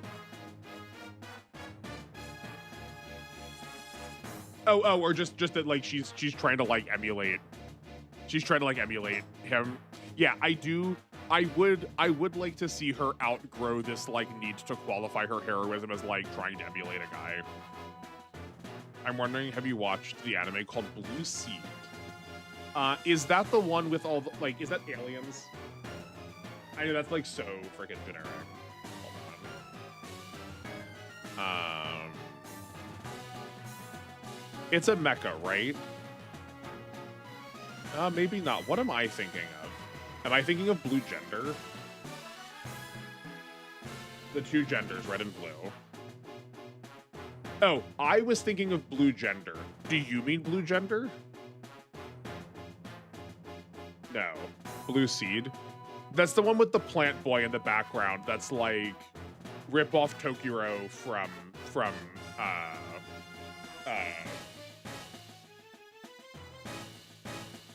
Yu Yu Hakusho. I have not. I have not. Why do you ask?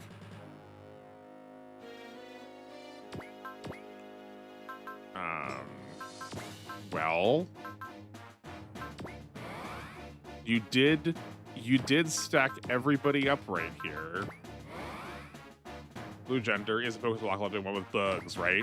Yeah, that's the one that I was thinking of.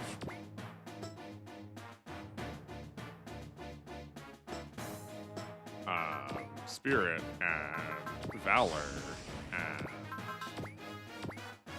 Game and a Strike. Can she hit herself? It's a good old anime. Okay, yeah, no, I have not seen it. But it does sound familiar. I would not be surprised if it was on my list. There's an anime called Blue Gender. There is, in fact, an anime called Blue Gender.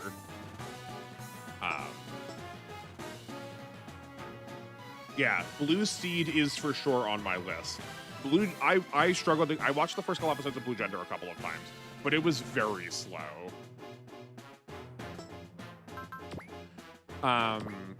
We're gonna alert just in case she can hit herself. I don't think she can. I don't think you can hit yourself with map attacks, but I could be wrong. But these two are safe, so that's good. Let's rock. I own it, but man, I wasn't surprised by a sex scene out of nowhere. Wait, for which one? Which show are we talking about?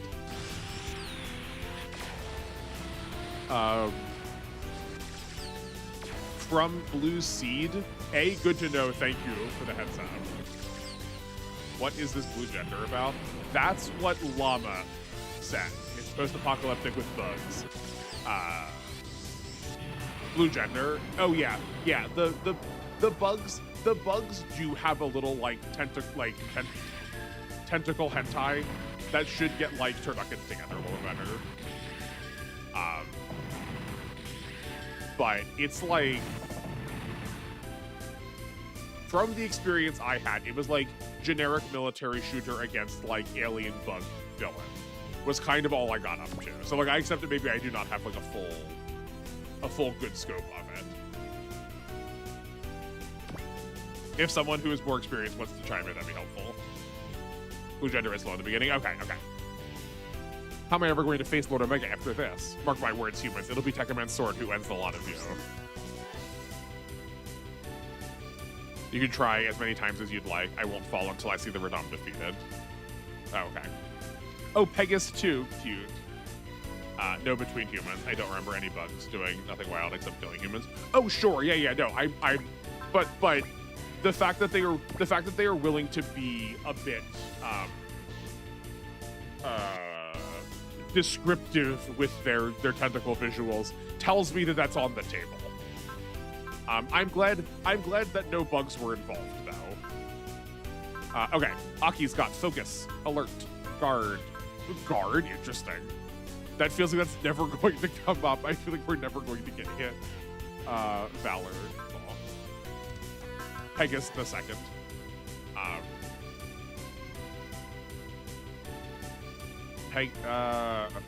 Oh no, here, no. Pegasus 2 Electric Boogaloo works.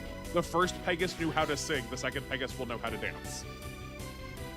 Excel, Strike, Snipe, Daunt, Disrupt. I think these are the same as all of Pegasus spirits.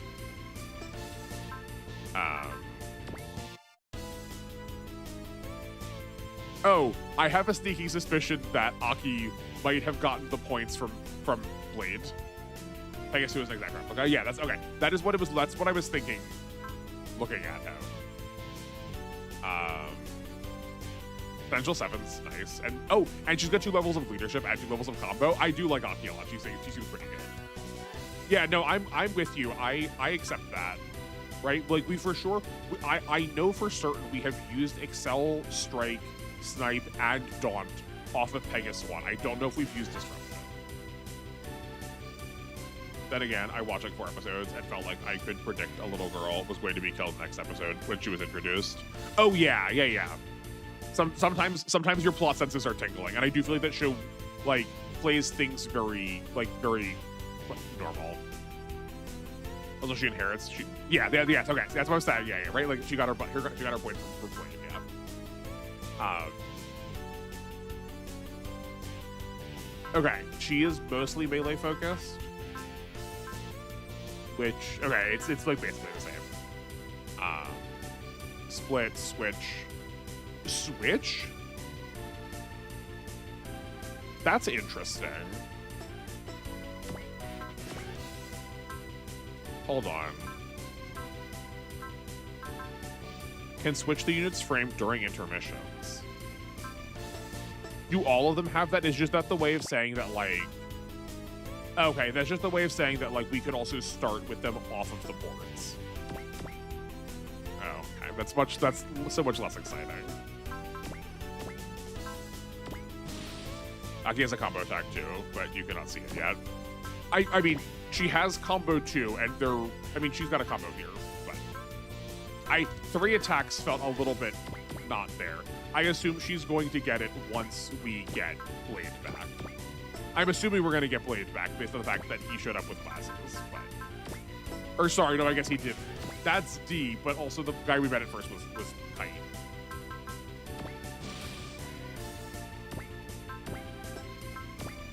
Or by combo attack, do you mean combination attack and not an attack that uses the mechanical element called combo?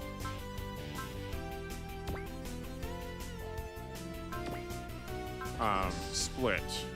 You are going to repair yourself and get a free point of movement. Oh, but she could still heal here. She still should have healed Summer here. That's fine.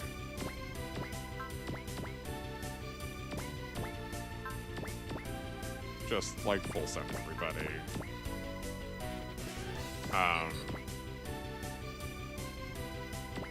That's fine. And we'll do the same thing we did last time of just like getting an iced tea next to the Nadeshko for support purposes. Oh, but Ryoko only has 4 attacks. My bad. I was thinking from R. Well, never mind. Oh, Val. Blasterization is still unexplored. Yeah, I mean, yeah, like it would be weird. It'd be weird if we didn't. But like, this game has been unconventional in a lot of its ways.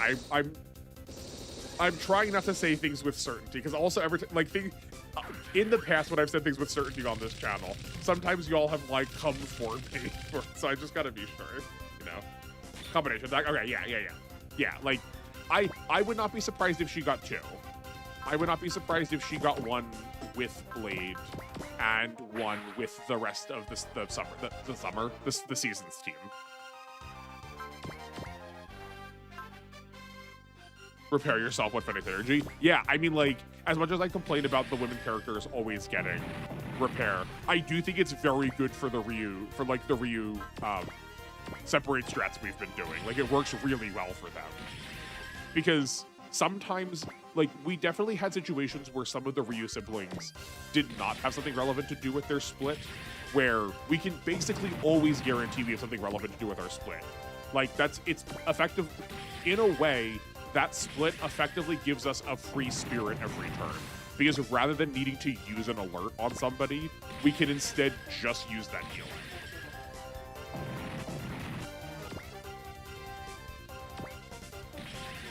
We are going to run out of energy quickly to keep doing this.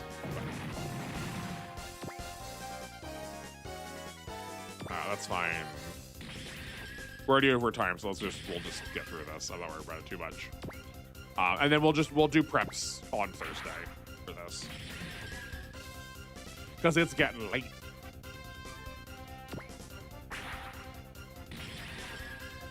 And I need to do some stuff for myself, too.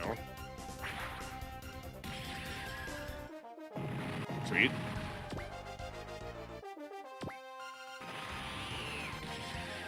Protect wall. Protect wall is what it is. in addition to doing things for myself, I do need to also then like check on the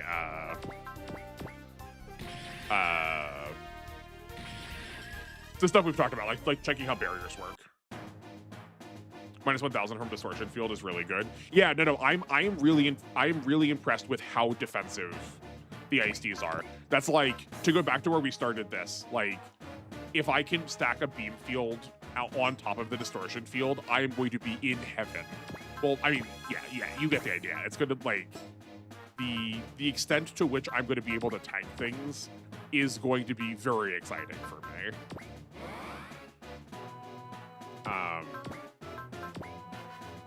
Oh, that Volteca is not very good. We don't use Volteca a lot, so I did not know what to expect out of it. That's fine. You're also only worth 1,000.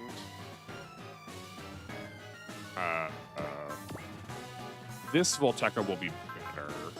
We also don't need to spirit that up. We can just kill these 3. Okay, we have how many blesses left? We have 1, 2, 3, 4, 5 blesses left.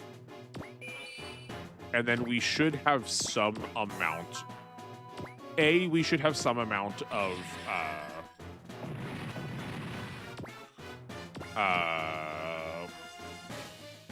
regular fortunes, and also some of these are going to get killed by map attacks. Also, we forgot to check the beam nature of this. They do have a beam cannon. I will go, in addition to checking for the barriers, I will go back in and add this stage to our list that we're making from this point onward. And I guess I can like slowly work on the earlier parts too. Coming on also share upgrades, like, but not with the other reuse. Yeah, that makes sense. That makes sense to me. It's a shame they don't share with the other brothers. I understand why they don't, because they don't combine with them. But yeah, like they're also like theoretically really good investment targets because you're upgrading 2 units at once. I'm also more impressed by the Deshko personally. I love counter killing with it. Yeah, no, that seemed really effective. Like R could never. All Volteca, not named Reactor Volteca, are situational in my opinion. I would agree so far. I think that is fair. And I'm assuming when you say that, you mean in like the map ones.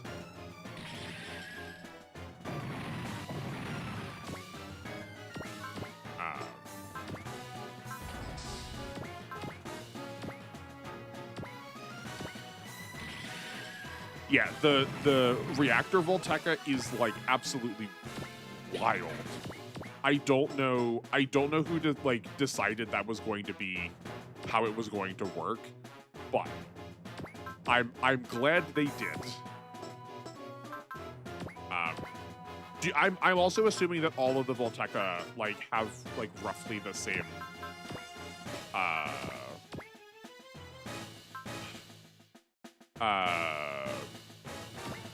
shape to them, right? Like the regular Voltecas probably all have the same shape to them, I'm assuming. Or I guess all of the Voltecas that share names. That, like, if these ones were to get high Volteca, those would be the same as Blade's high Volteca. I figure. Harry.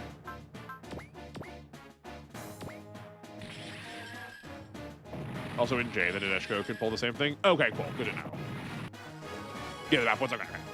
That is what I thought. Just want to make sure we're on the same page. But we're definitely ending this turn. Or we're definitely cleaning this part up. I do kind of want to make Aki. I do want to make Aki make leave. This is such a cursed sentence.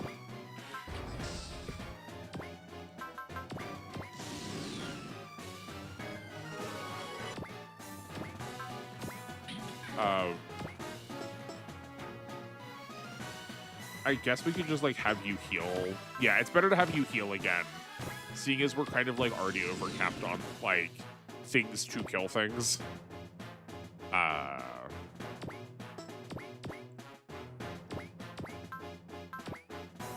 guess we do that. Yeah, let's do that. With the cross punch Megaton or whatever it's called, and just hopefully we don't do 20k. This is a straight. Do they have the regular ones? They do not.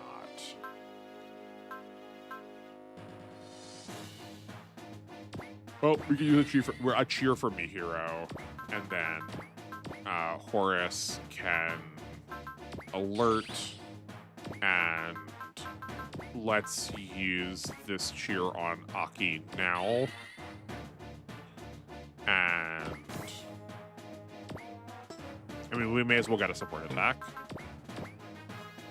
That seems good. Kazuma, it's that evoluted from the other day. And going by the armor design, this one's a woman. I take it the evoluted also have different genders. Ugh. Why? We keep jumping back and forth between quality and not. I mean, an infinite length, three-sided range map attack is also fun. I mean, that's fair. An infinite length, three-side range map attack. Is that what high volt tech is? I don't think I've ever checked it. Thank you again for listening to me. Oh, of course, always lava. That is a very important part of what I want my relationship to my viewers to be. I'm glad it was helpful. Yeah, no, that's what community is here for. I will always listen. Too bad the wave motion cannon is only available on 2 maps. That's a shame. Yeah, right? It's this chapter has, these 2 episodes have been really felt very gross about gender. I'm so sorry. It just occurred to me that Dragon Sisters can resupply themselves. That's crazy. Yeah, right, that's what I mean, right? They are always relevant. No matter what, they have one of the 2 supports that they can always use on themselves. Basically always. We can they're very good. They seem very good. This game definitely has some very cracked units. Remember what I said last time when we were talking about that reverse bell curve?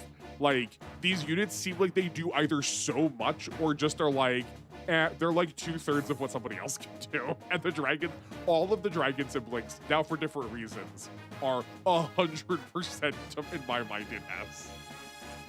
I fought this man before. He also stirred these strange emotions within me. Yeah. Oh, we might just accidentally kill her. No, we're fine. Yeah, no, just randomly out of the blue,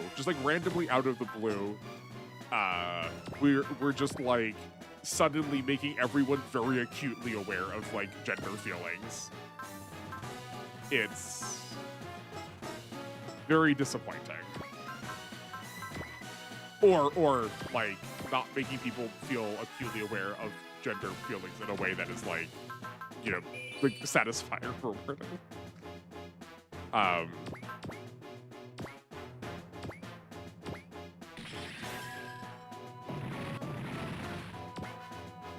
don't know how we give it to Ryoko, but I guess we'll just give it to whoever's lower. Guy it is. I mean, we may as well use the cheer. Yeah, that's fine. Gekigan shot. Cool. And then, Guy, you come up here and punch this. Great. That was the you catch it earlier. Oh, the resupplying part. I mean, there's a lot going on with these games. I think that's a-okay. I mean, you've seen how often I've missed stuff. I get to claim the chat debuff, but I also get to claim that I'm an idiot a lot. So, let's see what the new Pegasus the new Pegasus, the new Pegasus formation looks like.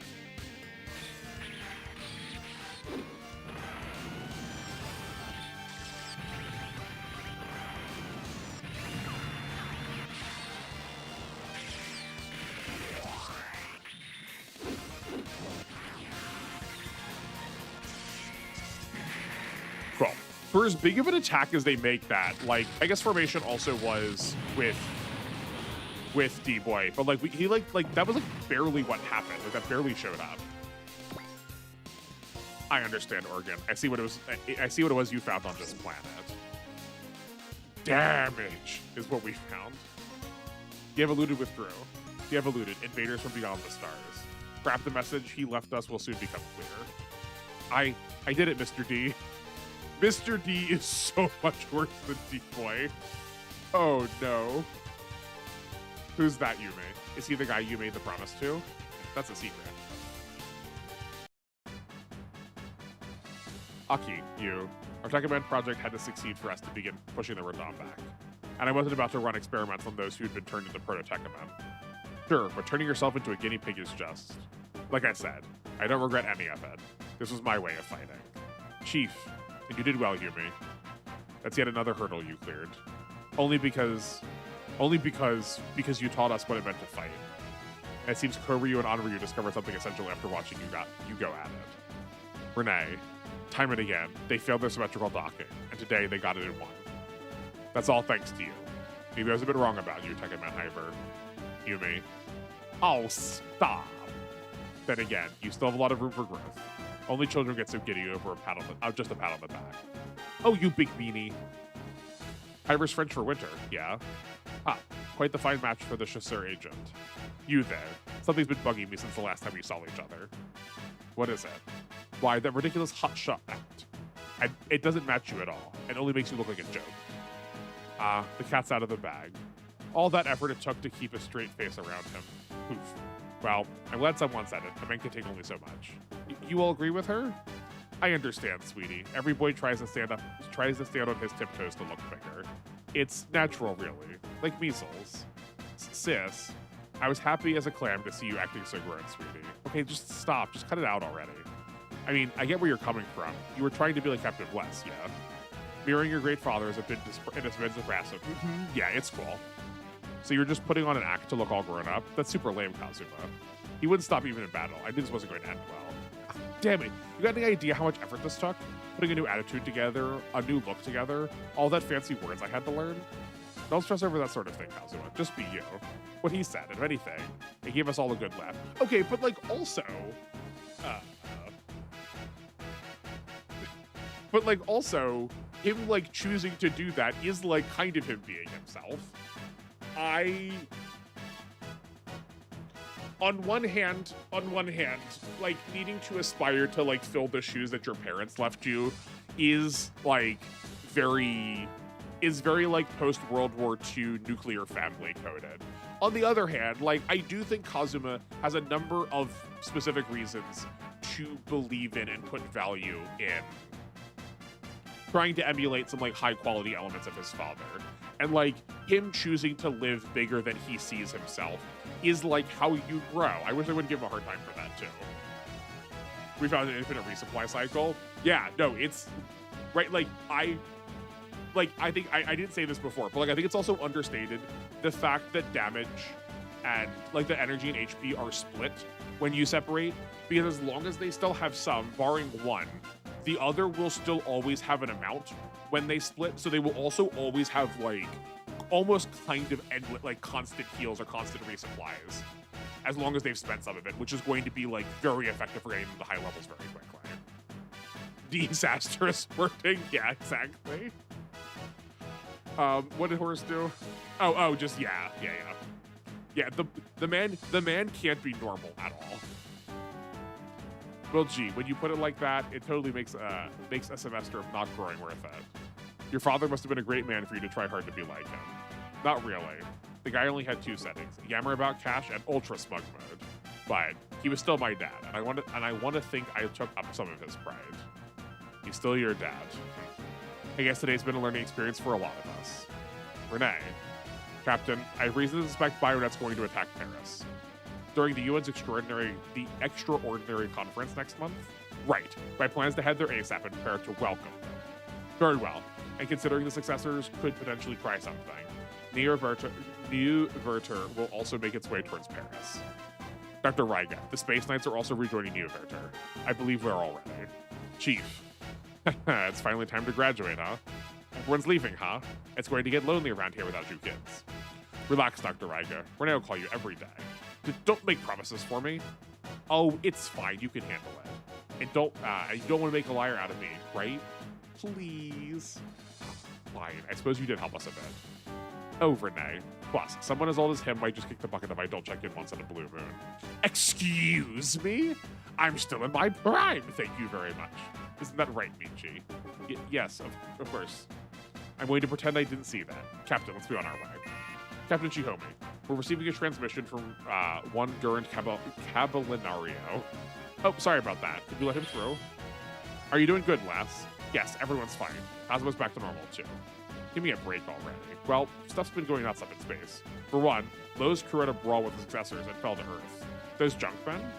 But why was the junk guild fighting the Martian successors? I couldn't tell you. I've heard they joined up with some preventers who were after these guys. And what happened to Lowe and the others after? No idea, which is why I called you folks.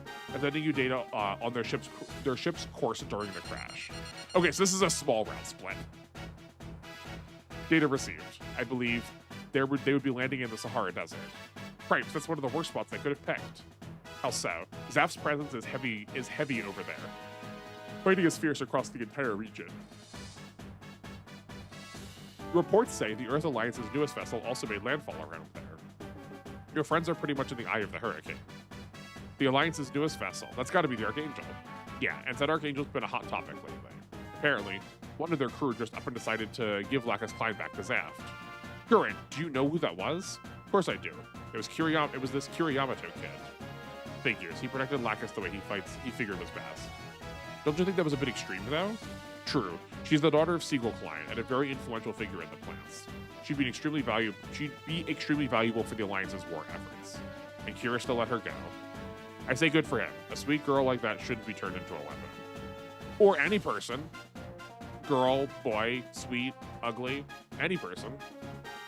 Sis, the Junkman's home ain't cut out to work in the atmosphere. Let's go give it a lift, eh? Yeah, let's. Captain Hoshino, I'm afraid we'll need to split off from you for just a bit. Oh, there's no need. Neo Verter will launch an official rescue mission for them. Is that okay, Captain Ruri? I'd like to ask them about the Martian successors anyway. Plus, they have preventer agents on board. We may as well rendezvous with them. All right, then. I'll chart a course through the Atlantic into Africa. Once there, we'll head north towards Paris. Please do, and be sure to inform Lady Une. Many thanks, Cap. And with that done, let's hurry off to the scorching desert. Well, you're looking lively. Keeping that calm and collected act really was tough on you, huh? Let's just forget that ever happened, okay? No, Kazuo, it's okay. You could abuse something similar in Fantasy Maiden Wars. It's not infinite, though. Yeah. Yeah, like it is a thing that I would do with, I did this in GC a lot with like splitting and recombining. Like there was nothing that could combine for like any of the support actions. But you could, like, if you hit the averages just right, it would keep rounding. So what you could do is you could round yourself over a potential threshold to get like one more level of potential stacked up. So I assumed if it worked that way moving down, you could also do the same way working. The Legend ship. Yeah, I do. Sorry, not the Legend. The Legend ship. I did read it right. I'm so tired. I'm so glad we're getting the wrap up now. I thought it was the three-legged ship. Not like that. No, put that third leg away. Humans have created their own tech system. Yes, sire. Hastening the blossoms of those Radom trees had unexpected consequences.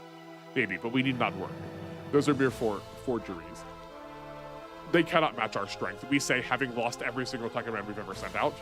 Moreover, I have heard something far more interesting than that he is back on Earth. He is really still alive. I have already dispatched Lance. He was quite eager to kill him before Evil reawakened. Lance does see Lord Evil as something of a rival. I won't be long before Evil's fully recovered from the wounds sustained half a year ago. Lade, your time is almost up, traitor. I'll enjoy watching you struggle.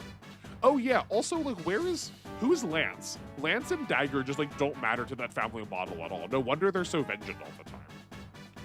Why is the Earth so hot? We are in Africa, you know. It's pretty much like this all year long. On the other hand, he doesn't look particularly phased. Yep, that's Chura for you. Hot, cold, happy, sad, he always looks like that.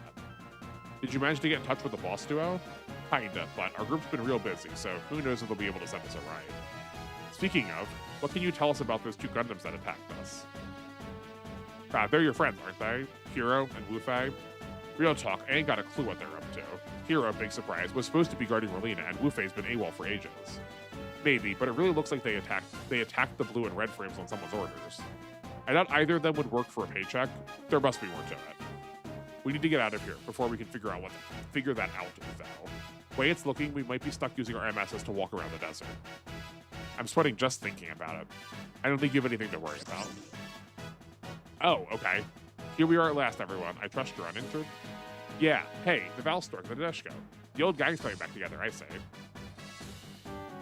So, what were the successors after when they attacked the colony graveyard? This thing right here. What is it? It looks like some sort of unit. And what's with that GG bark? We got no clue, really. Neither did Unno. Oh, he's Graveyard's keeper and figured he'd give this to us. But apparently, we got it from a dying man who said he belonged to a band of friends. That man did also tell Unno that the unit had the collective wisdom of humanity within. The wisdom of humanity. Talk about overblown. But if that's true, it makes sense that the successors would be afraid of it. But FYI, don't get any funny ideas or asking for the thing. The old man left it with me.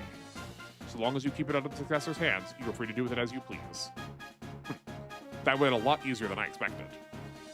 That wasn't a that was supposed to be like a huh. Guess you don't make captain at your age by being pig-headed. Thank you for the compliment. And if I may ask, what are you going to do now? Your ship is out of commission, isn't it? Yes, it is. Would you be willing to transport us to a nearby city? That would be no trouble. But in exchange, you want us to help you out with your Neoverter stuff, right? Sure thing. Aren't you going to even think about it? What, you folks were about to ask us for help now? Sure, but I thought Junkman wouldn't like the idea of following orders and whatnot. Pay it no mind, honey. Lo will sign up for anything that catches his interest. Yep, you got so many rare mechs hanging around, I'd love a chance to give him a little look-see. Of course, I ain't gonna do anything that I don't agree with, okay? If those are your terms, that is fine. Welcome to the team. You really are pretty chill, huh? Why don't you quit the army? You'd make a great negotiator. Thank you. As for payment, you'll earn the same as the trailers. Sounds good. My red frame and its Gerbera Straight are in your hands. Gerbera Straight? What's that?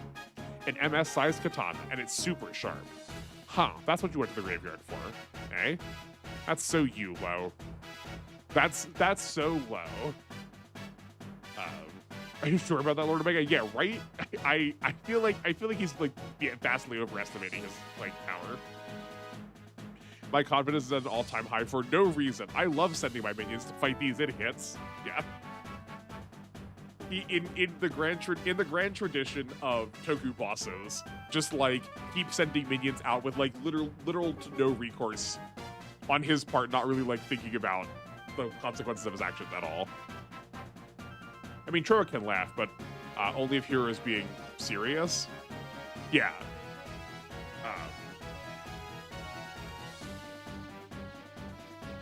I'm surprised we rejoined this already.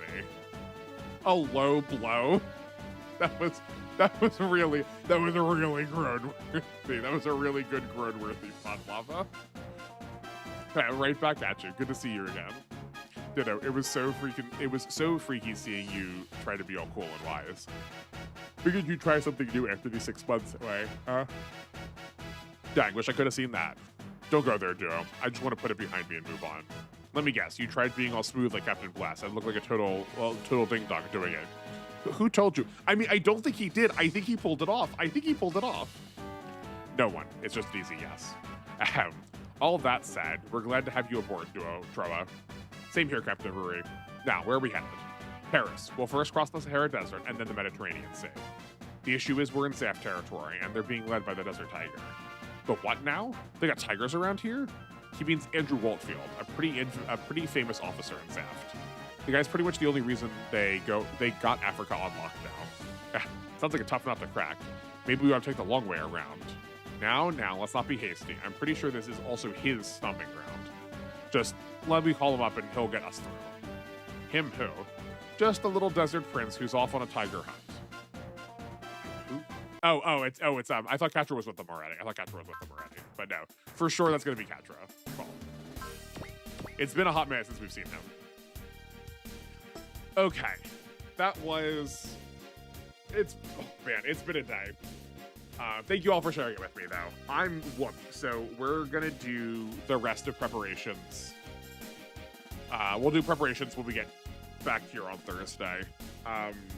Let's talk about my week, and then we'll sign off. So, tomorrow is more G Generations Overworld.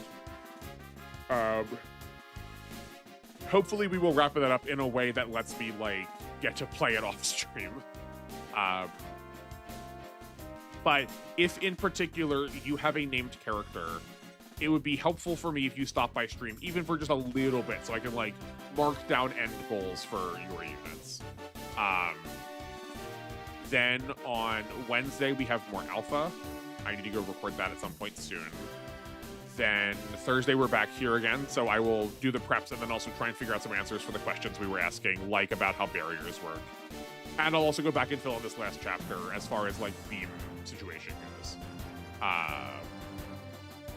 Then on Friday, we are back to Fantasy Maiden Wars because last Friday was alpha, so we'll be hopping into there. NR, I think you said there's like 3 chapters we have for this, like, the next upcoming section. I'm looking forward to, like, a more bottle kind of episode. Oh, good night. Thank you for sticking around. You're usually, I guess on Sundays you can usually stick around later, but glad you've been here. I appreciate all the help and support and the, like, again, keeping me, like, very focused and honed down on, like, the mechanical elements of things.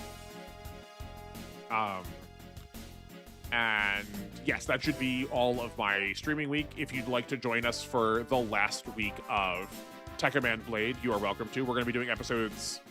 We'll just get to the end of the show now. We're finishing all of Tekkaman Season 1, which is going to be 7 episodes as opposed to the 6. I believe this goes up to, is it 42, 43, 44, 45, 46, 47? Yeah, I think it's 42 to 47. I think I counted wrong earlier.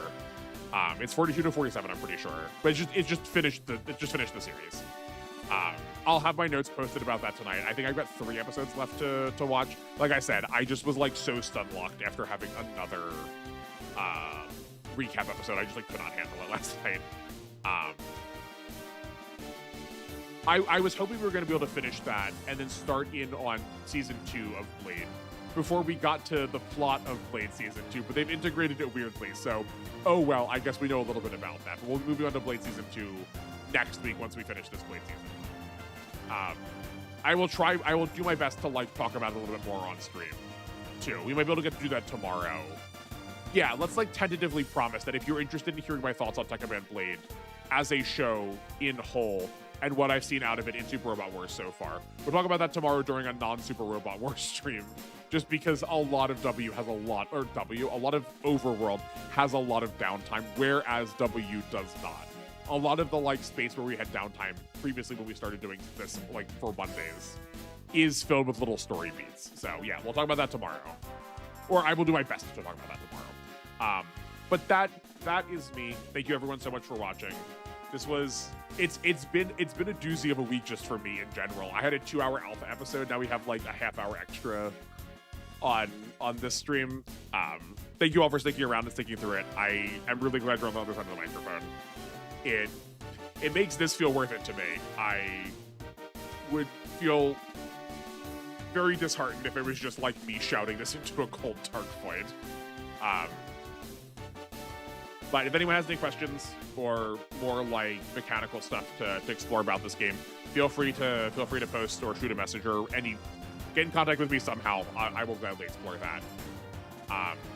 But otherwise, I look forward to seeing each and every one of you in the tomorrow's stream, and I will bid you farewell for now. Enjoy the rest of your evening. Make meaning out of the rest of your day, and that's going to be a good night from me.